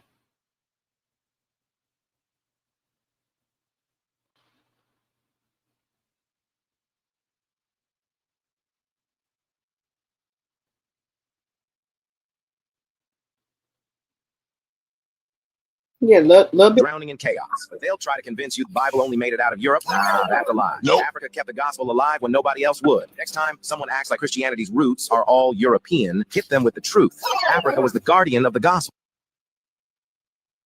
Africans preserved the Bible while Europe was burning books. While Europe was too busy burning books and slaughtering each other during the Dark Ages, 5th to 15th century, Africans were holding it down and preserving the Bible. Ethiopian Christians. Guys, y'all remember all the books was burning up, and the other countries was fighting. Ethiopia saved the Bible. That's why their Bible is so important. So important. They saved their Bible. They didn't let nobody burn their fucking Bible. Remember that. Safeguarded entire manuscripts and scriptures while Europe was drowning in chaos. But they'll try to convince you the Bible only made it out of Europe. Nah, that's a lie. Nope. Africa kept the gospel alive when nobody else would. Next time someone acts like Christianity's roots are all European, hit them with the truth. Africa was the guardian of the gospel. African was the guardian of the gospel. Remember that. The Africans were the guardian of the gospel. So they tried to burn all the books. Didn't work out too well for them guys. Now, did y'all know that a lot of the masters was having sex with the slaves? And then they had mixed kids, right? So they didn't run their plantations. They had their mixed kids run their plantation, so nobody would not know that they were the owner of plantations, right? And they didn't live there. They lived in Europe and all over the country, but they were not the owners of the plantation. They had their mixed race kids who they had by slaves run the plantation. Listen.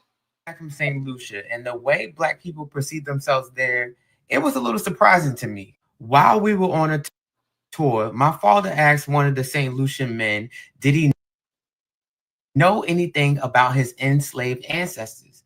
And the man answered no. Now, this surprised me at first until I remembered that St. Lucia had a lot of absentee slave owners, meaning that the slave owners never lived on the property or even lived in St. Lucia for that matter. So if your great-great-great-grandfather never seen the person that enslaved them, how would they technically know that they're enslaved to pass down to their descendants that they were an enslaved person? But then there's this. Many St. Lucian plantations, and of course the Caribbean in general, were ran by mixed race people. So the white absentee landowners living in England or France had their plantations ran by their mixed race children. Upon departure to their own countries, slave owners passed their estates onto their descendants, who employed ex-slaves or blacks as expendable beasts of burden. They became subservient to half-white or mulatto landowners, whom they were forced to address as massa, giving rise to the master and servant syndrome. Knowing things like this helps you understand why the Caribbean and Latin America have such an aversion to the one-drop rule in the United States. Seeing someone like this woman, they automatically think that person's just as privileged as a white person in some regards.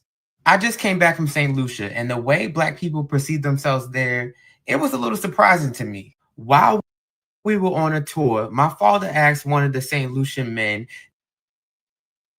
did he know anything about his enslaved ancestors? And the man answered no. Now, this surprised me at first until I remembered that St. Lucia had a lot of absentee slave owners, meaning that the slave owners never lived on the property or even lived in St. Lucia for that matter. So if your great-great-great-grandfather never seen the person that enslaved them, how would they technically know that they're enslaved to pass down to their descendants that they were an enslaved person? But then there's this. Many St. Lucian plantations, and of course the Caribbean in general, were ran by mixed race people. So the white absentee landowners living in England or France had their plantations ran by their mixed race children. Upon departure to their own countries, slave owners passed their estates onto their descendants, who employed ex-slaves or blacks as expendable beasts of burden. They became subservient to half-white or mulatto landowners, whom they were forced to address as massa, giving rise to the master and servant syndrome. Knowing things like this helps you understand why the Caribbean and Latin America have such an aversion to the one-drop rule in the United States. Seeing someone like this woman, they automatically think that person's just as privileged as a white person in some regards. I just came back from St. Lucia, and the way Black people perceive themselves there, how do y'all feel about that? About how that they did not want to be portrayed as that a slave owner, but they had mixed people running their plantations because they didn't want people to know they had slaves.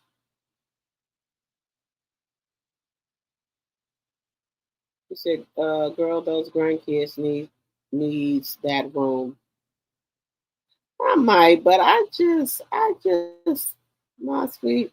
I think you coming to Winter Wonderland. Let me know in the chat who's coming to Winter Wonderland, guys. Let me know if y'all coming to Winter Wonderland. We're gonna do a little bit more plantation weddings in St. Lucia. Now, these people wanted to get married in a plantation where slaves died and everything. These white people are something else. Your wedding at this working plantation in St. Lucia. It says that the plantation even has the original homes the workers lived in. So Mount Kubral Estate not only offers a zip line, but we offer a historical estate tour. We do a rum and chocolate tasting tour. We also offer, you can take a hike from here to the Sophia warm waterfall and mineral pools. And we also have a restaurant where we serve lunch to our locals as well as our visitors. We also have an events hall. So we have people getting married here. We have different, whether it's government, whether it's private, people are doing various functions here as well.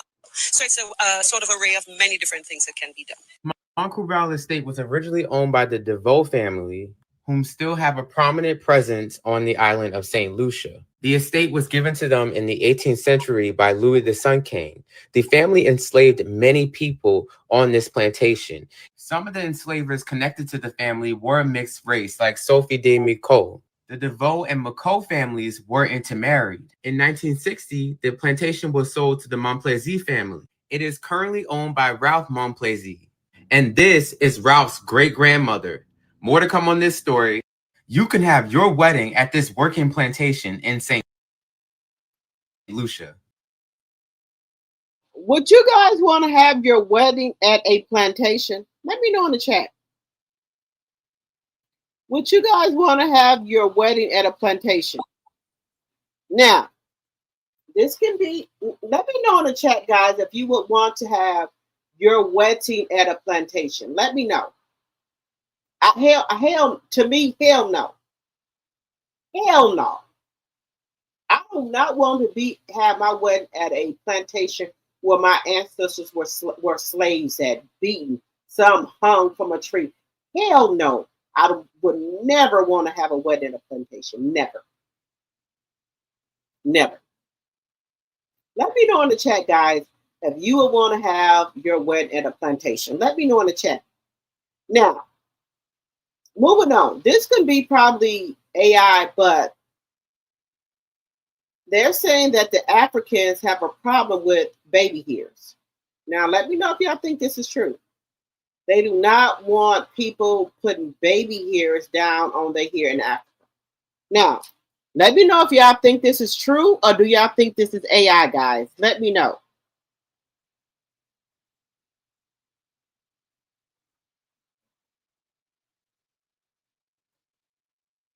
They saying that Africans don't want the baby hair. Now, with my wigs, I do baby hair, so that wouldn't work for me. Schools in Jamaica are banning edges. We also know it to be true because the retaliation of white spouses against enslaved women. For example, Hannah had her hair cut in a... Now, y'all do know that women, even when we were slaves and even when we got our freedom, white women have always been intimidated by black women. Y'all know I showed y'all the video about white women were complaining about black women here and how they dressed and everything, and that their white husbands was looking at the black lady, so they were forced to cover up their hair. But the black women got creative. They had to cover up their hair, but they made really pretty hats and hair wraps, and the white men still kept looking at them. Now, this story here is a black woman had long, pretty black hair, right? And the slave master went and bought her. The wife was not happy about it. Do you know she shaved this woman hair to the fucking scalp because of her husband was looking and loved this black lady? When a white man went off for business, she shaved this lady hair to the fucking scalp. Look at this black lady here. Look at their hair. They've always, and it's don't take very irregular manner as a punishment. Peter, a frequent runaway, had his hair cut entirely off. James Britton remembered that his grandmother, an African-born slave, had her hair that was as fine as silk and hung down below her waist. Hair that made the old man jealous of her. The mistress had Britton's grandmother whipped and her hair cut off. James said, from that day on, my grandma had to wear her hair shaved to the scalp. Judge Maddox, owner of a Texas plantation, brought home a pretty mulatto girl with long black straight hair. His wife was skeptical that the slave had been purchased solely for fine needlework, so she assumed that her husband was attracted to that woman. Jack Maddox, an enslaved boy on the plantation, remembered that the mistress waited until the judge was away, and she took the scissors and cropped the girl's head to the skull. How dare she do that? Jealous ass. Breaking news. Schools in Jamaica are banning edges. We also know it to be true because of the retaliation of white spouses against enslaved women. For example, Hannah had her hair cut in a very irregular manner as a punishment. Peter, a frequent runaway, had his hair cut entirely off. James Britton remembered that his grandmother, an African-born slave, had her hair that was as fine as silk and hung down below her waist. Hair that made the old miss jealous of her. The mistress had Britton's grandmother whipped and her hair cut off. James said from that day on, my grandma had to wear her hair shaved to the scalp. Judge Maddox, owner of a Texas plantation, brought home a pretty mulatto girl with long black straight hair. His wife was skeptical that the slave had been purchased solely for fine needlework, so she assumed that her husband was attracted to that woman. Jack Maddox, an enslaved boy on the plantation, remembered that the mistress waited until the judge was away and she took the scissors and cropped the girl's head to the skull. How dare she do that? Jealous ass. Breaking news. Schools in Jamaica are banning edges. That the masters cut off their hair, cut off the master's wife, cut off their hair. The black women who had long hair, they cut their shit off. What do y'all think about that? The masters cut off the black women's long hair. Hey, Miss Z, I might come back soon. Hello, Karen. I can see a school banning that hairstyle for schoolgirls. Wow, because she was jealous. Yes, it's if y'all look at TikTok, the For You page, it's a lot of white women coming out saying that they are jealous of black women because of their body structure, their hair, and that we are so confident and bold. White women are coming out saying that. They said they like how that we can change our hair all of the time. They like our body structure. They like how we are so bold and so strong. They said they were not built like that. They were not taught like that. You know, a lot of white people did not know how to wash their ass. Their mother them never taught them how to use a washcloth to wash themselves with. They said they were not used to taking baths every day. They just used to put soap on their body one time and wash it off in the shower and go on. They were never used to scrubbing. Like, you know, my kids, when they were little, I would put them in a tub. I would scrub them with them, soap the towel up real good and scrub their feet, legs, their whole body. Rinse it off, then do it again 2 or 3 times, maybe 3 to 4 times. Scrub them and then wash their hair. They said they had white people say they do not have washcloths in their house. Now I'm not. I'm going to say allegedly, but the white people on the TikTok have said that. They said they use their hands and soap to wash their body. They were not raised to use a washcloth or a fupa. I'm saying a fupa. Or a, like a sponge or anything to clean their body with. They are saying that they use their hands and their soap. They soap their body up one time, rinse it off, and get out the shower. They did not scrub. They did not wash their legs or their foots. I was in disbelief. And they said, well, the black people are only using washcloths because they're dirty. No, hon. I did the research. Y'all have been filthy since the beginning of time, motherfuckers. The African Americans and the Indians bathed in the rivers with oils and all type of stuff. They had to come over to Europe and show y'all ass how to clean y'all ass. Don't have me bring back up the motherfucking pictures. Y'all didn't even brush y'all teeth for once a year if y'all was getting married or some special occasion. Y'all were throwing feces and everything out the window. Y'all did not bath or anything because y'all thought it would open up your body for diseases. Black people and European people, Indian people have always been clean. They bathe in the river. We showed y'all how to clean y'all fucking asses. Don't you ever forget that. Now, all of a sudden, the white people have jumped on the black girl shower routine.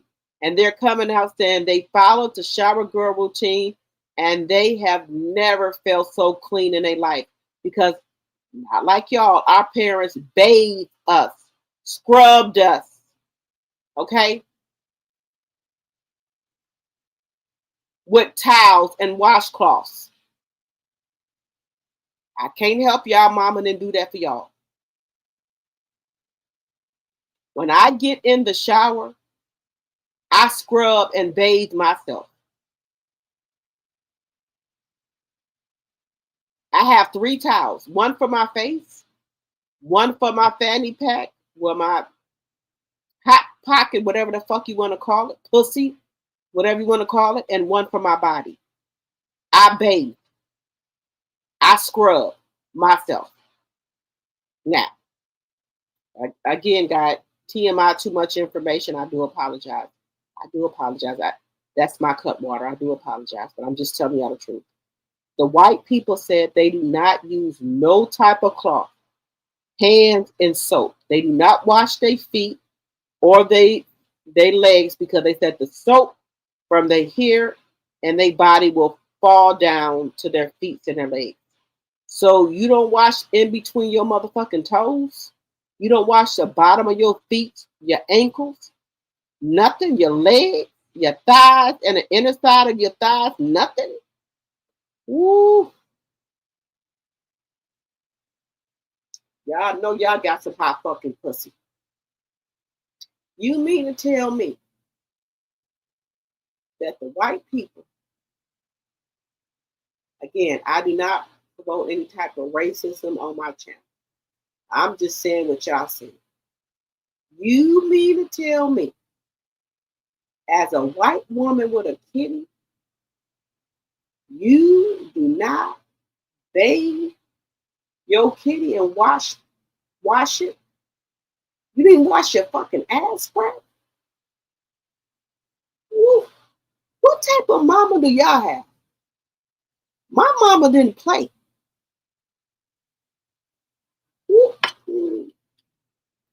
The people said they were not raised to use a washcloth. Anything, just their soap in their hands. They put the soap all over their body one time, rinse it off, and get out the shower.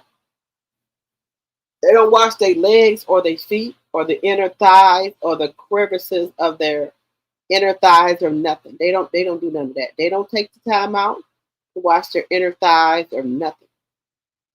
They bathe, soap on a hot spot. They don't wash their legs, their feet. They don't wash their ass crack. They don't wash the inner of their thighs, especially women. That one time with soap, rinse it off, they out the shower. Now, baby. Now, look.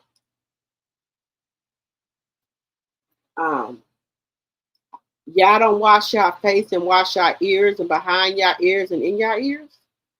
What type of? So y'all, the back of y'all ears and y'all inner ears are just filthy? because y'all don't have no washcloth in your house because y'all mammy. Okay, let me stop talking. The cup water's talking. Let me stop talking. The people have said they don't.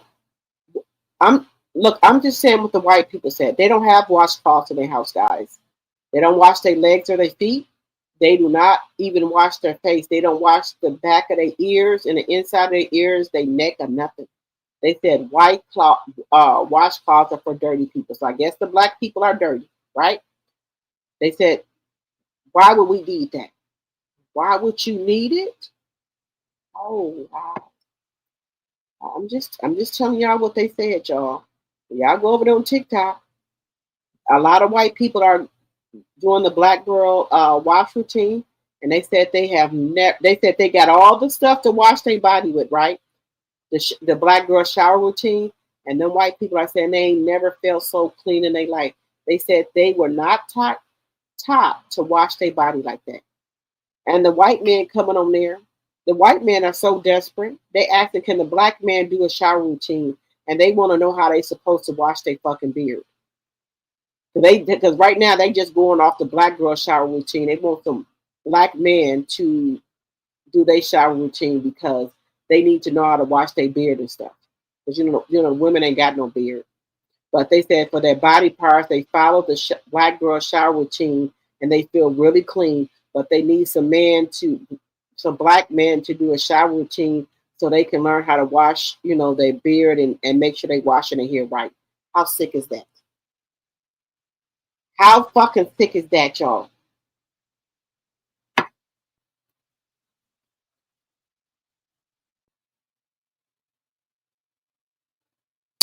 I can drive to Atlanta only a half an hour and a half an hour and a half. Okay, come on, girl.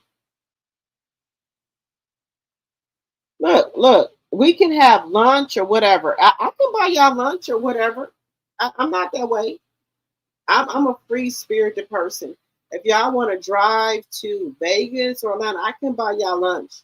I'm not like that, y'all. But I can buy y'all lunch or whatever. If I'm in Vegas and y'all are there, I can buy lunch or brunch for us. That's no problem. I ain't saying I got a lot of money, but I appreciate you guys for supporting me. So if y'all in Vegas and y'all wanna hook up with me, you know, people like you shouldn't be thin. Baby God got me. I love y'all. So I can hook up with y'all in Vegas and I can get us lunch or brunch. That's no problem. If we're in Atlanta and you want to have lunch or something with me, I can do that. If you want to drive my fleet, I can get us lunch or breakfast. That's no problem. I can get us lunch or breakfast. Let me know, okay?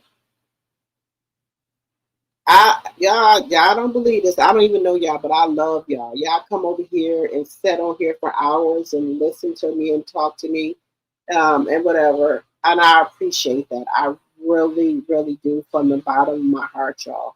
So if anybody's going to be in Vegas or Atlanta, let me know. We can hook up, guys. I have no problem with my sweet or Deborah. Y'all driving that far to meet me. I can, you know, do lunch or brunch or whatever y'all want me to do. That's fine with me. Okay?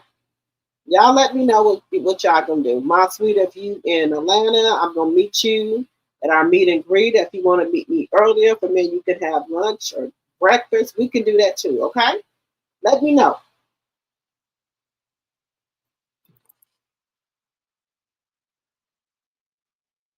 Karen or Miss D, if y'all are in Vegas or Atlanta when I come, we could all meet up at the meet and greet, or we can all do, or I can do a lunch or breakfast with y'all or brunch. It don't make me a difference. I can see a school banning that hairstyle for schoolgirls. Okay, wow, because she was jealous. Girl, let me tell y'all something. Y'all don't know how bad we are, baby. Do y'all know how bad the black woman is, baby? We are powerful. We are melon.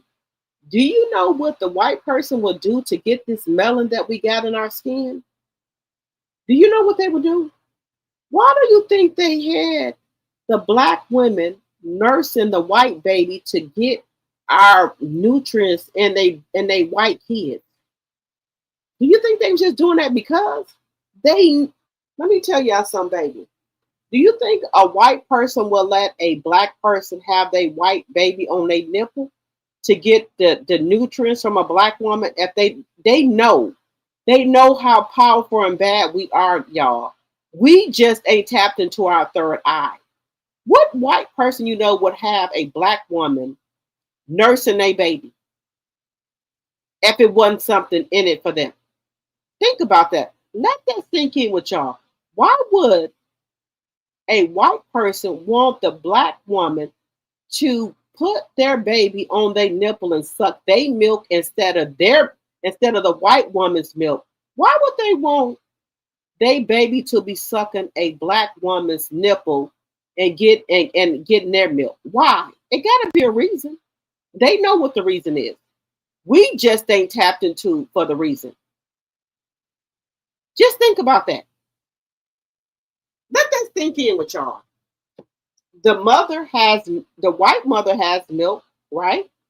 And the black mother has milk because she just had a baby. Why would the white mother want the black mother to give the white baby her milk? Let that sink in, guys, for a minute. Why? That doesn't make any. It makes sense to them because they know that melon, baby. Let that sink in, y'all. Let that sink in. I use 3 washcloths, also drop the tea. I do too. Y'all know the white people, they don't use washcloth. They said if you got to use a washcloth, you're dirty. Well, tell y'all what. Well, the white people who want to get clean are coming over to TikTok looking at the black girl bath routine and washing themselves. And them people saying they've been in the shower. They said they ain't never felt that clean in their life.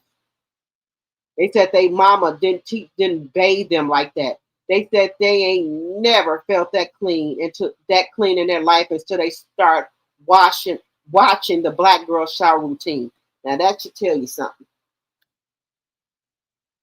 Okay, it's 4:00. Going to do prayer and catch a nap. Good night or morning. Good night, my sweet.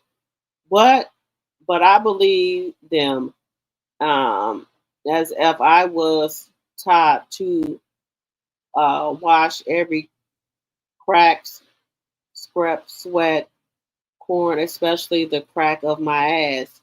Yep. Or use my anti soap and bath on my 7th Avenue Beauty. Look, excuse me, Karen. White people were told to not wash their legs or their feet. They don't use a washcloth. They get in the shower.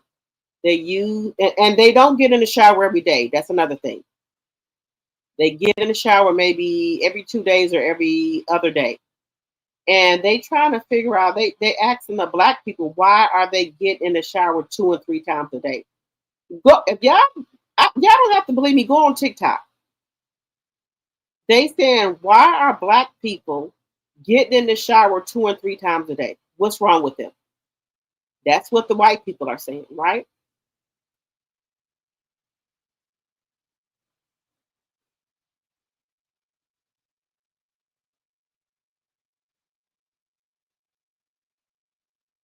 You said, do you, Dr. T, do not, you said, Dr. T, you do not have to buy lunch. I was born and raised in Vegas.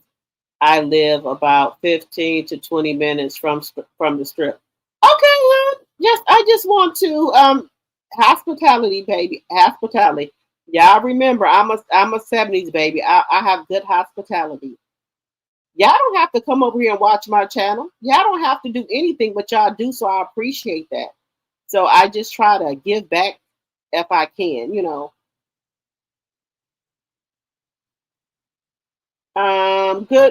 Good night, my sweet. Butterfly 9937. Hey, Dr. T, my auntie used to drop a little bleach in my bath water after playing outside, and then she'd scrub my body to death. But butterfly, let me tell y'all something. If y'all get the chance, go over there on TikTok when y'all be seeing a black girl shower routine. Those I'm just gonna say clear people to try to be a little bit more professional. They were taught they don't have washcloths. If you go to Airbnbs, right? Even though I try to bring my own towels with me, they don't have washcloths, right? They were not taught to bathe themselves using a washcloth. They were taught to use their hands and soap to wash themselves one time, just the upper body. They don't wash their legs or their feet because they said the soap from their body, and if they wash their hair, falls down to their hair and their feet. So they were not taught that as growing up. A lot of white people say that. Go over there on TikTok. So the men, even the men, right? When they use they ordered everything from, it's called the black girl shower routine. I'm gonna do one too, but it's called the black girl shower routine. Go over there and look at how all the white people are following that, and they're coming on there leaving feedback talking about they never felt so clean in their life. They said they did not know they were supposed to use either a sponge or I think it's called it says a fupa or something, or a washcloth, or a African net thing to scrub their body. They said their mother and them never taught them that. That man said he got in that bath after watching the black girl shower routine. He said he got a washcloth and another cloth and scrubbed his body. That man said that white man said he ain't never felt so clean in his life. He said he was not taught to do that. He said, but once he watched the black girl shower routine and started bathing himself and washing himself, he said he ain't never felt clean like that in his life. He said he was not taught to use a washcloth or an African net to wash his body. He said, but once he listened to us and got the stuff that he needed to wash his body, he said he was just baffled. He said and then he said to moisturize his skin with lotion and stuff, he used the same type of lotion and stuff the black girls use. He said he didn't know he could be that clean and his body could be that moisturized. He said he wasn't taught that. He said he didn't know he was supposed to wash his legs and his feet because his mom never did that. His mom didn't teach them that. I was shocked. But I can tell now because you go to these Airbnbs, they don't have washcloths. And then you got people on podcasts, white women are saying, why? That one white woman said, oh no, I'm not going to use a wash. That white lady said, a washcloth and wash your butt crack? Do you know what would be in my butt crack? Oh no, that would be black as tar. I'm not going to use a washcloth for my butt crack. I said, oh hell no. And these motherfuckers going to these white women, dating them, and these motherfuckers tell them they don't bathe, tell them they not going to use a rag or something to wash their inner. Y'all, I'm sorry. Let me not do this. I'm not gonna do it. Yes, Butterfly 9937. They are amazed at how we wash. That white girl said on the clear person said on the podcast that she's not gonna take a towel and wash in between her butt. She said that is disgusting. She said, she been and burnt the towel. That's what she said. So all y'all black men who want these clear women, they don't bath properly. They don't wash their ass. Okay. The woman said she's not going to take no washcloth and wash the inside of her. Again, guys, I do apologize. The clear woman said she's not going to take no towel and wash her inside her ass. That's what she said. She said the towel been and got burnt. That's what she said. She said, ugh, I'm not going to do that. The towel. Why would they do that? Bitch. You mean to tell me you don't wash your ass crack on the inner side of your fucking ass with soap and water and a towel and let the water rinse through their bitch? What the fuck did you got in between? Okay, all right, forgive me. I'm sorry, guys. I'm not gonna go there. Y'all go on TikTok. They'll tell you. They don't. Y'all go on TikTok with these white women. They don't.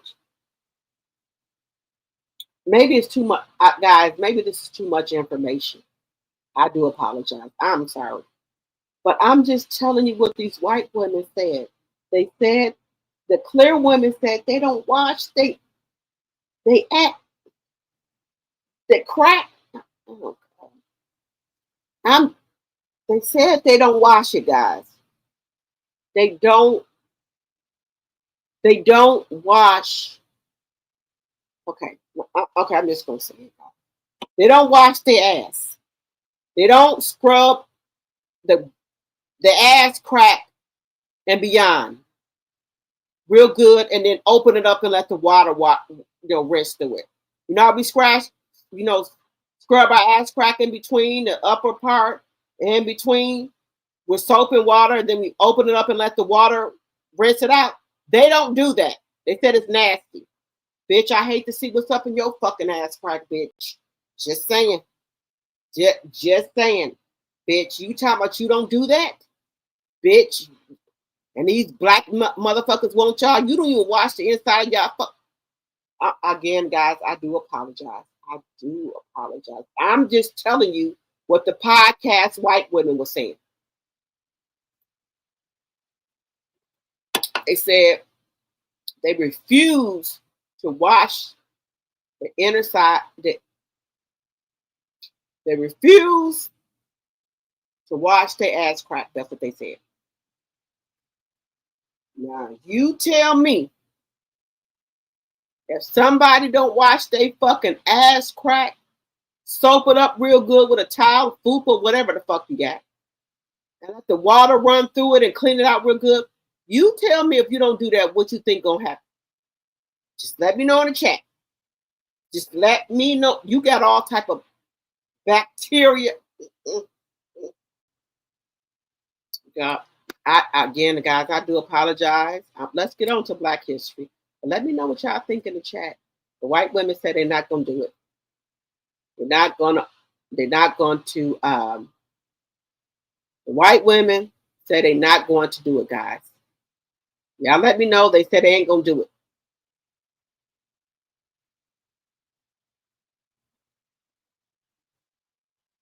The white women say they not going to.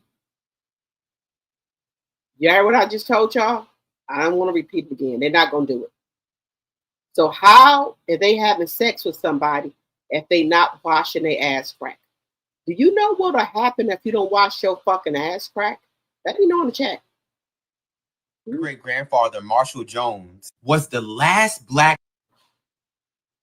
state representative from Orangeburg County up until 1974 because Senator Ben Tillman and his gang threatened to unalive him if he didn't step down. My third great-grandfather was an educated... You one-eyed motherfucker. They threatened a black man, and this motherfucker said if you don't step down, what they gonna do to you? Look, he already got one motherfucking eye. I would knock the other motherfucking eye out. Girl, you see that motherfucker? Talking about threatening a black man, said if you don't step down, what he gonna do? You already got one motherfucking eye that's crossed up. You don't want the other motherfucker crossed up? Girl, wealthy man who did not need to participate in politics, but he did it for the community. The interesting thing about my grandfather is that he was a Democrat. This means he was a black redshirt and supported former enslavers like Wade Hampton. Black redshirts were ex-slaves of South Carolina who supported a movement that eventually led to white supremacy. Although most freemen throughout the states of the former Confederacy were Republicans loyal to the party of the federal government that had emancipated them, there were factions of African-American voters who aligned themselves with local white Democratic leaders. My grandfather was trying to meet them in the middle because the federal government was sending down Yankees who they called carpetbaggers and scallywags to take over the South. The Yankees would tell the black Americans to vote for them. And to stop this, Senator Tillman said he's going to unalive us all. He led the Hamburg riot and bragged about unaliving Negroes. Senator Tillman's declaration that the Negro will be put down and kept down with the bloody hand if necessary. He argued against our education and much more. And by 1898, the South declared that they had beat the Negroes. People still celebrate Tillman to this day. Here's Earl Middleton and John Matthews that weren't elected until 1974. Principles don't change. I think over a period of time, you develop a philosophy. I always believe you got to govern from the middle. You can't govern from the far right or the far left. You got to pull most people towards the middle. If you can build a governing coalition in the middle, then you can get some things done. We are still meeting them in the middle, but it seems like some people just don't want to talk anymore. My third great grandfather, Marshall Jones, was the last Black state representative from Orangeburg County up until 1974 because Senator Ben Tillman and his gang threatened to unalive him if he didn't step down. My third great grandfather was an educated, wealthy man who did not need to participate in politics, but he did it for the community. The interesting thing about my grandfather is that he was a Democrat. This means he was a Black redshirt and supported former enslavers like Wade Hampton. Black redshirts were ex-slaves of South Carolina who... So what do y'all think about this? So we're going to get into a little bit more Black history, guys. We're going to get into a little... Five things you didn't know about Nat King Cole, guys. We got to get into the Black history. We got to get into it, guys. We got to learn some stuff about what's been hidden from us. You didn't know about Nat King Cole's secret custody war that changed Hollywood forever. First, in 1956, Cole secretly hired private investigators to spy on his ex-wife and document every missed visitation with daughter Natalie. Second, he strategically used his celebrity status to paint himself as the devoted father in newspapers while portraying his ex-wife as unstable. Third, he secretly recorded phone conversations with his ex-wife to prove she was turning their daughter against him, a controversial tactic that shocked the courts. Fourth, Cole mobilized his Rat Pack connections, getting Frank Sinatra and Dean Martin to serve as character witnesses, turning his custody hearing into a celebrity spectacle. Fifth, his legal strategies became the blueprint for celebrity fathers in custody battles throughout the 1960s. Cole's approach proved that fame, documentation, and strategic public relations could win custody cases. His tactics fundamentally changed how powerful men approached divorce proceedings, creating the template still used by celebrity fathers today. Here are 5 things you didn't know about Nat King Cole's secret custody war that changed Hollywood forever. First, in 1956, Cole secretly hired private investigators to spy on his ex-wife and document every missed visitation with daughter Natalie. Second, he strategically used his celebrity status to paint himself as the devoted father in newspapers while portraying his ex-wife as unstable. Third, he secretly recorded phone conversations with his ex-wife to prove she was turning their daughter against him, a controversial tactic that shocked the courts. Fourth, Cole mobilized his Rat Pack connections, getting Frank Sinatra and Dean Martin to serve as character witnesses, turning his custody hearing into a celebrity spectacle. Fifth, his legal strategies became the blueprint for celebrity fathers in custody battles throughout the 1960s. Cole's approach proved that fame, documentation, and strategic public relations could win custody cases. His tactics fundamentally changed how powerful men approached divorce proceedings, creating the template still used by celebrity fathers today. Here are 5 things you didn't know about Nat King Cole's secret custody war that changed Hollywood forever. First, in 1956, Cole secretly hired private investigators to spy on his ex-wife and document every missed visitation with daughter Natalie. Second, he strategically used his celebrity status to paint himself as the devoted father in newspapers while portraying his ex-wife as unstable.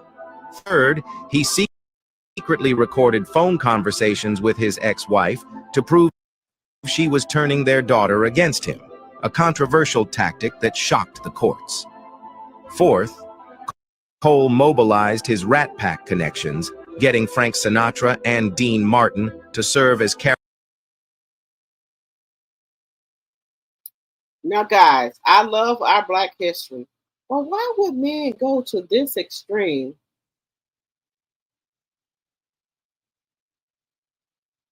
You in South Carolina, butterfly? Let me tell y'all something. Those are one of the South Carolina or North Carolina is one of the places I have. I think I had a layover, and I think it was South Carolina or North Carolina. I was thinking about moving there. I really, really want to move. I think I was thinking about Dallas or North Carolina or South Carolina. I just want to be up at a place where it's a more slower paced. And I think I did a layover in North Carolina or South Carolina. I want to come and visit there because I want to make a move in the next 2 or 3 years.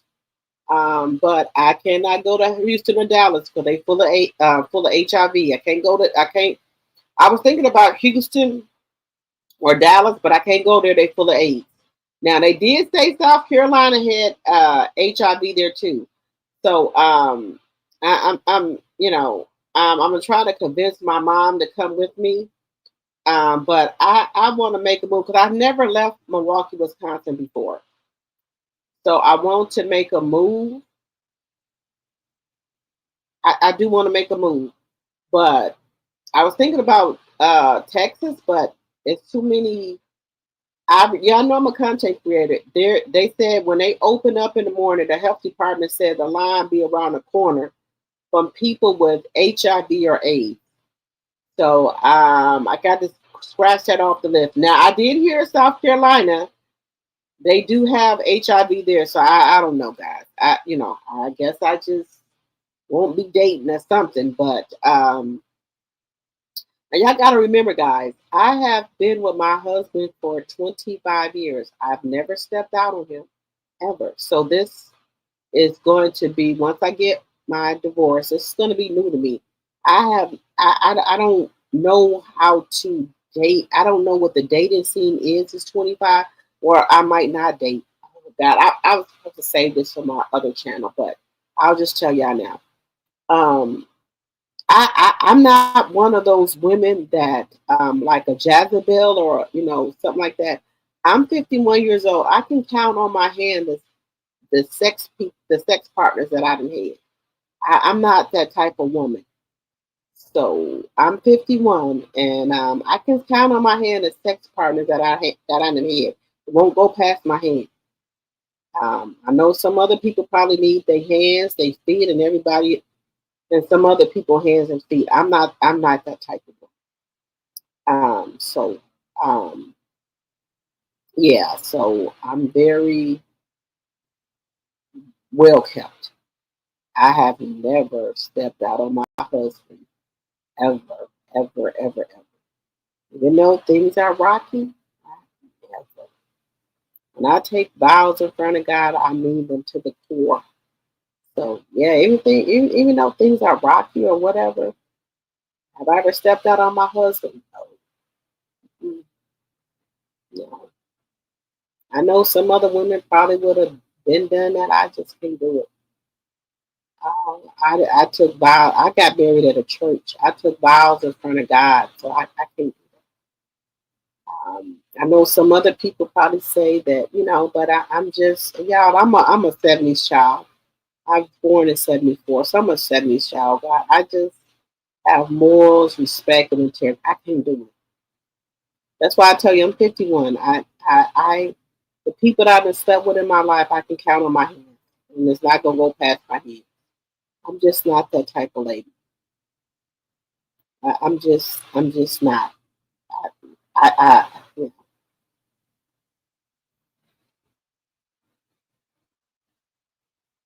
Oh, you picked Butterfly 9937. You picked you one too. Yeah. Okay.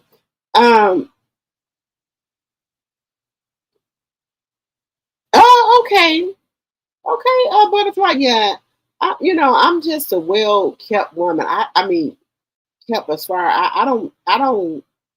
When I'm married to somebody, I'm committed to somebody. I don't, even though things are rough or bad, I don't go and sleep with another man to, I can't do that.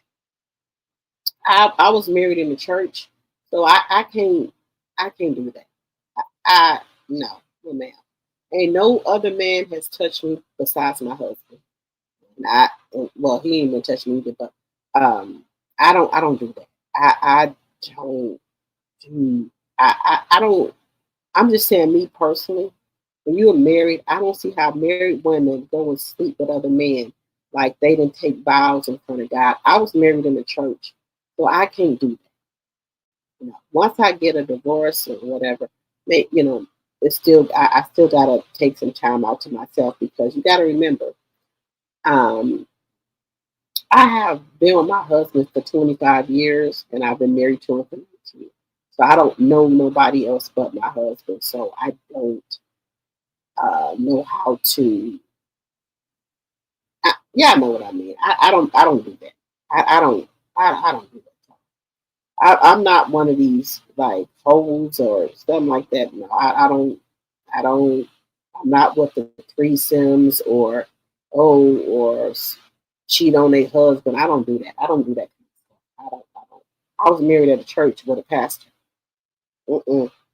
When you take me, I'm just saying me personally. I take vows in front of God that means something to me. So I'm not going to go out here because things are bad between my husband and stuff like that and go sleep with other men. No, I don't do that. Mm-mm.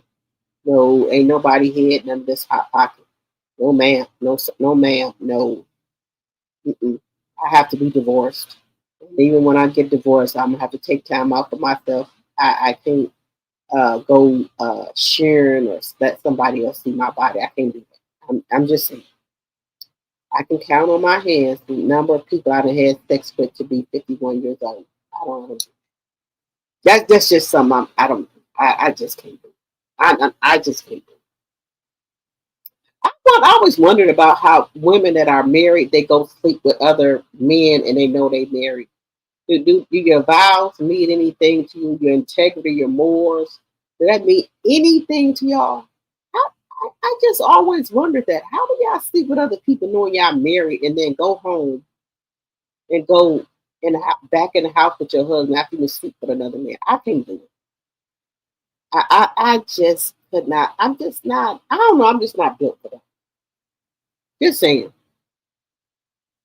I'm just saying, guys. I'm just not built for that type of stuff. I'm not built for it. Guys, remember if you're new to my channel, make sure you're hitting the thumbs up, and if you see the hype button, please hit the hype up button. And if you're not following me on my other platforms, which are Facebook, Instagram, and TikTok, Drop the T, please do. And also follow me on my other channel that's going to be coming out, Drop the T 2.0. I'm gonna put it in the chat. And that's where I'm going to be blogging about my journey.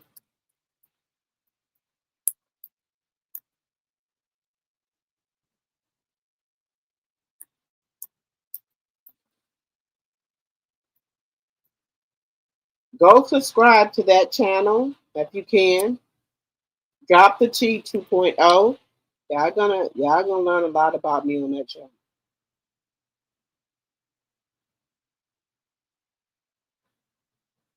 Drop the T 2.0. Did I do that right? Let me do it again.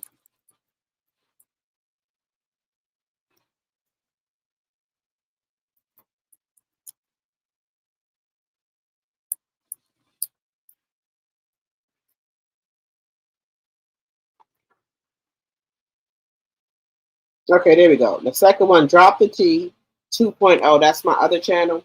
I'm going to be blogging about my life on that channel. And I'm going to do one more Black History thing, guys. And make sure y'all liking the video, sharing the video. I'm going to do one more Black History. And then let me do one more Black History. Well, do I want to do that? No, well, let's do this, guys. We're going there. Oh, there's a woman and a man that's comparing Charlotte versus Atlanta. Now, I like this. So I think I'm going for Charlotte versus Atlanta, guys, because this is more of they telling you people are saying that Charlotte and North Carolina are the same, and there's a lady and a man explaining Charlotte, North Carolina, and Atlanta to you. Atlanta and Charlotte are different simply because we have different spending habits. That's the beginning and the end of it. Our demographics are probably similar. The square feet or square miles of Charlotte is larger than that of Atlanta, but Atlanta has more people in terms of population. But the biggest thing when people come to Charlotte and they're like, oh, it's a baby Atlanta. It's not. We're not that fast. We are not as flamboyant as they are. So much so, the real estate industry is like night and day. A 3.5 or 3 hour drive from Atlanta to Charlotte will make you feel like you have gone to the Twilight Zone. I hear real estate agents that but they're dual licensed in Georgia and in North Carolina. They can easily sell $1 million house in Atlanta. Never is going to happen in North Carolina. And it's not that we don't have houses.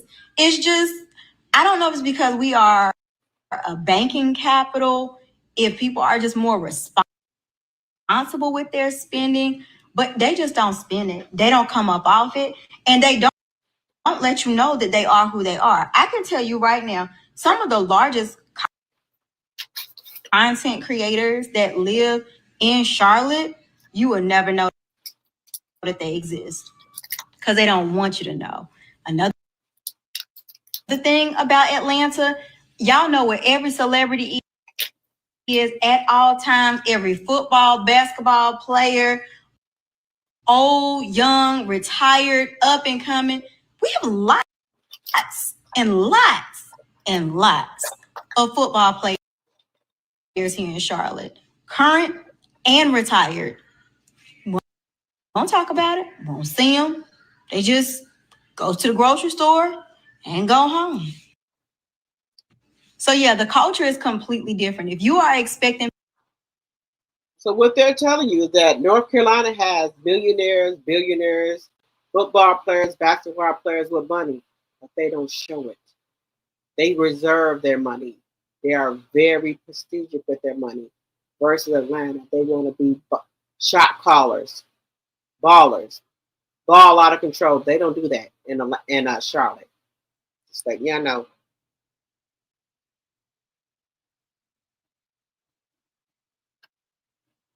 People to be spending money and throwing dollars when you go to the club and buying bottles and buying girls or whatever y'all be doing down there, you'll never see it here. So you're gonna think we real lame because we're more responsible with money. Thanks, Joy. Let me break it down a little bit more for you. Atlanta is like rooms to go. Charlotte is like restoration hardware. Atlanta is like Kool-Aid.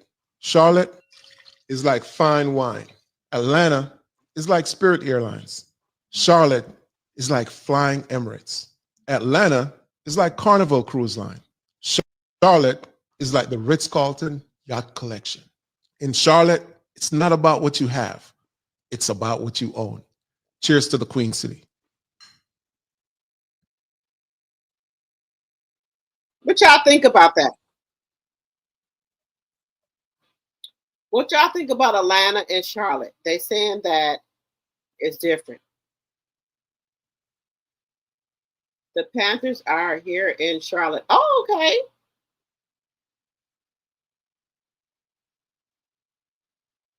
Okay. Okay, guys, the Panthers are there in Charlotte. Okay, but they're just saying that Charlotte and Atlanta are different. Charlotte don't spend their money at all, but we do know that Charlotte, they set on their money. They don't, splurge and all that. They set on their money. But guys, Russell Simmons says Kimora stole $800 million from him. Do y'all believe that? That's what you get for messing with people out of your race. That's all I'm going to tell you. But let's listen to Russell. He said Kimora Lee Simmons stole $800 million from him. I'm not saying it. This is what Russell's saying. Must have been a partner of what I hear. No, I was very generous and tried to be supportive. We were together 15 years, Kimora and I. And for 8 years, we were married. Another 7 before that, we were back and forth. And then I was best friends with Kimora throughout the entire raising of my children.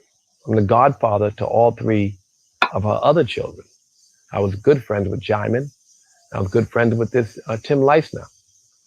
So I tried to be as flexible and as accommodating and supportive. And then, sometimes things don't work out. You've seen there's a lawsuit. I had no choice. I think Jesus Christ, Muhammad, Lord Buddha, anybody would have sued. What?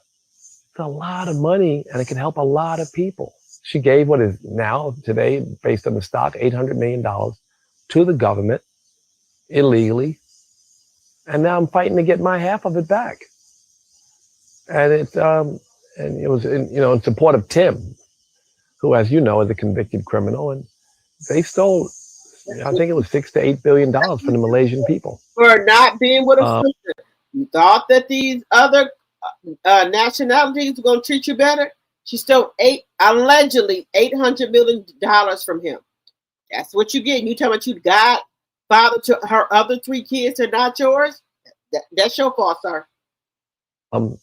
And his bail was my stock, which had no right to be. Kimora alleges that you didn't use any of your own money. What do you like as a partner in marriage? I must have been a partner of what I hear. No, I was very generous and tried to be supportive. He was very generous and tried to be supportive to Kimora Lee Simmons. Was you generous and to a sister? No. We were together 15 years, Kimora and I. And for 8 years, we were married. Another 7 before that, we were back and forth. And then I was best friends with Kimora throughout the entire raising of my children. I'm the godfather to all 3 of her other children. How you the godfather to all 3 of her other daughters? So with Russell, he had 2 kids by Kimora, right? And the other 3 kids are by different men, all right? So he said that he was a godfather to them, right? He said Kimora Lee Simmons allegedly stole $8 million from him. You think a sister would have did you like that, sir? Just saying. You think a fucking sister would have did your ass like that?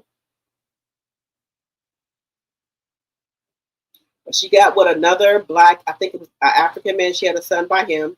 She got with a white man, she had a son by him, and then I don't know what the other one is, but he said 3 others. I was good friends with Jaimin. I was good friends with this Tim Leisner. So I tried to be as flexible and as accommodating and supportive. And then, sometimes things don't work out. You've seen there's a lawsuit. I had no choice. I think Jesus Christ, Muhammad, Lord Buddha, anybody would have sued. What? It's a lot of money and it can help a lot of people. She gave what is now, today, based on the stock, $800 million to the government illegally. And now I'm fighting to get my half of it back. And it was in support of Tim, who, as you know, is a convicted criminal. And they stole, I think it was $6 to $8 billion from the Malaysian people. And his bail was my stock, which had no right to be. Kimora alleges that you didn't use any of your own money. What do you like as a partner in marriage? I must have been a partner of what I hear. No, I was very generous and tried to be supportive. We were together 15 years, Kimura and I. And for 8 years, we were married. Another 7 before that, we were back and forth. And then I was best friends with Kimura throughout the entire raising of my children. I'm the godfather to all 3 of her other children. I was good friends with Jaimin. I was good friends with this Tim Leisner. So I tried to be as flexible and as accommodating and supportive. And then, you know, sometimes things don't work out. You've seen there's a lawsuit. I had no choice. I think Jesus Christ, Muhammad, Lord Buddha, anybody would have sued. What? It's a lot of money and it can help a lot of people. She gave what is now, today, based on the stock, $800 million to the government illegally. And now I'm fighting to get my half of it back. And it was in support of Tim, who, as you know, is a convicted criminal. And they stole, I think it was $6 to $8 billion from the Malaysian people. And his bail was my stock, which had no right to be. Kimura alleges that you didn't use any of your own money. What do you like as a partner? So how y'all feel about this, guys? With hello, Lady D. Hello. He won against the Cowboys yesterday. All right, Butterfly 9937. All right.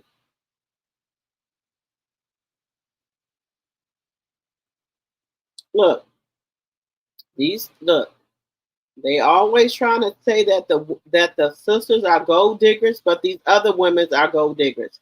Hello, Lady D. Welcome, honey. Hello. Welcome. They say that the sisters are gold diggers, but these other women are gold diggers. We try to uplift our brothers and, our kings, but these other women are gold diggers, baby, not us. The other women are gold diggers, not us. But this is what they do to us. But they finding out slowly but surely what the hell is going on. They finding out, baby, that we are not the gold diggers. Now I want to do I just want to share this with y'all. What you said, what they heard. I just want to do like an uplifting for our Black queens. So just give me a second and just take this in, guys. Take this in. And if you're new to my channel and you like my commentary, please subscribe to the channel. We're trying to grow over here. A little bit of uplifting encouragement. Okay. Call it a narcissist, but the Bible calls it the Leviathan spirit. When the spirit of Leviathan is at work in your relationships or when you're communicating with people, you'll often see that this spirit likes to add or subtract words from what you actually said in order to paint a picture of something that you did not say. So for instance, if you tell someone, I don't like the way that you're treating me, Leviathan will say that you said, I don't like you. Another thing that Leviathan does is Leviathan loves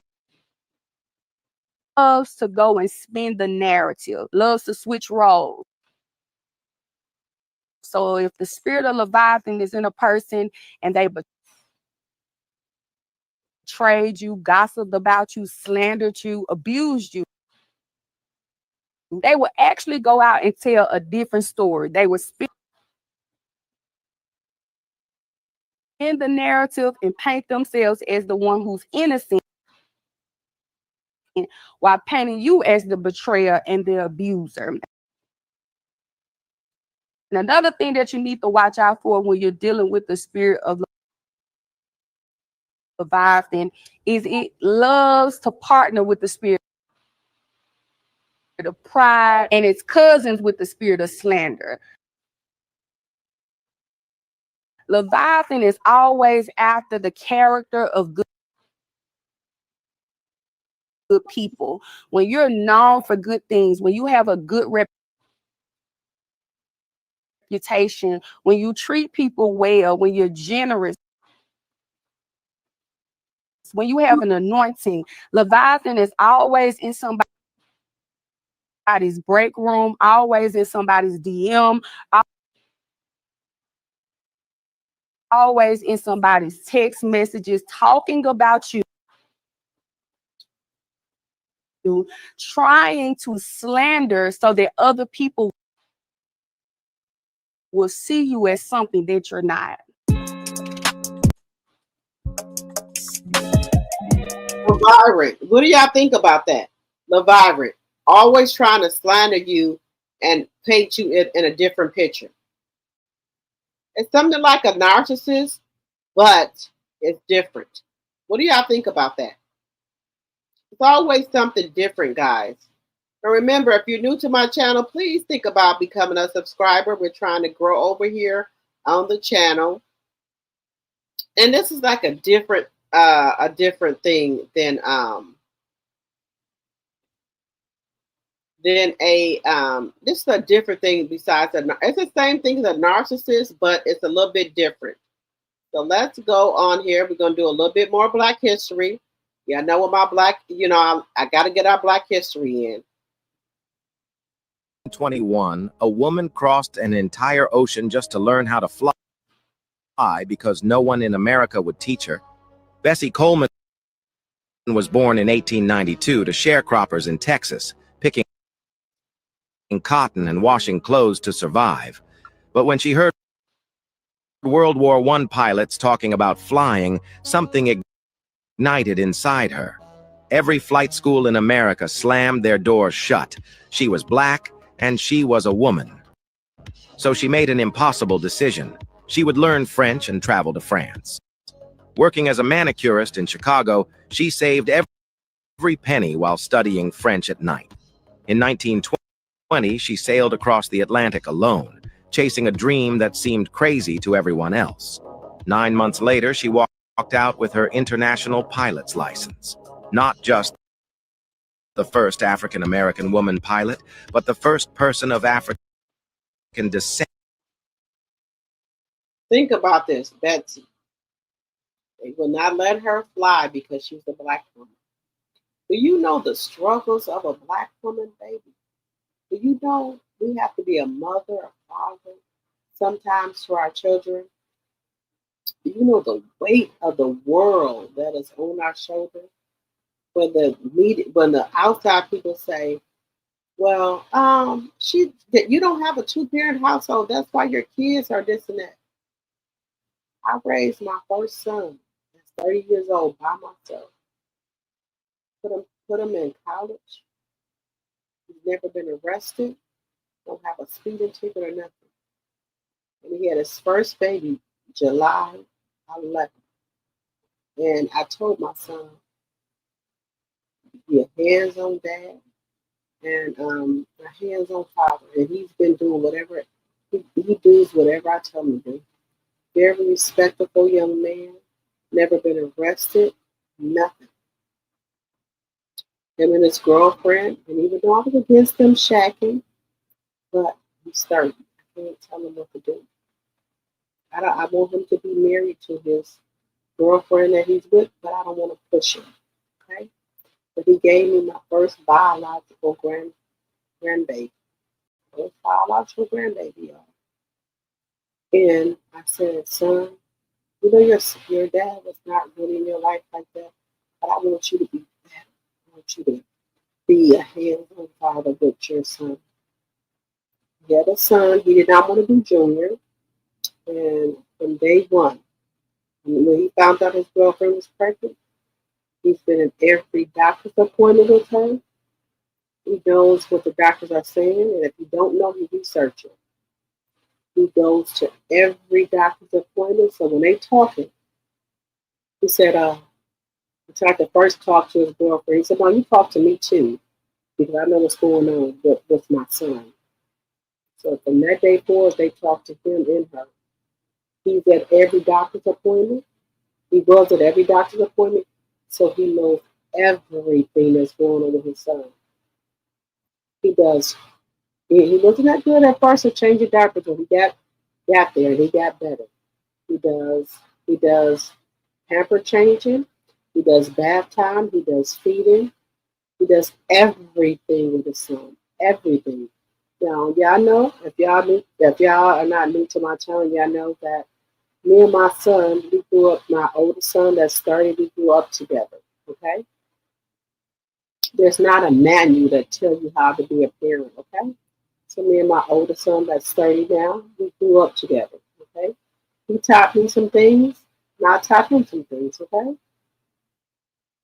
My son was a kind of, my 30-year-old son was the kind of son that I can leave him in the house at 10 years old. He wouldn't move. He wouldn't mess with nothing.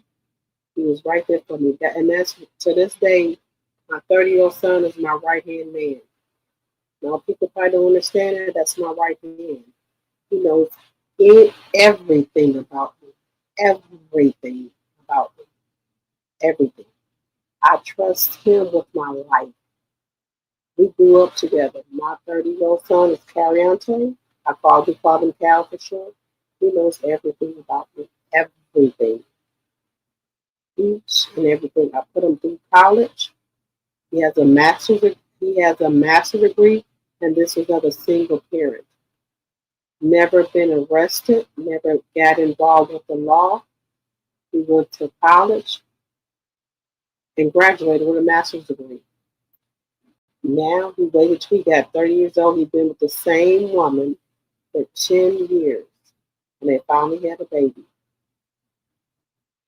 He's a hands-on dad with his son.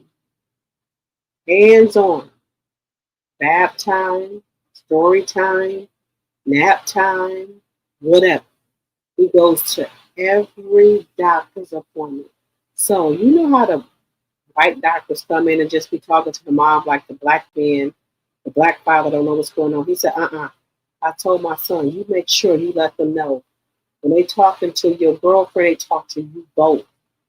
Because you know what the fuck going on with your son.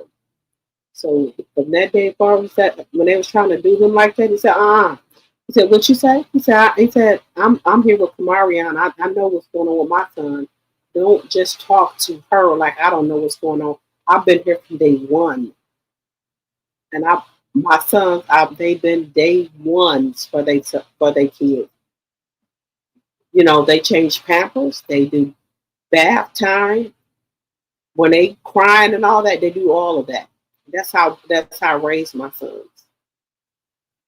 My son's never been arrested. None of that.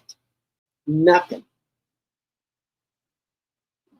So they are the fathers. You know, my first son, and you know, even though his father wasn't, you know, my first son father wasn't in his life like that, but my son is a devoted father to his son. This is my first biological son that was born July 11th. And my son has been there every step of the way. He has a job, a good job. He works a Pfizer, a good job. My son, his child is on his insurance. No. If they're gonna be on a mother, you put them on your insurance. Okay? Bath time, whatever. Any doctor's appointment, my son is there. Now I can't force him to marry nobody. He know how I feel about that, right? I want him to marry her. I love her. Her name is Shannon. I love her to death. But I can't force my son to marry her, right? But they live together. They're a great family. He's there with my grandbaby. He knows everything, the pediatrician, whatever doctor he's at, my son is there. My son is doing tummy time, everything. And one thing I love about my son, my firstborn, he listens to me. And he know I'm not going to stand wrong. I said, I want you to be the father that your daddy wasn't. He's been that to your son. I did, and then how, that's my first biological grandson, but I do have another grandbaby as well, my bonus baby. He has a baby too. He's 29. I treat her just like she's mine.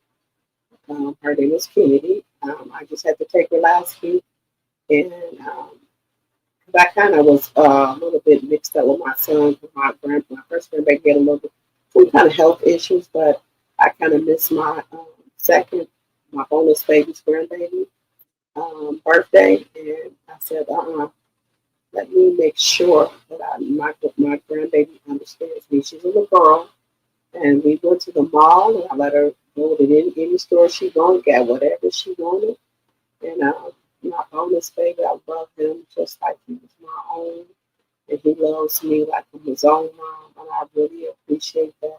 There are a lot of kids who are, that you're not their mom, they don't love you like that. But my bonus baby, that's 29, he's right under my son. He loves me like I'm his own mom, and my bonus baby loves me like I'm her grand. I have her grandmother, but y'all know what I'm saying. And I was a little bit kind of consumed with my other son, so I had to get my other grandbaby. So we're going to get cake wasted. Baby, I let my grandbaby, she went in the mall, me and her and my daughter. She got her perfume. She said, I want some rocks, Gigi. And she called me Gigi. So I said, whatever you want, baby, this is your day. Because Grandma, Gigi messed up. So I let her get rocks, perfume, makeup, whatever she wanted, I let her get it. And we had dinner and everything. And my bonus baby said, you bought her all this stuff. She is so spoiled. I said, my grandbaby can get whatever she wants. And she said, thank you, Gigi, when she got ready to leave. And she went on home. So, so I do have a bonus grandbaby. Her name is Kennedy, but I called her Baby K. So I had messed up, but Gigi, we took care of it. She went to the candy store. I let her get any type of candy she wanted. She got so much candy.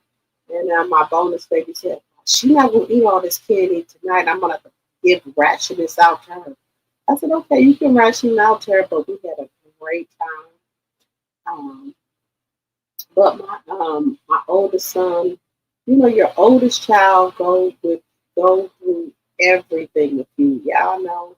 Yeah, I've been on my channel for a while. I had my oldest son that's 30. I had him when I was 20. The next month I turned 21. So my oldest son has been through everything with me. So my oldest son, I did his gender reveal. I did the baby shower, and my grandbaby Kamarion, I bought everything that he probably owned.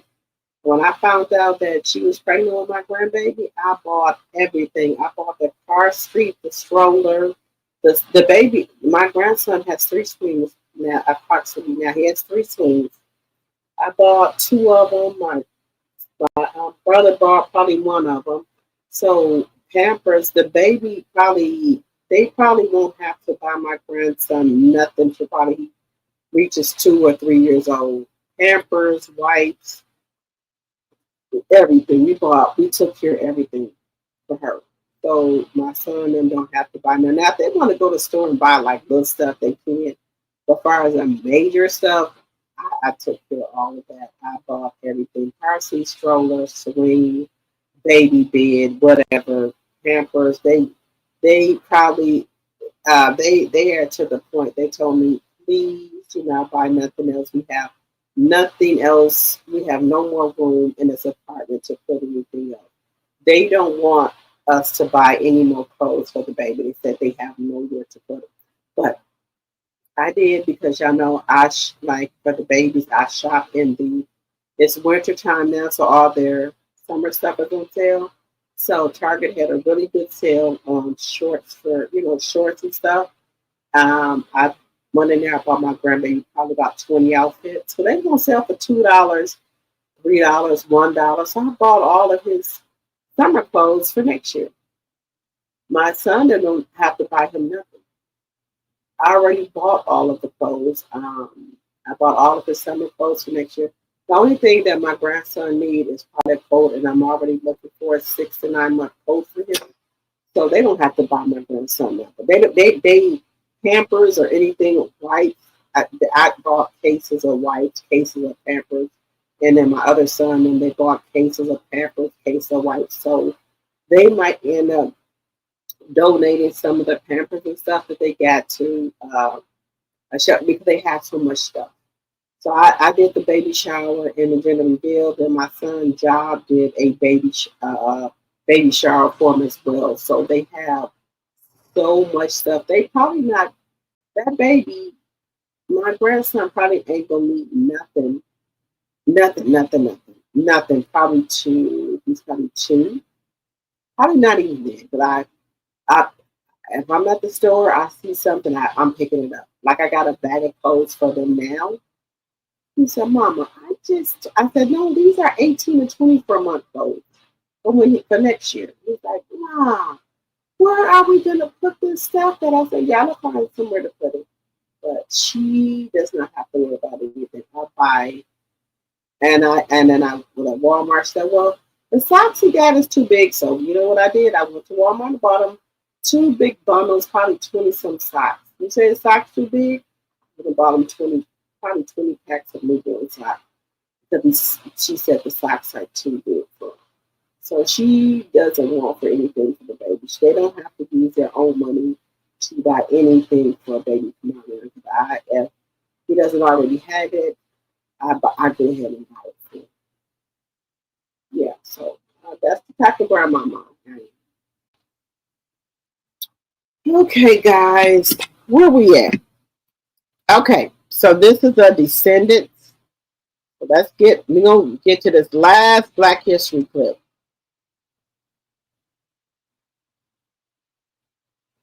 To hold an international license. She refused to perform at segregated air shows, demanding equality in the skies. Her courage opened the heavens for every pilot who came after her. Sometimes the impossible just takes crossing an ocean. Did you know that in 1921, a woman crossed an entire ocean just to learn how to fly because no one in America would teach her? Bessie Coleman was born in 1892 to sharecroppers in Texas, picking cotton and washing clothes to survive. But when she heard World War I pilots talking about flying, something ignited inside her. Every flight school in America slammed their doors shut. She was Black, and she was a woman. So she made an impossible decision. She would learn French and travel to France. Working as a manicurist in Chicago, she saved every penny while studying French at night. In 1920, she sailed across the Atlantic alone, chasing a dream that seemed crazy to everyone else. 9 months later, she walked out with her international pilot's license. Not just the first African-American woman pilot, but the first person of African descent to hold an international license.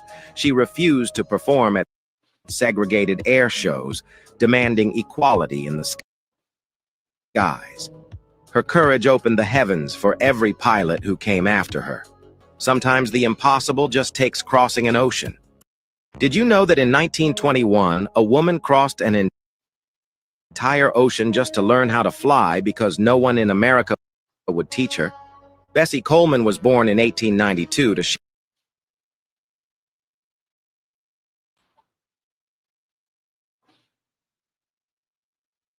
How y'all feel about Betsy Coleman, guys?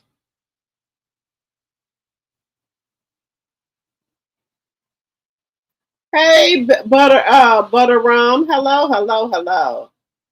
Hello, y'all. Make sure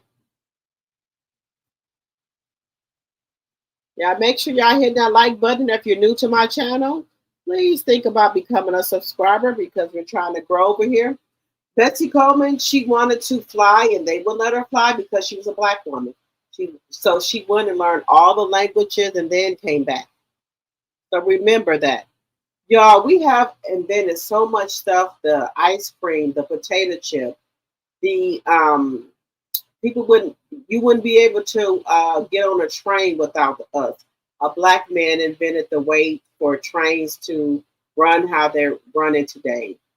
Everything that the clear people do today is because of us.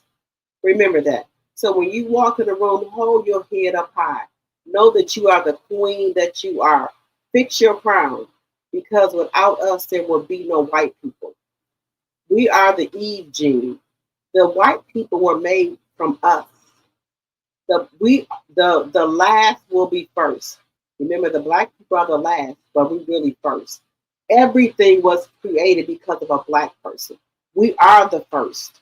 So when you walk in a room, baby, straighten your crown up. Know who the fuck you are. Know that you are a black goddess. Know that. Know who the fuck you are. Don't let no white person or Asian person try to intimidate you. Open your third eye. Remember who the fuck you are. Why do you think that a lot of white women are trying to have black babies by black men? Because they want the melanin. They want the melanin. They know. Why do you think we age so gracefully? You got 40 and 50-year-olds people that are white and are aging badly. Look how we look at 40 and 50 years old and 30. Look how we look. Look how they look. Don't you ever forget that. The last will be first. We are the chosen. Why do you think we're not aging like we're supposed to? Why? Because we are kings and queens. Remember that. Don't ever let no person make you think you are little. Don't ever. They know the truth. They know the truth, guys. Baby, when I walk in a room full of white people, I have my head up high. I know who the fuck I am. And I'm going to make sure you know. Y'all don't intimidate me or nothing. I know who the fuck I am. I'm a queen. I come from an ancestor of queens. Okay? The third eye is open. Don't ever let nobody of a different race make you feel you be little or little. Know who the fuck you are. Fix your crown, sis. The last will be first. We invented all this shit. Our ancestors built this fucking America. Okay? We built this shit. And the white women, don't ever let a white woman intimidate you. They want to be us. They want to be us. They've always been intimidated about our bodies. BBL, we don't even know fucking BBL. We are the BBL. We're the blueprint for BBLs. Our hair, our face, our breasts, our butts. They intimidated. They are imitating us for our butts.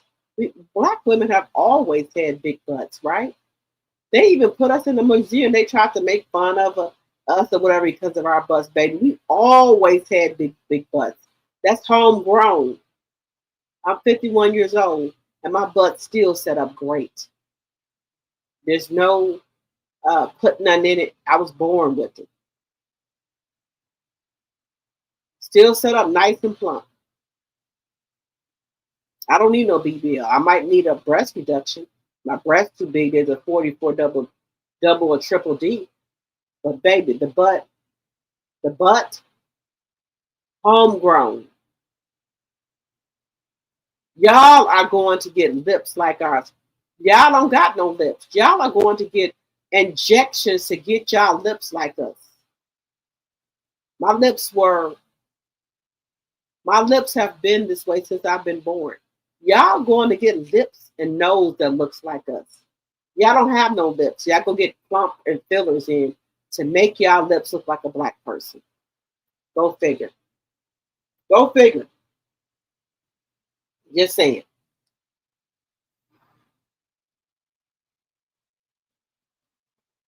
Look at all these stars that are going to get butts that we already have. Going to get noses that we already have. going to get lips that we already have. Okay? Remember that. All right, guys. We've been on here for 4 hours. We've been on here for 5 hours and 52 minutes. I'm going to get off here. I love each and every one of you guys from the bottom of my heart. Thank you so much for coming over and supporting my channel. Make sure you guys are liking the video, sharing the video, because we're trying to grow over here. Make sure if you're new to this channel that you become a subscriber so you can become one of my T-Drops. All right, guys, follow me on my other platforms, which are Facebook, Instagram, and Facebook, Instagram, and TikTok. Drop the T, and I will see y'all later on today. All right, guys, bye-bye for now. I love each and every one of you guys. Bye-bye for now.